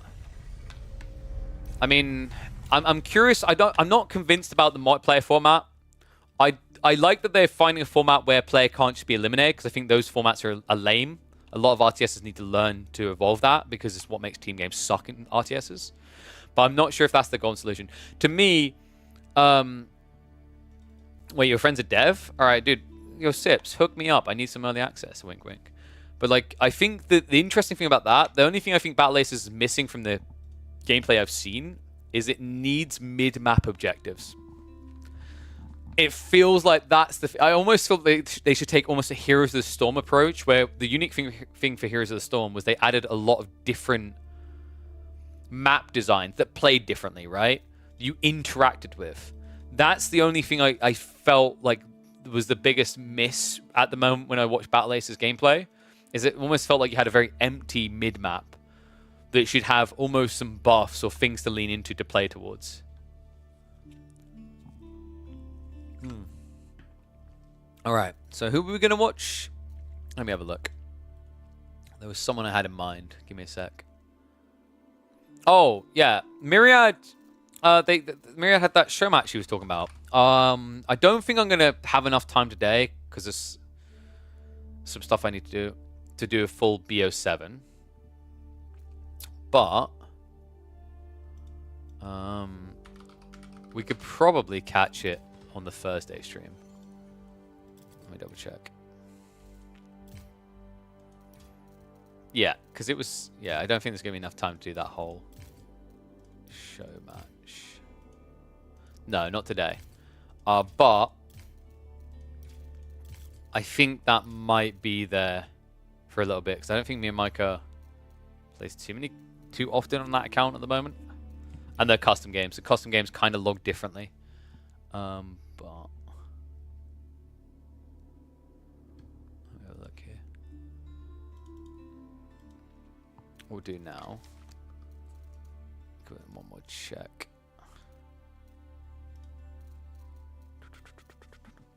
I think we had some other games lined up that I was looking at, right?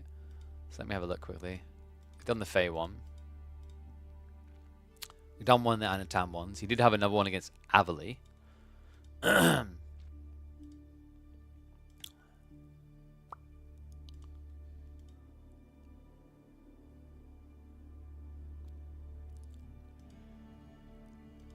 I reckon we could have a look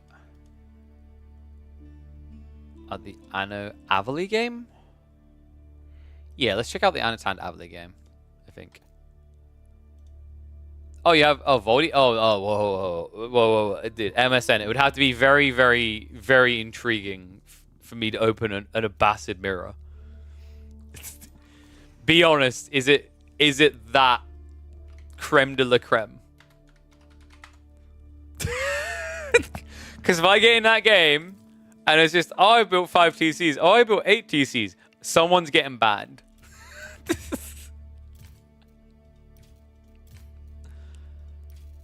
Let me find the Avali Anatan one. I think that'll be fun. Yeah, saying so. The guy who built more TCs won. Dude, you guys don't want to be winners? Did you see that pop up there? There it is. Link in the chat. I need you guys to go check that out. You know, I was talking about like Surfshark believing in AoE4. Protein Works believes as well. They're back with us for a 2nd month in a row. I don't know if you know this, but they have some pretty amazing meal deals. Some nice liquid meals that end up costing you about, I think it's £1, £1.50, depending on how big the packs are you get. And they're usually like 60 to 70% off. On top of that, my discount code, Killer Pigeon at checkout, will get you another 10% off, which in most cases might cover half of your delivery. And if you order bigger, if you're not in the UK and you order bigger, the delivery cost goes down. So be sure to check them out. We've been trying some of the new Tropics. I should hopefully have some apple and blue raspberry to try soon. I think there's going to be hype. But they also are sending the savory meals, so I'll definitely report on them. I can say that the meal replacements are pretty damn good. We've had the blueberry cheesecake riot, which is pretty good. We've had the white chocolate and raspberry, which is really good as well. And I really like the millionaire shortbread. So give them all a check out. All right. Should we get ready, though, for more? A 2-hour unranked Chinese mirror on Mountain Pass? I think I would rather just jam myself in the eyeball with a fork. But thank you very much for the suggestion. God, that deeply hurts me. They aren't the chalkiest protein drinks. They're actually the least chalky one I've had, handicap. I've had a few different brands. I've got to say that they're really, really, like, they're not very chalky at all. Did you actually get one of the shakers, by the way? Little recommendation, if you do try them out, get the shakers, because those shakers are really important. They have a spring ball inside them, and that spring ball is really good at breaking up the powder so it doesn't clump. I had to explain this to Recon because Recon cheaped out and he didn't get it. He was like, it seems very clumpy. I was like, did you get one of the shakers? He's like, oh, you can buy shakers? I was like, Recon, bless you, buddy. Yes, get a bloody shaker. You know anyone hates castle rush civs? You play a civ that has to rush castle age, surely. Usually only are good if they rush castle. Sorry.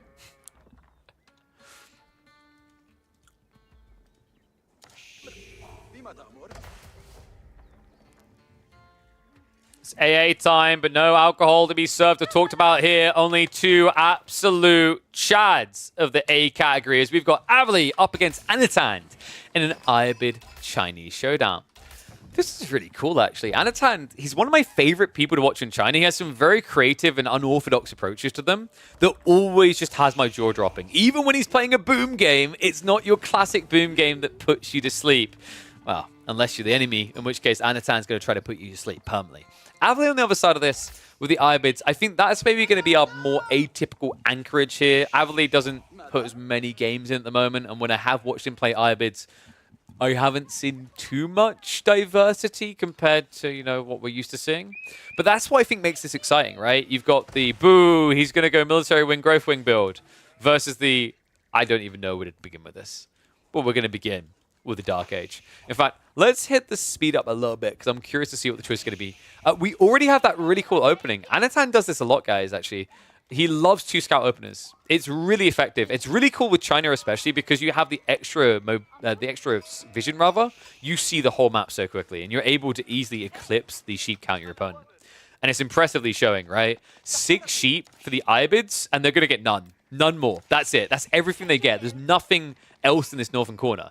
So 6 sheeps on the Abbasid. And remember, that's the maximum they're getting because they don't touch the sheep. They go straight onto the berries. Opening is going to be the military wing, so pretty much as expected here. And same on the other side. Imperial Academy, there's no getting away from this. If you guys are new to the Chinese and you want to know where you begin to win with the Civ, this landmark. Some of you are like, wait, but KP, I saw the Barbican Rush game on your chat. No, those days are gone. The Barbican Rush very rarely feels worth it anymore, but this Imperial Academy play is, oh my god, so succulent. It's such an uber flex move, actually, for this Civ. Ever since they buffed it further as well, where now you get the discount on each Imperial official, it's wild. I don't agree with this particular detail. I'm not a big fan of what Anatan done here. He did not build an Imperial Official tool. It's weird though, right? Like, I'm baffled when people don't build the IO in a lot of games. Maybe the one difference is with Anatan's build, he did go 2 scouts. So 2 scouts, you already have less villages, ergo an Imperial Official gives less value compared to just going for the tech up first and IO afterwards. So yeah, kind of an intriguing thought there. Official is now going to be getting added in. Abbasid on the other side of this should just be doing the standard, right? Desert Raider into continued growth. I'm curious. Do you fast castle if you're the Chinese? I'm trying to think how you could play this earlier. I mean, you can at least build a stables, build 2 or 3 horsemen. But then you're locked into Lancers against Lancers, which are of the camel variety, right? Which is a losing battle for the Chinese, even with a better economy. But I'm wondering if you, like, even just ignore Song. God, that feels weird to say. Because you are capable of mirroring a fast castle time, by the way. Like, China can get to castle quicker than Abbasid. Imperial Official goes 20% more. And this is a civ that can build much quicker than any other civ in the game, with the exception being Zhuji. Stable's getting added by Abbasid. Okay, so he's going to look to strike first and strike harder. Oh, that's a vicious snipe out. So takes 3 sheep away. However, Anatan still has the majority, right? Yeah, 15 sheep to 5. How fast can Abbasid get castle? I'm trying to remember the exact timings here. Someone can correct me if I'm wrong. I feel like it's around 8 minutes, usually. But Abbasid's not fast castling. He's going mass Desert Raiders. Wait, but this feeds into the perfect situation for Anna, right? I mean, he could have went for Horsemen, which would have worked really well here, but instead, he's just going to mass Archers. Which I know sounds weird, because you expect Chuganu. But it's a justified counter now, right? Like, think about what Abbasid spent on this. He actually actively produced 2 extra Desert Raiders. That's 360 resources there already. Then the stables. That's another 150, right? So he's in the hole for 530 resources. So double archer range at 300. And then you add in, like, what, 6 archers? You spend a little bit more, but then you counter all the further Desert Raiders down the line. Yeah, Abbasid got baited, man. He was either expecting Pro Scouts or expecting Horseman opening. There's no other reason to do this. Because, like, you can't easily dive the TC either, right? Hand cannon slits are a stinger.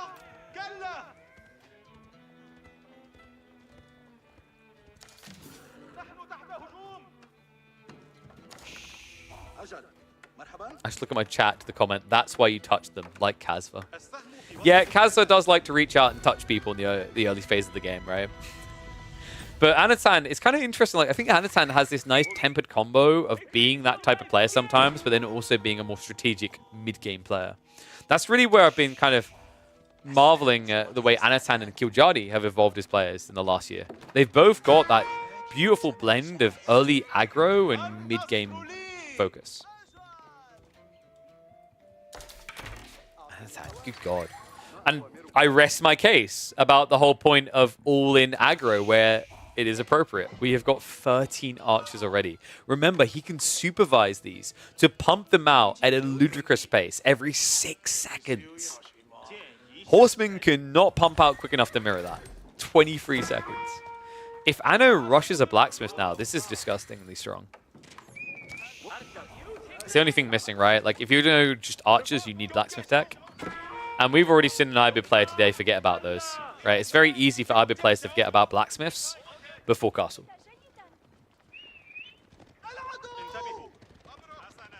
So archers are going to start getting cut. I know, still no steel arrow though. There we go. Call the boy out and he will make his move. So Imperial Official should be supervising this. It comes in insanely fast, right? Meant to be a minute, and just like that, it's 20 seconds away. I'm telling you guys, supervision is wild.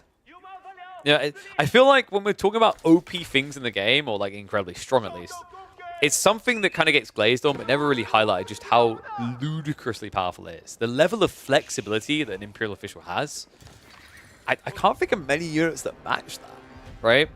It can provide eco, it can provide tech, it can provide military. All in one unit. Archer's moving in. Abbasid, oh no! Okay, so this is one of those situations where Avali's kind of weird build is beneficial. He did go wheelbarrow, which a lot of Iber players don't bother with as they rush castle.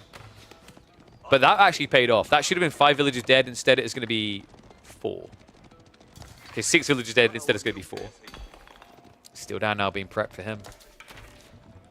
Has already got the undermesh, so Anatan needs to be a bit careful because getting out of this now just became almost impossible. Right around the back is so sneaky by Anna as well. I'm a bit worried about the throwaway archers here, though. Like, maybe just send extras into different areas and just try to crack eco, because you're going to lose these guys. Yeah, no damage really coming out whatsoever here. Does try to trade with the back line, but it's too little too late. Idle out on the backside.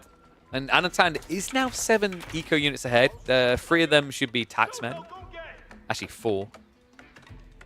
More archers coming. At what stage do you look at this and go, maybe Chuganu was worth it? Because we're kind of reaching that stage, right? But Barbican, 600 resources. I think the problem for Anatan, and this is why he didn't go Barbican, is his paranoia is if he goes Barbican, and Avali saw that, Avali will have just rushed Castle Age, and you're just kind of stuck at that point.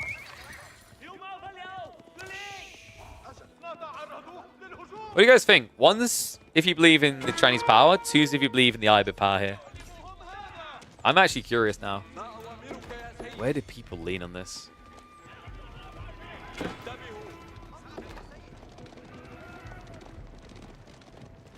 Because I think Avali has to go in, right? Which is a weird feeling when you're feudal age Ibids, but if you fall back now for a tech up, Anatan can just double down archers, right? So you're always having to invest. But if you're always investing and that's the full stop, right, you're just behind. You've already lost 4 workers, and also there's the taxman detail, which inflates further. It's like you can't just play a stalemate game where no one attacks anyone, right? And you can't just rush castle because Anatan keeps posturing. So a very sticky situation for Avali here. If he can draw the attention to the backside of Anatan's base, he could sneak a tech up. And I think that is what Avali's leaning for here.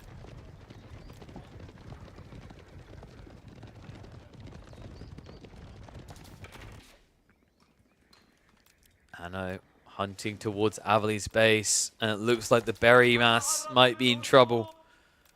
In fact, Avali's lack of vision here could cost him dearly. Archer's moving in. It's going to be a trade. There's a move into the enemy base from Avali here as he looks on that tree line. At the same time, Archer's in on the berries. Villagers are running for their life. Is the reaction going to be good enough at home? Horsemen diving now underneath the TC. Spearmen are starting to rally for the defense. Anna needs to keep trading. Defensive archers are going to try to hold their ground. Remember, Avali's been producing them. He only sent the cavalry in. And the Triggler troops may be a little bit too slow. Archers chasing onto this. A little bit too slow to actually catch up to the villagers as well with the wheelbarrow. And Avali, I think that was about even an exchange. I'm just a bit worried about what happens next here, right? Like, you lost a decent amount of cav. You're still not ready for a tech up. In theory, if Anatan sniffs this out and starts heading for you, he should still have the economy to break you. However, Anatan's economy is heavily miscued right now. 1,300 gold? Are we trying to bribe Avali for a win here? I'm not sure exactly where we're going with this. Mistaxing, right? It happens all the time. Farms also getting added in by Anna's. Not a sight we're used to seeing for the Chinese at this stage, but kind of a shaky situation. And it looks like Avali now has got the military lead.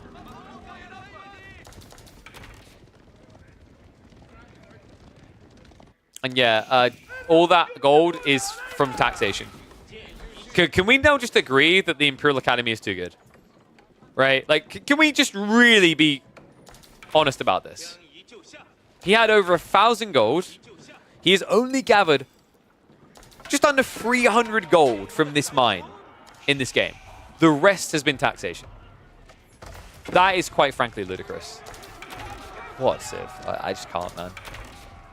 Yeah, 100% gold with the influence. Remember, each archer is worth 8 taxation, but that ends up being 16, right? It's like, watch this number. 0. And drum roll. Oh, wait. Is that 8? I thought it was meant to be 16.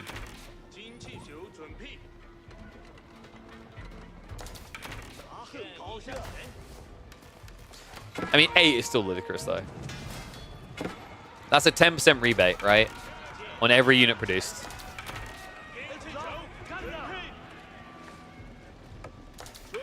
But this is the difference, right? Like, you normally wouldn't notice because in most Chinese games, they go chicken new mass. So the gold just gets spent, right? But mass archers really reveals how crazy that eco is.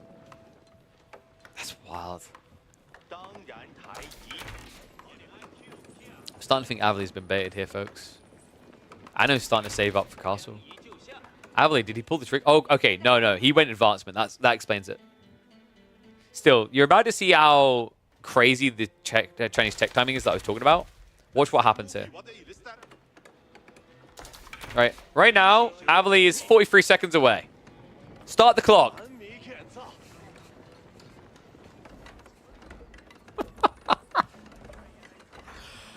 There's no other Civ that can do it to this extreme, right?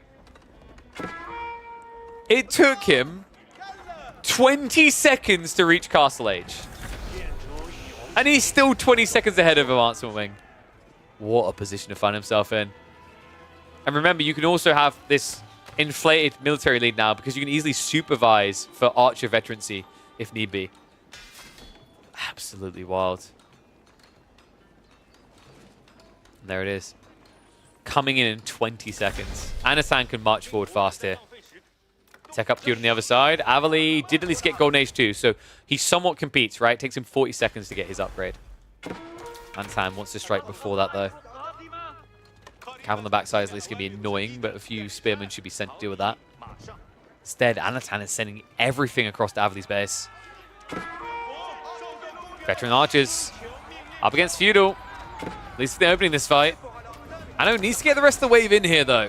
Numbers are going to favor him. Abbasid needs to retreat away from this. The veterancy's still not in yet. He has actually got the ranged armor 2 also coming in, but the steeled arrow on the way to contest that. Anatan able to push Abbasid off of the Fordir. Initial Gulam in a little bit of trouble as well, even with the angled surfaces. Spearmen are now starting to dive into the eco. Abbasid needs to be careful not to start hemorrhaging here because look at what's happening. Anatan notices the distraction, notices the draw of attention, and comes in on the other side. And he's hunting everywhere. It's coming at a price, though. Trade in the enemy base, and Abbasid does find free. Can he find more, though? Moving across the deer now. Anno, where's the food? Where's the units? Has nothing to defend here. That's big idle right now. Anatan, 36 workers not working. So are they really workers anymore at that stage? Spearmen, in the meantime, are going to go for the trades. And archers continue to hunt on the flanks. Abbasid quick on the move. Gets just out of range before those archers arrive. And what an insane turn there. Abbasid, dicey situation. A game where he could not go for that growth wing. And yet, he still manages to keep it competitive. Now, just a 4 villager difference between the two. Military lead, however, is starting to build for Abbasid. Ah, man, I'm impressed. I actually think Abbasid, what he just done there wasn't easy. Like, that read on that kind of looked like the game was going to fold straight there, but quick on the move in, punishes Anatan for the overextension.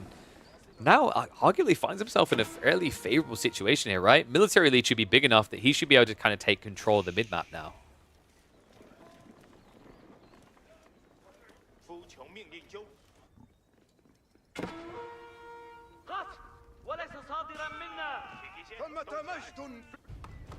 Farms are now being added by Anno, but we're far away from granary levels, folks.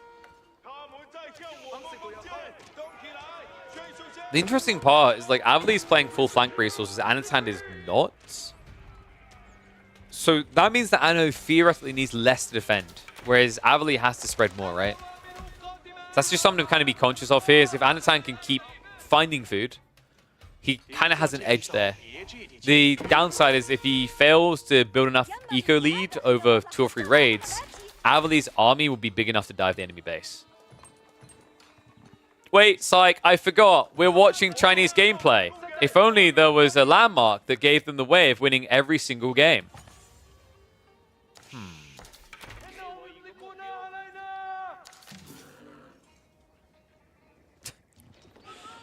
Is it time for an STB's rant? I think you guys know where I'm going with this. The unit is absurdly overtuned, still.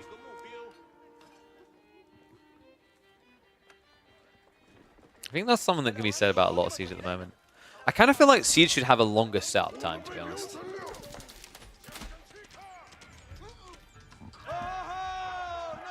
But it's expensive. I'm sorry, what? 300 is not expensive. For a nest of bees that can beat 20 units, that is not expensive. Right? 300 versus 30-50 times 20. That's 1,600 resources that can get counted by 600 resources. I'd say that's a pretty damn good deal. Nice raid here by Anno. Yeah. No. Clock Tower makes them absurdly, insanely tanky. Insanely doesn't quite cover it. 195 HP. Even Springwalls don't feel like they counter this appropriately. Ludicrous strong tool in the arsenal of the Chinese. He already has 2 of them. Springwall now being prepped as well. Avali kind of needs to go on the offensive just to try and contest relics, right? Because like, there's always a fear that a Chinese player is going to go for that. With taxation, you can easily afford to go into monks, and there you go. Another crazy detail about the Civ, they can supervise that. It takes them 10 seconds to pump monks out. Absolutely wild.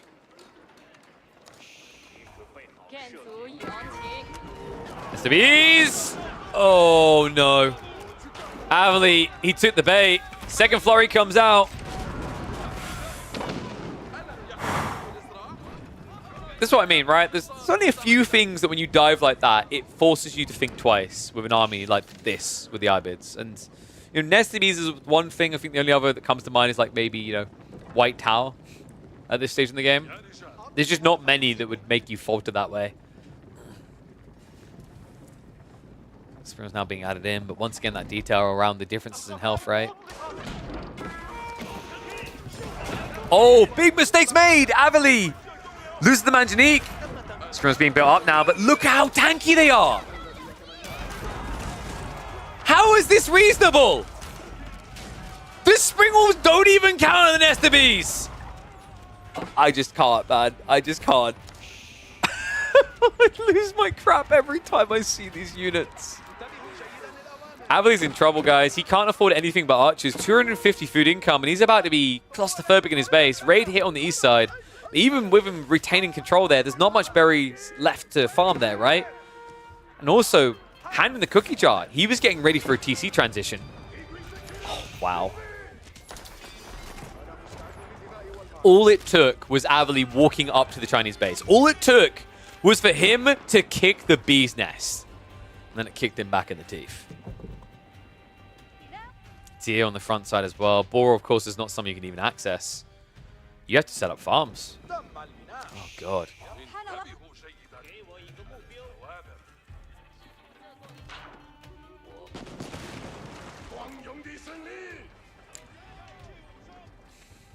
Yeah, kind of a weird game, right? Like, I was actually impressed that the Abbasid were in such almost a dominant position in feudal at one stage.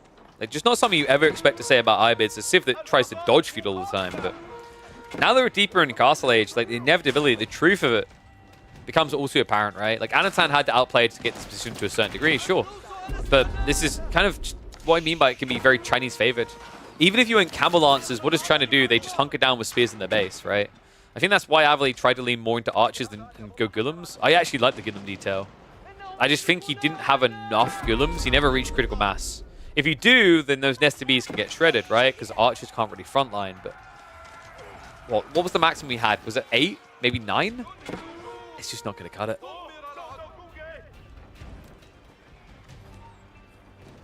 To think relic spread is going to end up just being 2 to 3, even though Avali went for them so much earlier.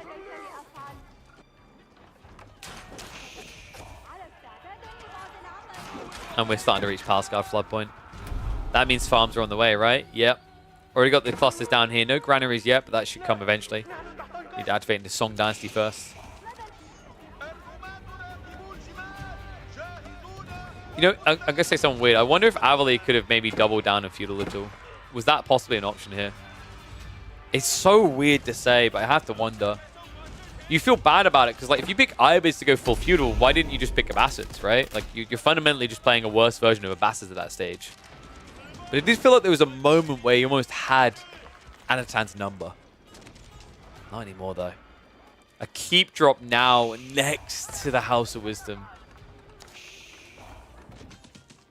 I think you just build a Siege Workshop and build Rams here, right? This is kind of wild. This is truly unhinged gameplay right now. And that's all you ever should expect the Chinese. They love this maneuver. Relic denial as well, so only 2, not 3 in the end. Just a reminder that this is not your base. He even built a monastery to pick up the relic. Dude, this is just cruel. Have mercy.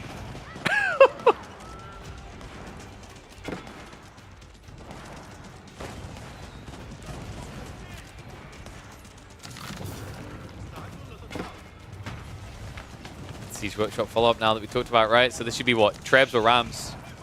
I think Rams is actually kind of cool here, but Trebs is safe because then Springles can't counter you at all. Damn. I mean, Abbasid does have 2 TC versus the 1 of the Chinese, right? That maths on that might change soon. And by the way, guys, another thing that's really underrated and dumb, this.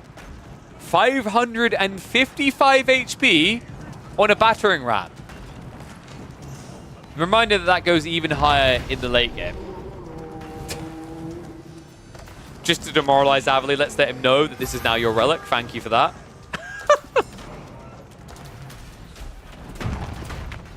The fact he's building clock tower battering rams, I just can't, man.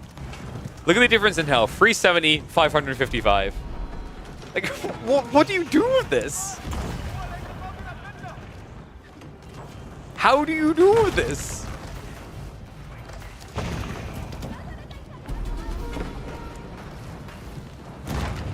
Well, Trebs are at least sieging through the castle. I think the problem is the House of Wisdom is going to be gone before the castle is. This should just be GG. I mean, Abbasid, he doesn't have an army to fight this at all. This might be one of the most depressing ends to a game for an Abbasid player I've seen. Damn. What a statement. A keep drop on top of the House of Wisdom. To tell her to get the duck out of your game.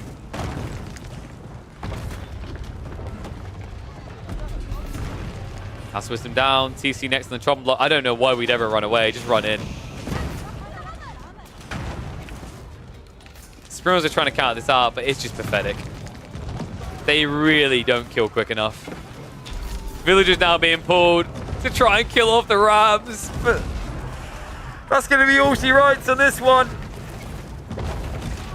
Man, oh man, Abbasid, they are on quite the losing streak at the moment. The Nest of Bees! War crimes committed these days, but honestly, in my opinion, picking Abbasid should be a war crime itself. So salute. Don't dispute. China proving why they're such a top tier pick. Abbasid's the one-dimensional nature feels like nothing but bitter defeat. Damn, that was brutal. Ooh, I really want to make it about the keep drop, but I feel like that spoils the video too much, right? I think that spoils the video too much. As incredible as that keep drop was.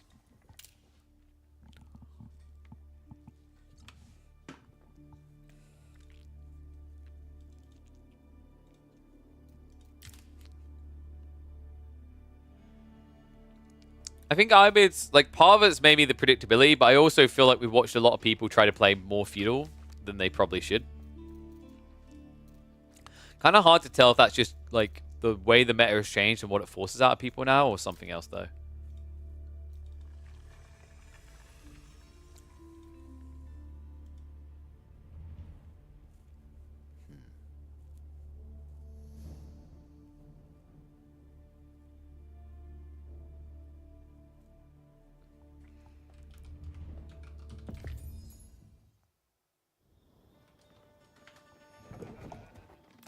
I'm wondering... I think it's about the archers, though. It's almost like I want to say the title. You know, actually, that's a controversial statement, isn't it? Going Chugenu would lose this game.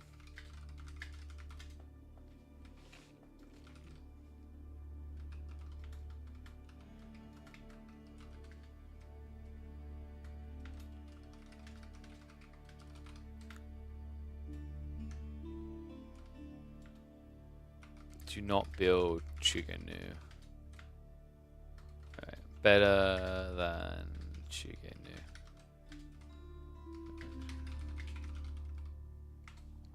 Yeah.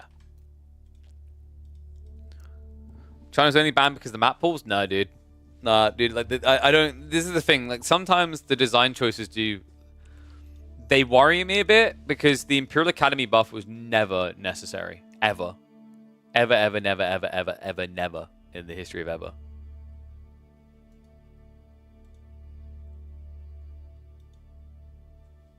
So yeah, a little bit weird.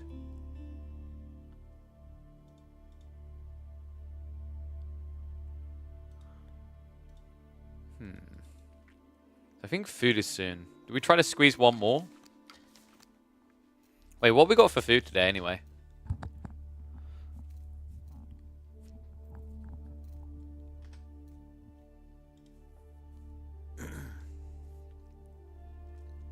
Oh yeah, I expected Anno to make quarterfinals in this tournament. I was shocked when he didn't get out of group stage.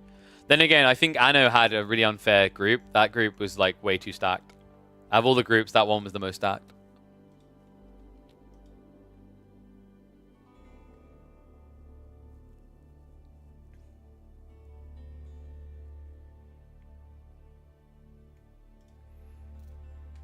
Emma, what's for dinner? She's just ignoring me now. It's just rude.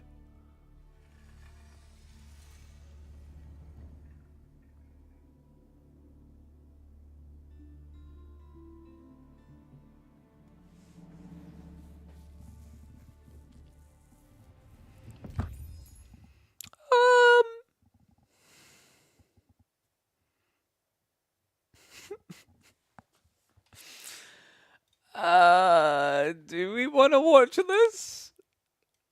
I mean, if it goes too late, I'll just go eat, right? And there's always like another perspective to watch the game then, I guess.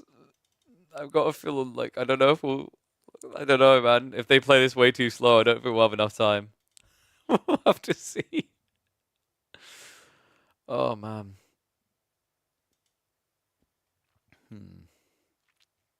I guess we can glance the openers though, right? We'll see how it goes. Emma doesn't even respond to me. See, she comes in, then just leaves straight away. What? Not an AoE4 fan? What?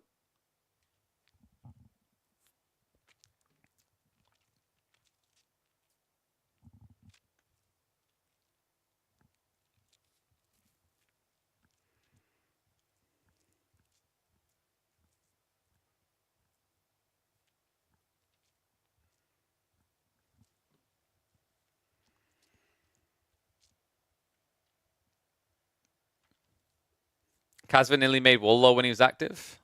Kazva did make Wallow. What do you mean? He was at Wallow Legacy, did.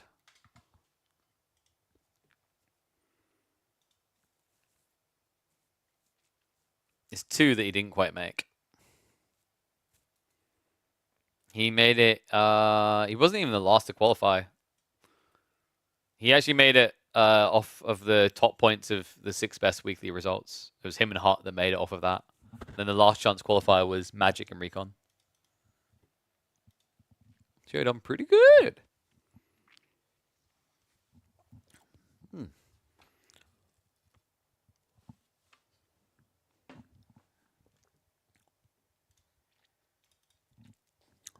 So I guess we chill watch this because I got a feeling it's not going to be quick enough to full cast. Reminder people, by the way, planned streams this week are going to be obviously today. And then we'll be aiming for Thursday and Friday. And then I will be back hosting the finals weekend for Saturday and Sunday on EGC's channel. The reason I'm not doing tomorrow is my daughter needs someone to look after her. And that's where I got volunteer distribute for Tuesday. So won't be able to get a stream up for that reason.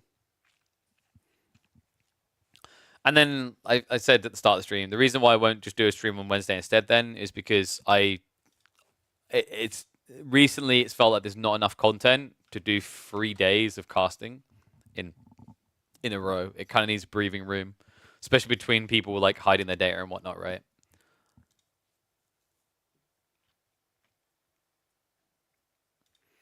Yeah, I mean, I'm open to suggestions on how we fix the issue of getting more people in the stream for community games. I think there just needs to be more like community outreach, right? And that's partly me, but you know, it's also people letting other people know that things happen, right? Because it would be nice, you know. In theory, like you know, I think it should be the more popular thing, really, than just watching like pros playing 1v1s or watching me cast them play 1v1s. Because there's ways that people can actually interact, which I think is the biggest advantage of Twitch, actually.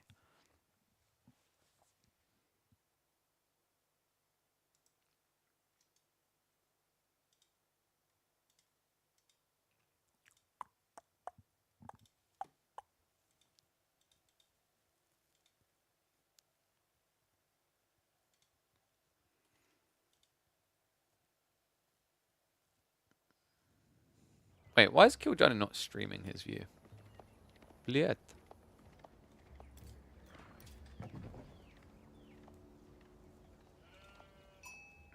Should we like chill watch this one?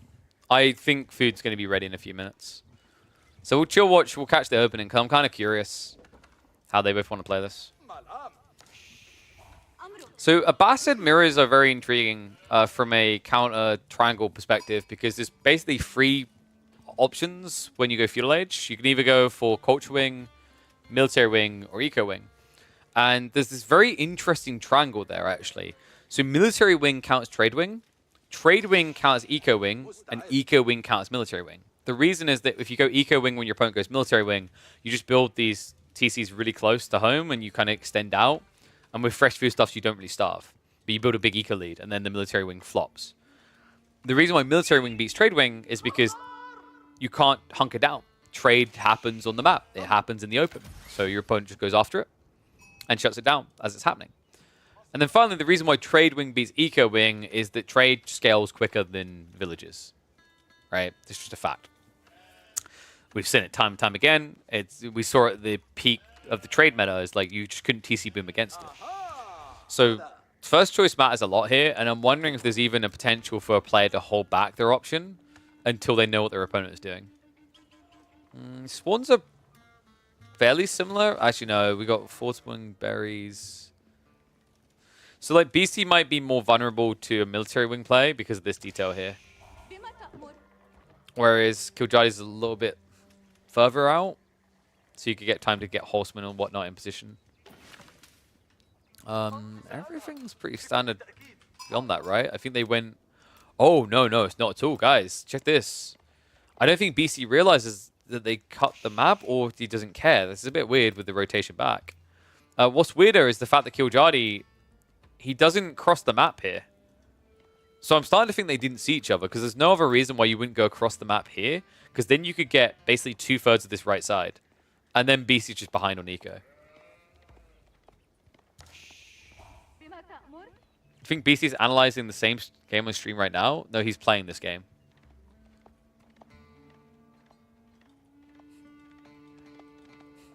He's not casting his own game. He's playing it.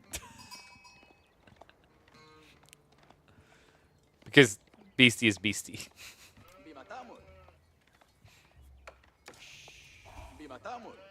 So military wing versus coach. Oh, what? Now that is an unexpected development. I was not expecting culture wing here from Beastie. What a peculiar choice. So is his plan just to go fast castle then? I guess you could still 2TC and then fast castle. It's not a bad idea. Because that way you play feudal long enough with POC that you get all these savings that add up. Because it's kind of an interesting snowball there, right? It's like preservation knowledge saves you 20 on the tech up, which is a lot, by the way. It's 320 resources. But then when you consider all the level 1 eco-techs, everything along the way like that, you're actually saving more like 500, 550 resources compared to your opponent. We'll have to see. The only issue is like you kind of have to contest. Yeah, no, it's castle. It's just castle, guys. It's outpost on gold. So he's going to go, what, military wing? Do you even... I mean, you kind of need to melee wing in this matchup, right? Because you want to go eco wing, but if you go castle and you go military wing, then your opponent just basically has mass archers to kill you with, right? Because composite bows is a hell of a drug. Wow, this actually became a really interesting matchup. I'm kind of gutted I don't have time to fully cast it now. I mean, because I think that this could still go very late, right? I don't think you get a quick end out of Russian castle here. I'd be surprised. How interesting.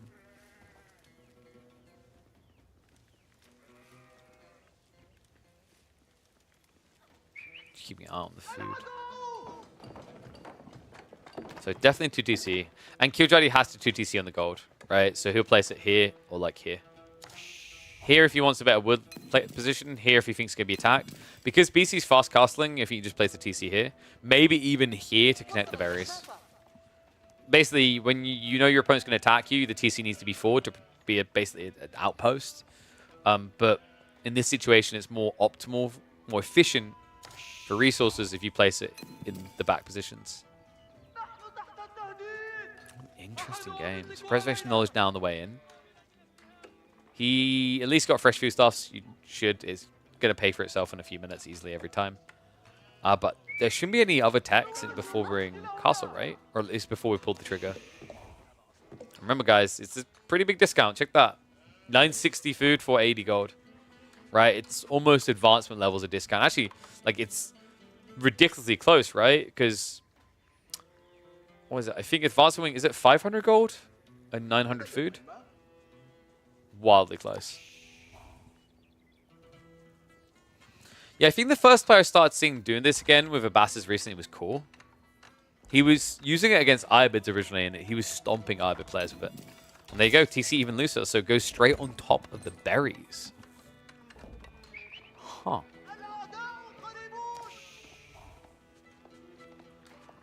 So Beastie's opening here then. Because I think it has to be military wing. Because you get camera riders to block the mid-map, then you rush relics, right? If you can go two... Yeah, because 2 camera riders will beat 2 Dark Age Spears. So then you... What?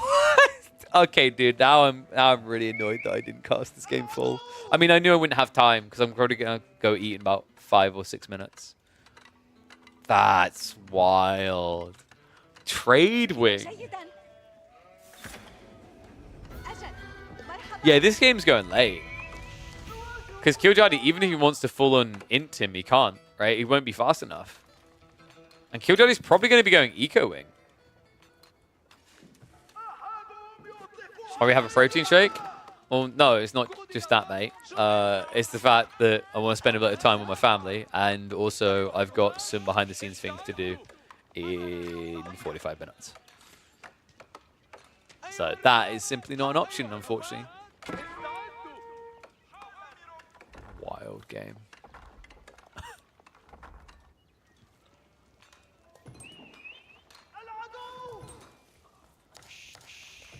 I mean, I'm curious. I want to see what Killjoy's choice is going to be here. Like, I'm gambling on Eco Wing here. Eco Wing just makes the most sense. Did he scout the trade? We ran by. Yeah, so you would have seen it, but you can't mirror trade now, right? Like you'd be behind. Well, it's more that you'd be too greedy, right? Because you've already gone 2 TC.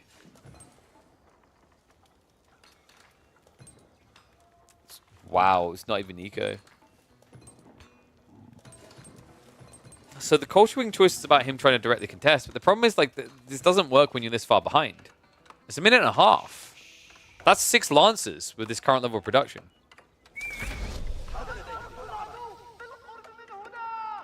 No, because BC doesn't have to go to his base though. BC goes to the mid-map. He does trade, he gathers relics, he opens Lancers and then switches, like, what? Probably... I don't think you can do Horsemen here, maybe Archers? That's the only thing that, like, feels weird, right? Is because your opponent has military wing. Archers should be taboo because composite bows is something you don't have.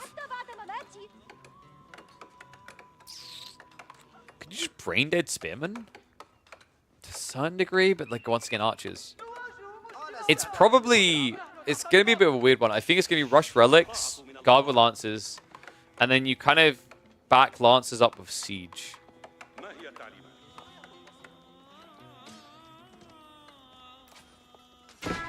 Trader's Artless going to be chased back, but this is what I mean. These guys are just Dark Age Spears. They're never going to defend this. So melee wing units get thrown away. Scout even survives, so nothing actually taken away from Beastie whatsoever. I mean, I say that. Unless we run in like this. Wait, what? Alright, everyone's riding blind, guys. And it's actually Spearman. Yeah, so now Killjoy can't come out at all. So trade is going to boom, right? It's already been prepped. Marketplace in the corner. Remember, he also has Preservation and Knowledge already, which means these tech upgrades like Grand Bazaar are very cheap. Armored Caravans isn't bad here either, just in case the Spearmen ever do raid you. Pretty much Spearmen will basically lose half their damage due to the armor. And he should now be switching it, right? They're currently still on the original point. Yeah, here you go. So 28 should turn into about, what, 64? 86. Yeah, I had a feeling my number was a bit too low. Because it's also partially diagonal. Damn.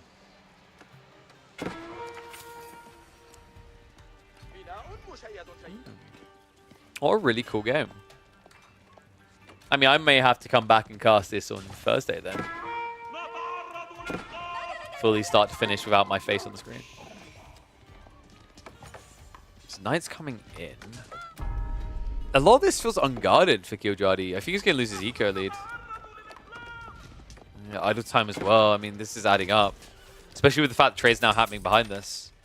Something that Killjoy will be aware of, but it's not really a comp that you can play with urgency with, right? Like when you mass spears like this, you're not going to block trade straight away. So you kind of have to delay yourself. And the problem is, by the time you're countering trade, what's happened to the relics, right? It's like a double dipper from Beastie here. He's got 1 Imam, 2 more in the way. I think we're looking at maybe a 5 relic game. Yeah, he's gone for the deepest relic first. Killjoy's walls don't really give him much to work with here, right? A little bit of food for lifeline. Gold long term is going to suck though, and on top of that, you're doing nothing to stop Beastie's win conditions. He's ticking all of them. Trade, relics, and then wouldn't even be surprised if he just rushes towards Imp afterwards. Alright guys, I think food is ready now. So probably the best thing we can do is, what, do we just raid through to Beastie so you guys can catch the rest of this? Will be a bit of a time hop. I think that's probably the best way to approach this though. Usually I raid a small streamer, but considering that we're watching this one, it probably makes the most sense that way.